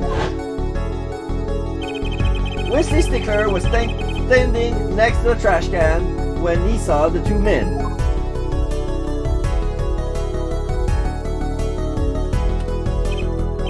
He shouted just as he told us in his testimony, and the victim turned to look in his direction. A shot was fired. The victim was hit in the right temple. Oh no! Oh yes! Which direction was his right temple facing at the moment? That's right, towards the noodle stand. Order! Order! Order! So you're saying the killer was inside the noodle stand? Objection! Let's think about this a bit more, shall we? You say the killer was inside the noodle stand, which would mean the victim, Dr. Maratkis, came to the park, wielding his own murder in the cart behind him? This is the most ridiculous thing I've ever heard. I think you noticed if you were pulling someone along. Objection! There's something we should worry about before that. Why was he pulling the noodle stand in the first place? That was my question from the very beginning, and we never brought that at all. They were planning something. They were in on it. She came in the clinic to talk about it with the doctor, to plan something. She brought the noodle stand with him. They took out the plates, she hid inside, and he was pulling the cart. And they were about to meet. Yeah, she said that he was about to kill him and did. Alright. This is the plan. Everything makes sense now. Objection!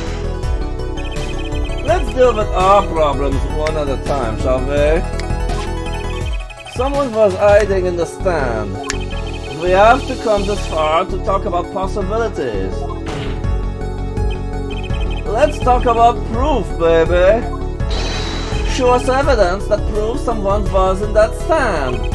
Can I prove that? You want evidence that someone was in the stand? Well, I've got it. Or well, too bad. I've got it. I know I've got it. I've got it right here. Intriguing! Let's see what you got! Show us proof that someone was hiding in the noodle stand. Those would be the slippers. I'm gonna say to be sure, because I cannot afford a mistake at this point. Take that! The Miraculous Clinic, and they're covered with paint. These slippers were found in the trash can near the crime scene. A single slipper print was found at the scene,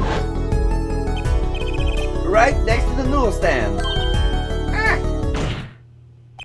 Oh, and Miss Talia, your toe print was found in the left slipper.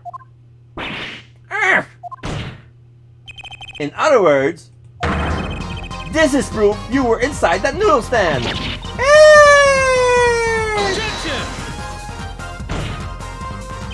Yet there was only one slipper mark found at the scene. Can this be called a footprint in good faith? Objection! Observe the diagram. A park pathway runs right next to the slipper mark. A slipper will leave a trace on the cobblestone path. Objection! Yet you still cannot say this is a footprint, yeah? Why not? You have an impression left by a single slipper. What if it was on the stand and simply fell to the ground? Objection! That's just dumb. One more thing. A noodle stand is typically cluttered with the tools of the noodle marking trade. There was no room for a person to ride in there. You have a point. Could someone has eaten in that stand? Apollo, I think I might be onto something. I think I figured out one of our pieces of evidence. In order to make room in the stand, some things would have to be. Well, Mr. Justice, Do you have proof that someone could have hidden in the stand? I can prove one thing. Someone did scheme to clear space in that stand. I'm gonna present the balls. Save again just to be sure. Take that! This is a noodle bowl from the stolen Eldoon's noodle stand. Yes, and what about it? We discovered a large quantity of these balls yesterday in the lobby of the Maractus Clinic. Sorry.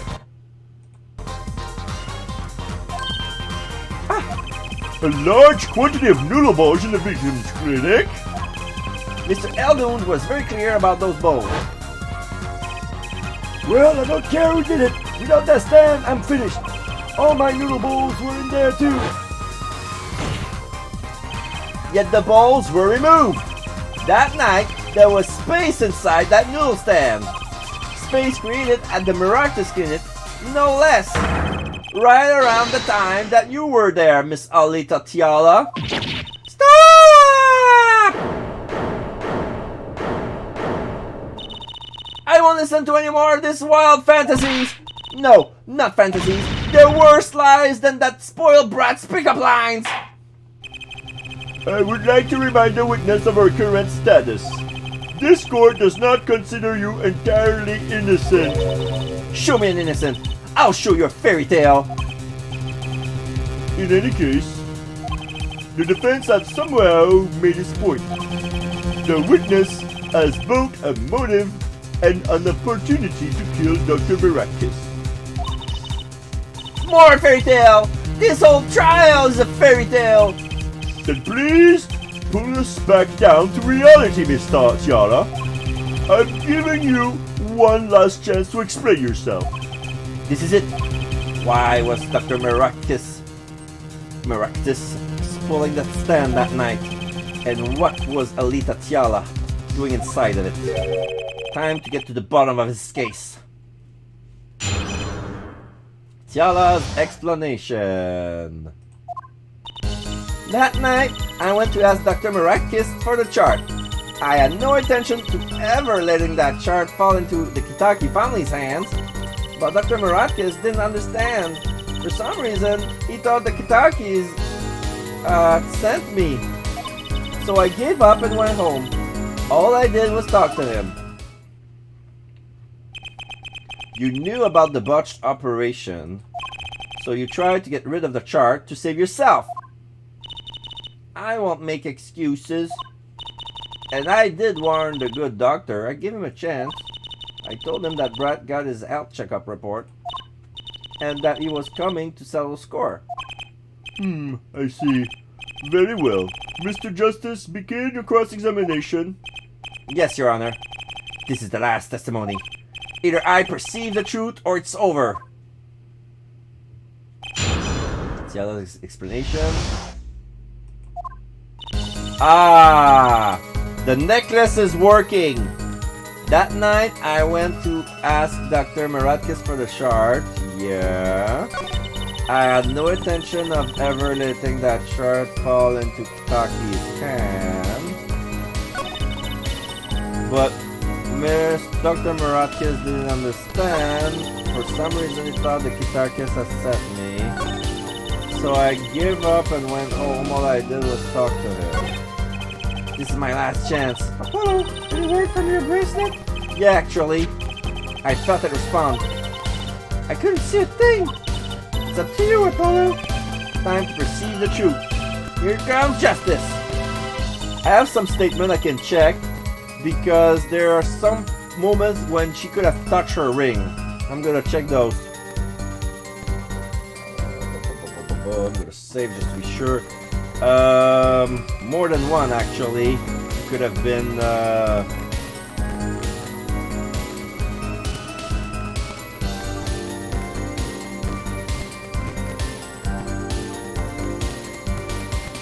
Alright, I'm gonna check this one again.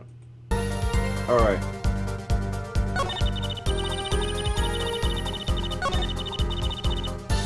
Let's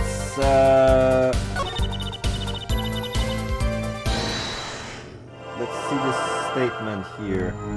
First up! Oh no, she's hiding her hands. Okay, that's no good. For some reason you thought that you talkies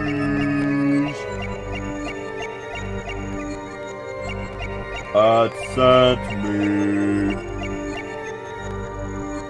Stop. Not this one.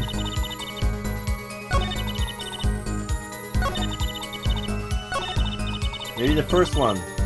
That night I went to ask Dr. Maratkis for the chart. That night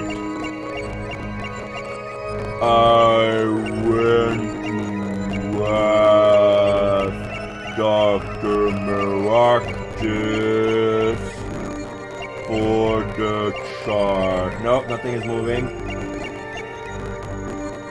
Stop.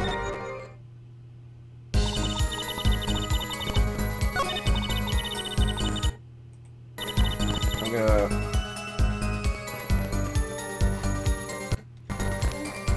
Oh, that's worse. Oh, that's worse. Okay.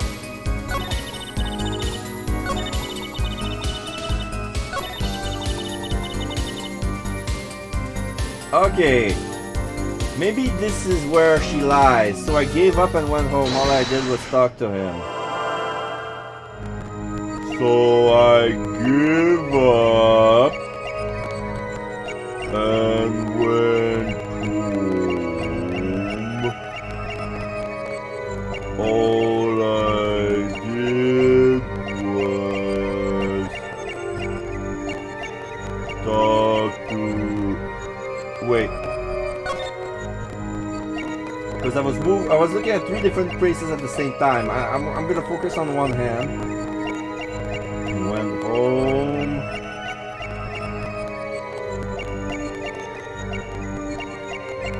Here. Her hand was moving right now. Gotcha! She's scratching her abscot. All I did was talk and lie. What? Show me proof. I'm pretty sure about this one. I think I'm getting the hang of this. A little slip in confidence and they give it all away. The proof is you, Miss Talia. All I did was talk to him, you claim? Yet you can't hide your own nervous twitch when you say those words. My twitch? What are you talking about? You have a habit of scratching the area of your neck around the edge of your scarf. What? What? This is working better than I hoped. These unconscious actions tell the truth she won't say. Habits and lies, 2 dots. Connect the dots and find the truth. Don't look at me like that. I told you the truth. It seems that when you recall that what really happened in that office, you can't keep your hands off your neck, can you?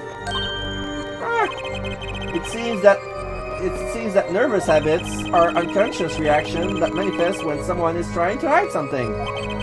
You can't hide behind your scarf, Miss Tiala. Something happened between you and the victim in the Miraculous Clinic office.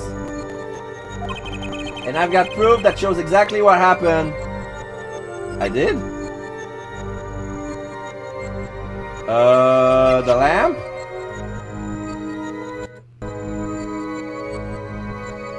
Take that! What's that? You're touching your scarf again. Ah! There's something unusual about this lamp. The bulb is broken, and there's a red splosh on the cord. Eh? Seeing how you hide your neck, I think I can come up with a plausible explanation for this lamp's state. Well, spit it out! This talking in circle nonsense is killing me! Very well. The answer is very simple. Miss Alita Tiala, please remove your scarf!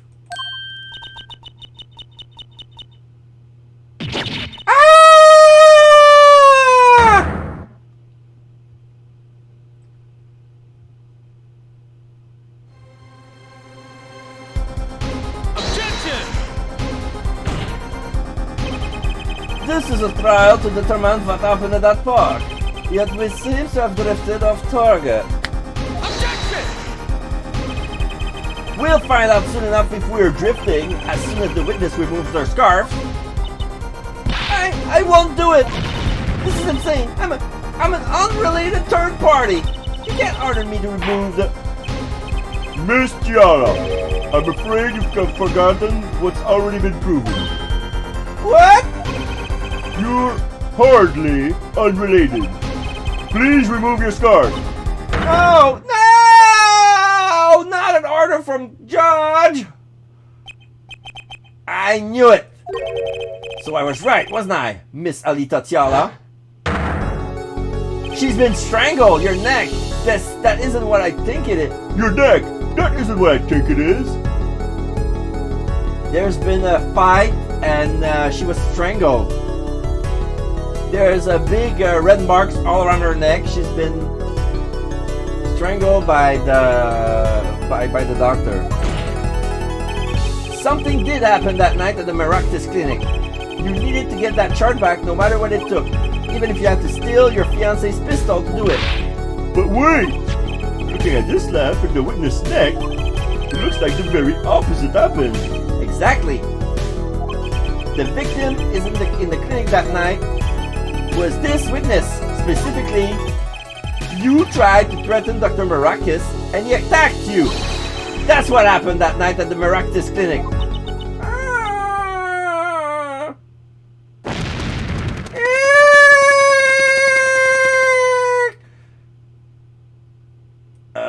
Feathers from her brooch flies off. Order! Order! Order! Will someone please tell me what really happened? I told you the truth already. I went to the clinic that night to warn Dr. Maractus. With a gun. That gangster knows everything. He's coming for you. Looks like this is a flashback. Like that she was talking to the victim. Now the victim says, "Looks like my clinic seems its last patient. We have to get rid of that chart. Quick, open your safe. Give it to me." So you can save your own skin? What? I know what you're up to. You want in with the family. And if they see that chart, you're finished. Leaving me holding the short straw. But if I'm going down, I'll want some company. You! And what happens next? He jumped at me and knocked me to the floor. Then he took that cord. Paul Maractus was serious, deadly serious. And then we see him, his arms crossed. He was really trying to choke her on the ground as he pinned her on the floor. He really tried to strangle me. I must have blacked out.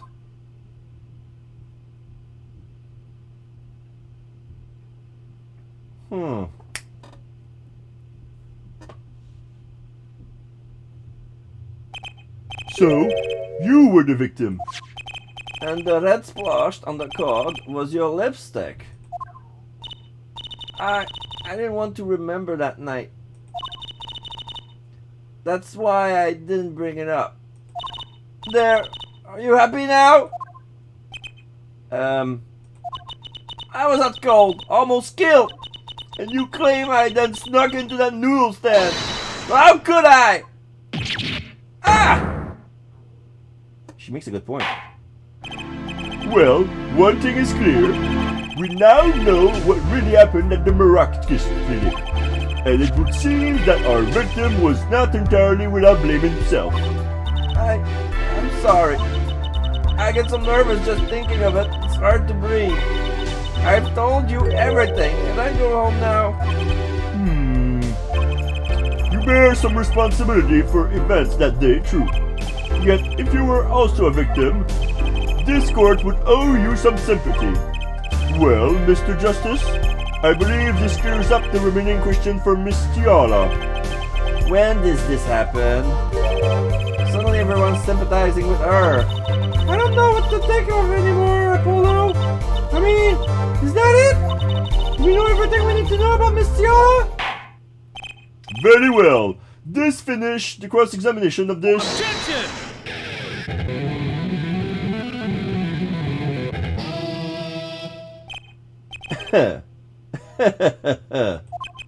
Not so fast. This party is just getting started. Now we rock!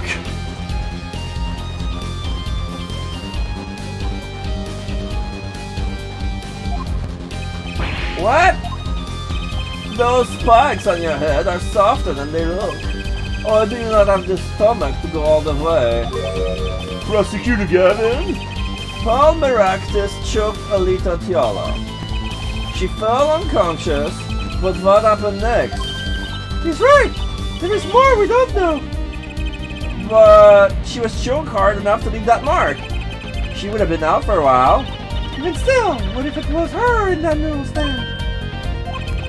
Alita Tiala, half dead, Dr. Maractus pulling that stand, and a bullet fired from inside the noodle stand. What if it's all true? We might have already figured out what truly happened that night. Miss Alita Tiala, as you can see, we're not through with you just yet. You really want to blame me for this murder, don't you? You too, Prosecutor Gavin?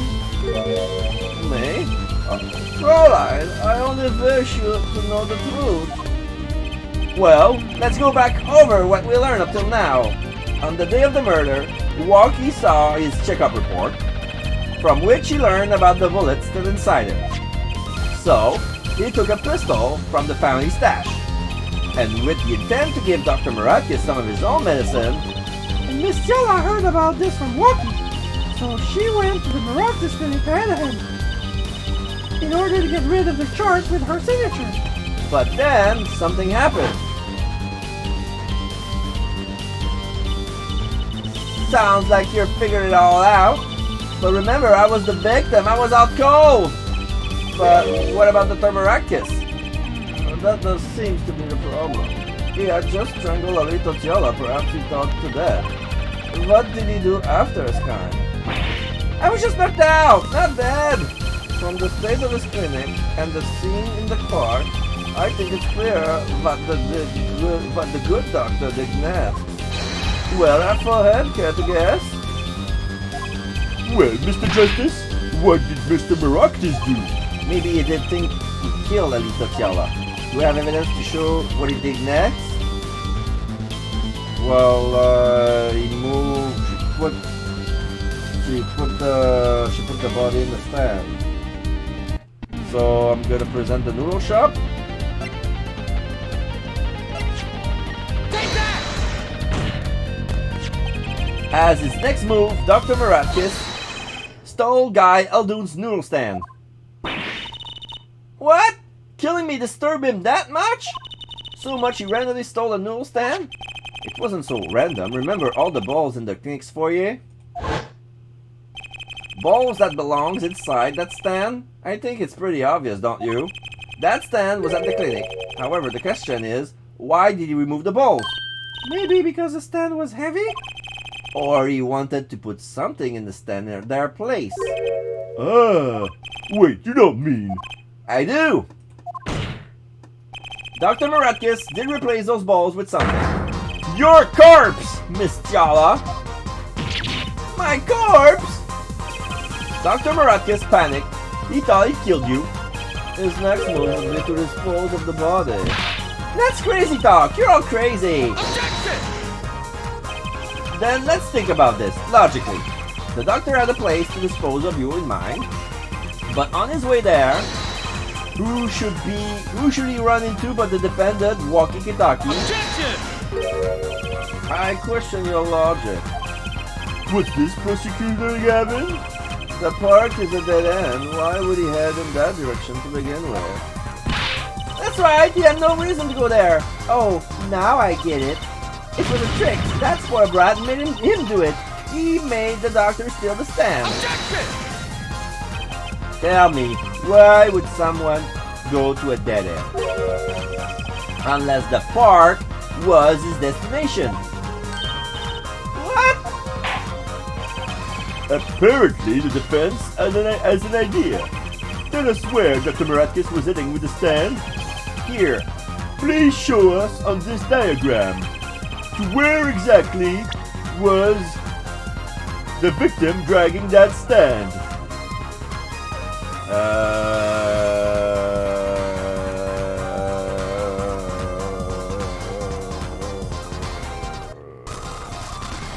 That's a tree. Wait, the sound sometimes.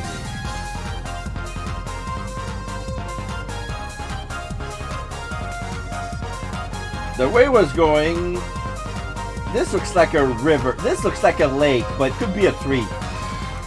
But there was no pond, so he was going on the to dump the body on the street. No. I don't know where it was going. That way for sure.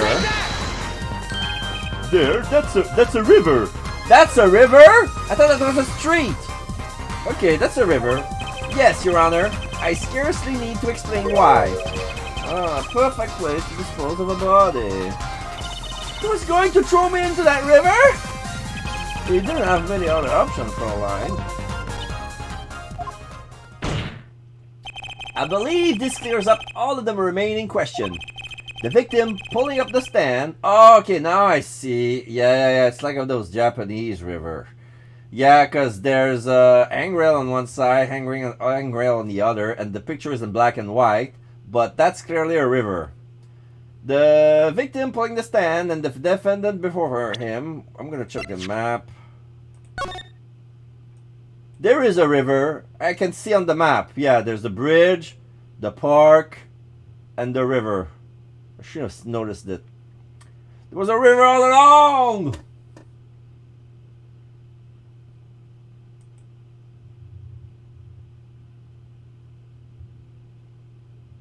It was a straight line from his office too.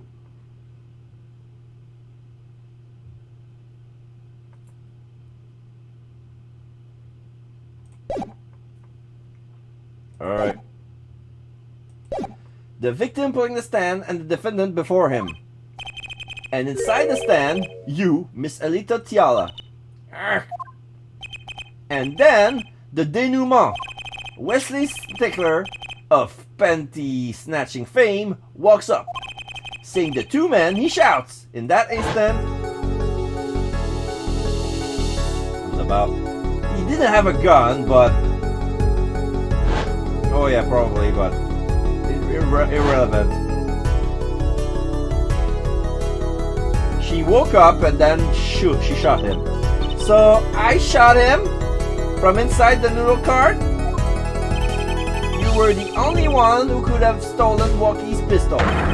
It had to be you. Well, Miss Tiala? Nice work. You mean I'm right? I mean, you've done a fine job dreaming up a story to get that spoiled brat off the hook. You're the one who's dreaming. Apollo's backed up everything he said with facts. If you're so sure he's making it up, give us another reason. Why was Dr. Moronkis pulling that stand through the park? Who knows? But there's one gaping hole in your logic. I think Mr. Gavin knows whereof I speak. Where of what? I can't believe she's still trying to deny this. Is this true, Prosecutor Gavin? Must I've always be the one to point out Air for his error? Maybe there really is something. I believe the Fraulein speaks of Herr Doctor's car. His car? That's right, the Maractus Clinic has that big garage. In which sat a green sports car, was it? Why would he steal the stand in the first place? If he wanted to carry a body, he would have used his car. And so we find our victims without probable cause to steal that stand. And our defense without a case. Objection! I have an idea. You know that green car? I bet it wouldn't run. It was broken. But an excellent counter-argument, Fräulein. Too bad you're quite wrong. Don't tell me you've forgotten what happened to your daddy. Daddy? That's right. That night, the car that hit Mr. Wright was that green sports car. Oh yes, I'd nearly forgotten about it. Afterwards, he drove it back to the garage. It ran fine. That's right. So why did he use his beloved sports car? A glaring contradiction, to be sure, you know. More glaring than your forehead. No! No!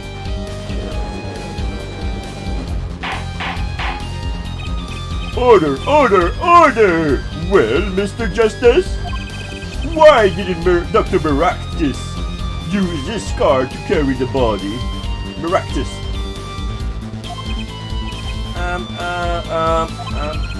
Is that a ground of surrender I hear? Some advice. Now's a good time to review all you know. Everything you learned over the last 2 days. Everything I've learned. Mr. Justice, this contradiction casts doubt on your entire case. This is truly your last chance. The defense will explain to us what happened that night. Someone else told us the stand, the car didn't run, or he carried the body in the car.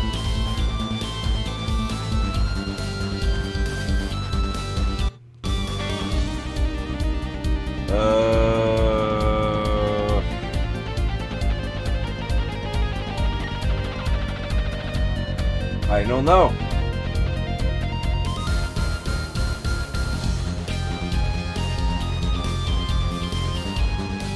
Someone else stole the stand? Actually, it was someone else who stole that stand. But then why was the victim pulling it? Well, he would have had to steal it from someone else. We're back where we started, Mr. Justice. Without an explanation for why he didn't use the car. I'll ask you again. This is truly your last chance. Okay, the car didn't run. He did a hit and run.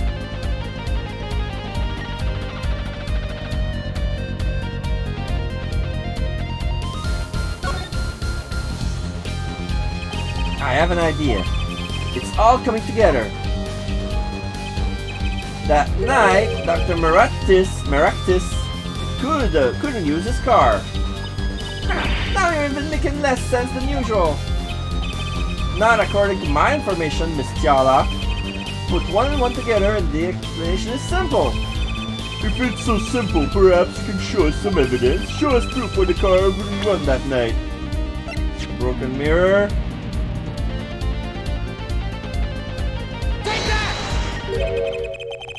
This is proof of why the car broke down that night? Well, Prosecutor Gavin? It's proof of a malfunction, alright. Oh, it's not good. A malfunction in Air Forehead's brain. The court accepts this evidence.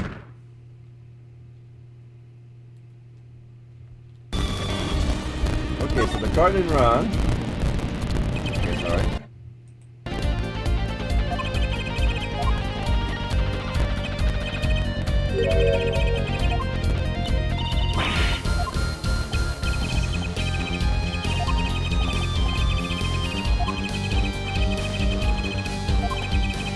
Now I'm gonna save here. I need to show proof that the car couldn't run. What?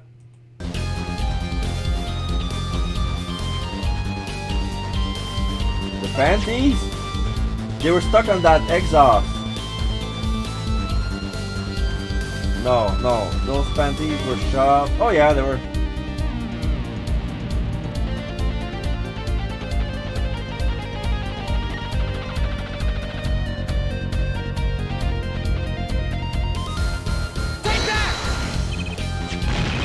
Let's see now. Panties again?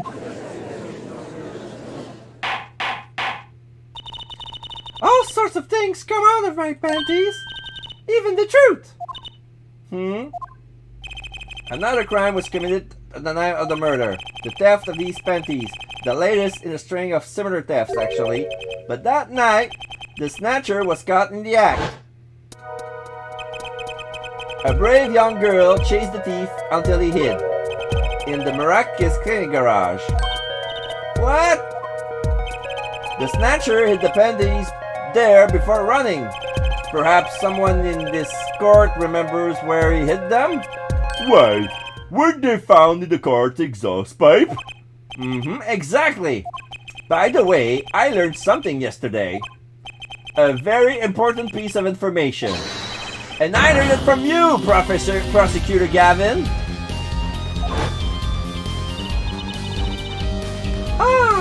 So you were here investigating?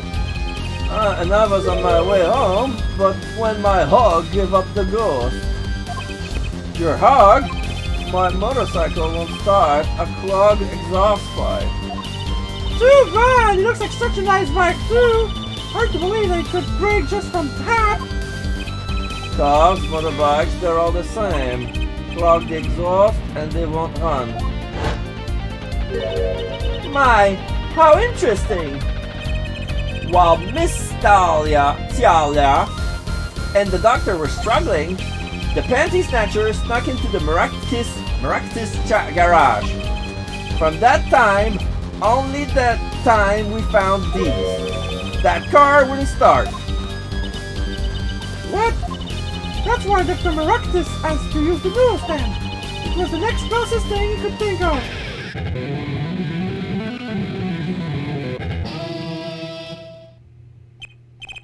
Well, Miss Tiala, this wraps your doubts up quite nicely, I think.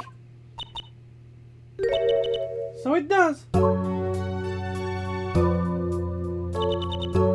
Where am I? So dark, can't see, cramped. The pain, my throat's burning. What's your problem? Now there's the scene with him. We meet Wookie. You, Doc! I know what you did! Wookie? You lied to me, so you know what I'm gonna do? I'm gonna give you a taste of your own medicine, man! Oh, wait, let me explain. Fine, I'll give you to your last request. Listen, you're being tricked. But now how you think? It's not just me. Oh no! He'll ruin everything! I have to stop him! Now we see a white shadow inside of a dark noodle stand, and she's standing on all fours with her gun that she stole from Wookie, and she's about to shoot. Seize this at once, you two! Bang!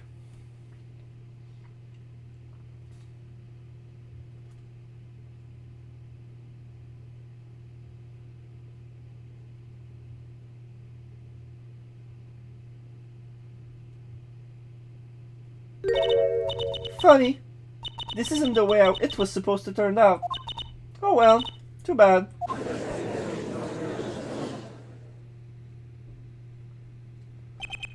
There's still one mystery. How did you manage to disappear from that stand? In the silence after the shot, I heard the witness running. I believe we heard as much from Vesla Stickler. He went to use a public phone to inform the police. Which is when I made my escape. Which is when you left that slipper print. Dr. Maratkis didn't bother taking my slippers off. I threw them out after I stepped in that paint, though. That was your mistake. No, my biggest mistake was coming to you for help, Mr. Justice. I believed in you. You and your anything agency. If anyone would get Wookie declared guilty, it was you. Yeah.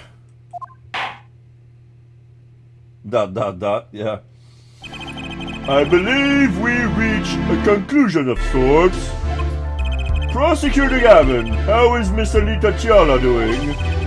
She's confessed to everything. We're processing her arrest now. Prosecutor Gavin sure seems calm for someone who just lost. I think he already knew. He figured out she was the killer a while ago. Some advice. Now's a good time to review all you know. Everything you've learned over the last 2 days. He lost, but I didn't exactly win either. Something the matter? Forehead? Looks like it's time to announce a verdict. Not guilty!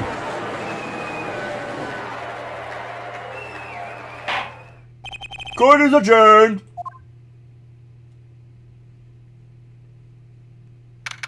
June 17, 4:12 p.m. District Court, Defendant Lobby number 2. Great job, Apollo! You did it! Yeah, we did, somehow. Wookie's off the hook! Free to become the gangster he's always wanted to be! And he has you to take... Hey, attorney man! You're gonna pay for what you did to my Alita, Holmes. or to blame, I guess. You get my Alita back! Stupid pointy-headed attorney with a dead wish! Enough, Wookie. Enough, Wookie. That's his father. Ah, Mr. Kitaki. Big wins. It's high time you open your eyes, Wookie. What do you know, old man? I think it's about time you open yours. Giving up the life trying to become some kind of businessman. Don't talk about what you don't understand, Wookie. I'm afraid the guard is going to throw them both out. If not in jail, wouldn't that be a happy ending? Hey, maybe we can help them out! We know why Mr. Kitaki needs to make some money. Maybe we should tell Wookie. Oh, we do? We do know why?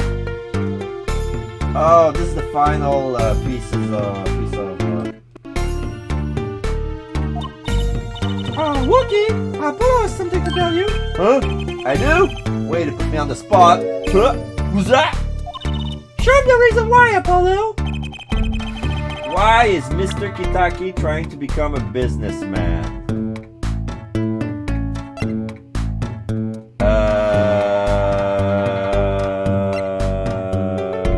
Wookie's chart?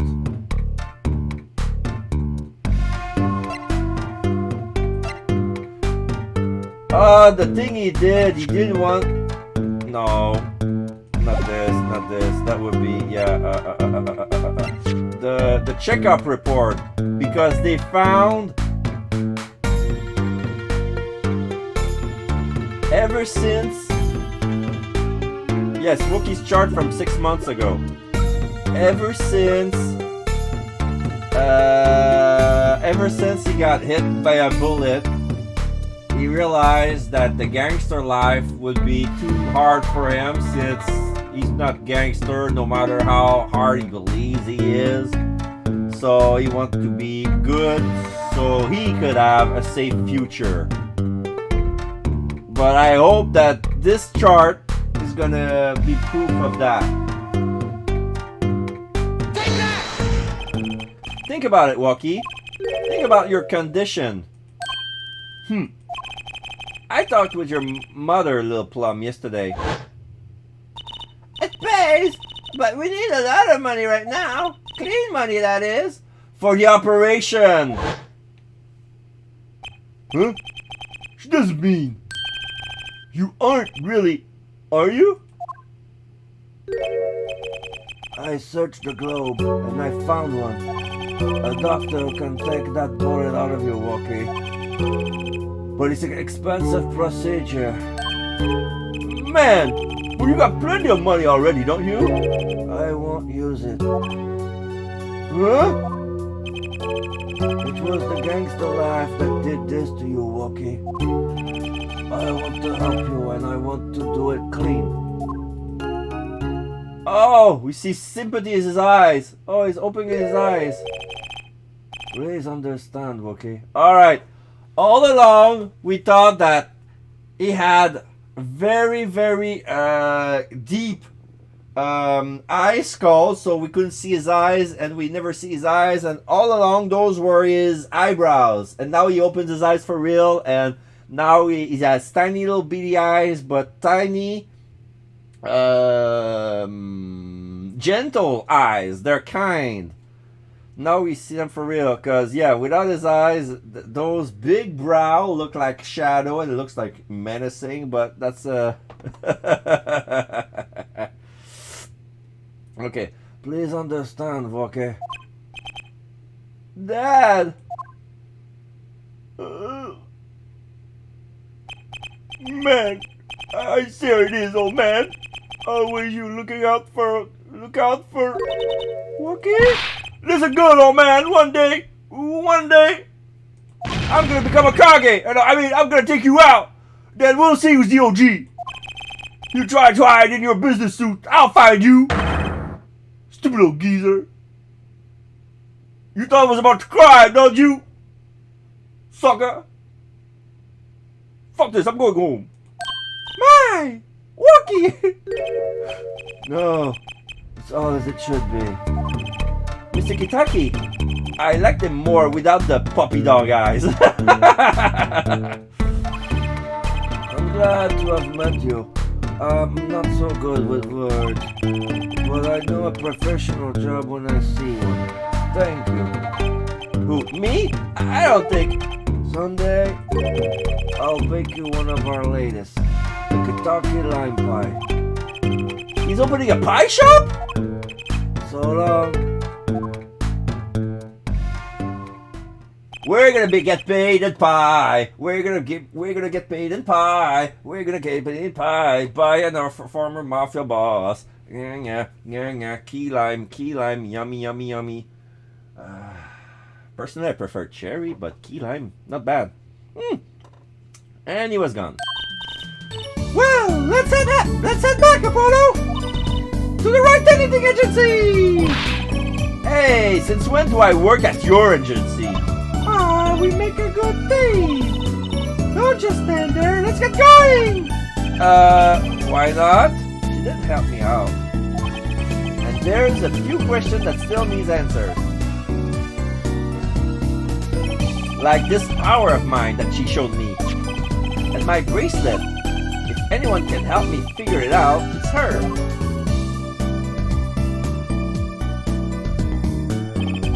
Though I can't say I care much for what her father has become. Oh, that's right! We have to go someplace first! Huh? Where? Why, to claim our rewards from Mr. Eldu! Ah, salty noodles. Right. You got his stand back already? Oh, and after that, you can come see my show! With a special appearance by the amazing Mr. Hat! Da-da-da-da. Oh, it's specials, alright. Please, anything but him. The end. This is the end of chapter 2, guys. We're gonna save it and call it a night. It's 9:30. This is a good place to stop. Yeah, what about this case? What about it? Man. I had some few missteps. I believe I had a good thing going on. I think my theory so far was true, even though I had some little bit mistake left and right. But in the end, yeah, my guess was correct. She did him in, and they were trying to kill each other, and she was half conscious. But the thing with the car, I completely forgot about the car wouldn't run because of the exhaust pipe. I know I don't know much about cars, but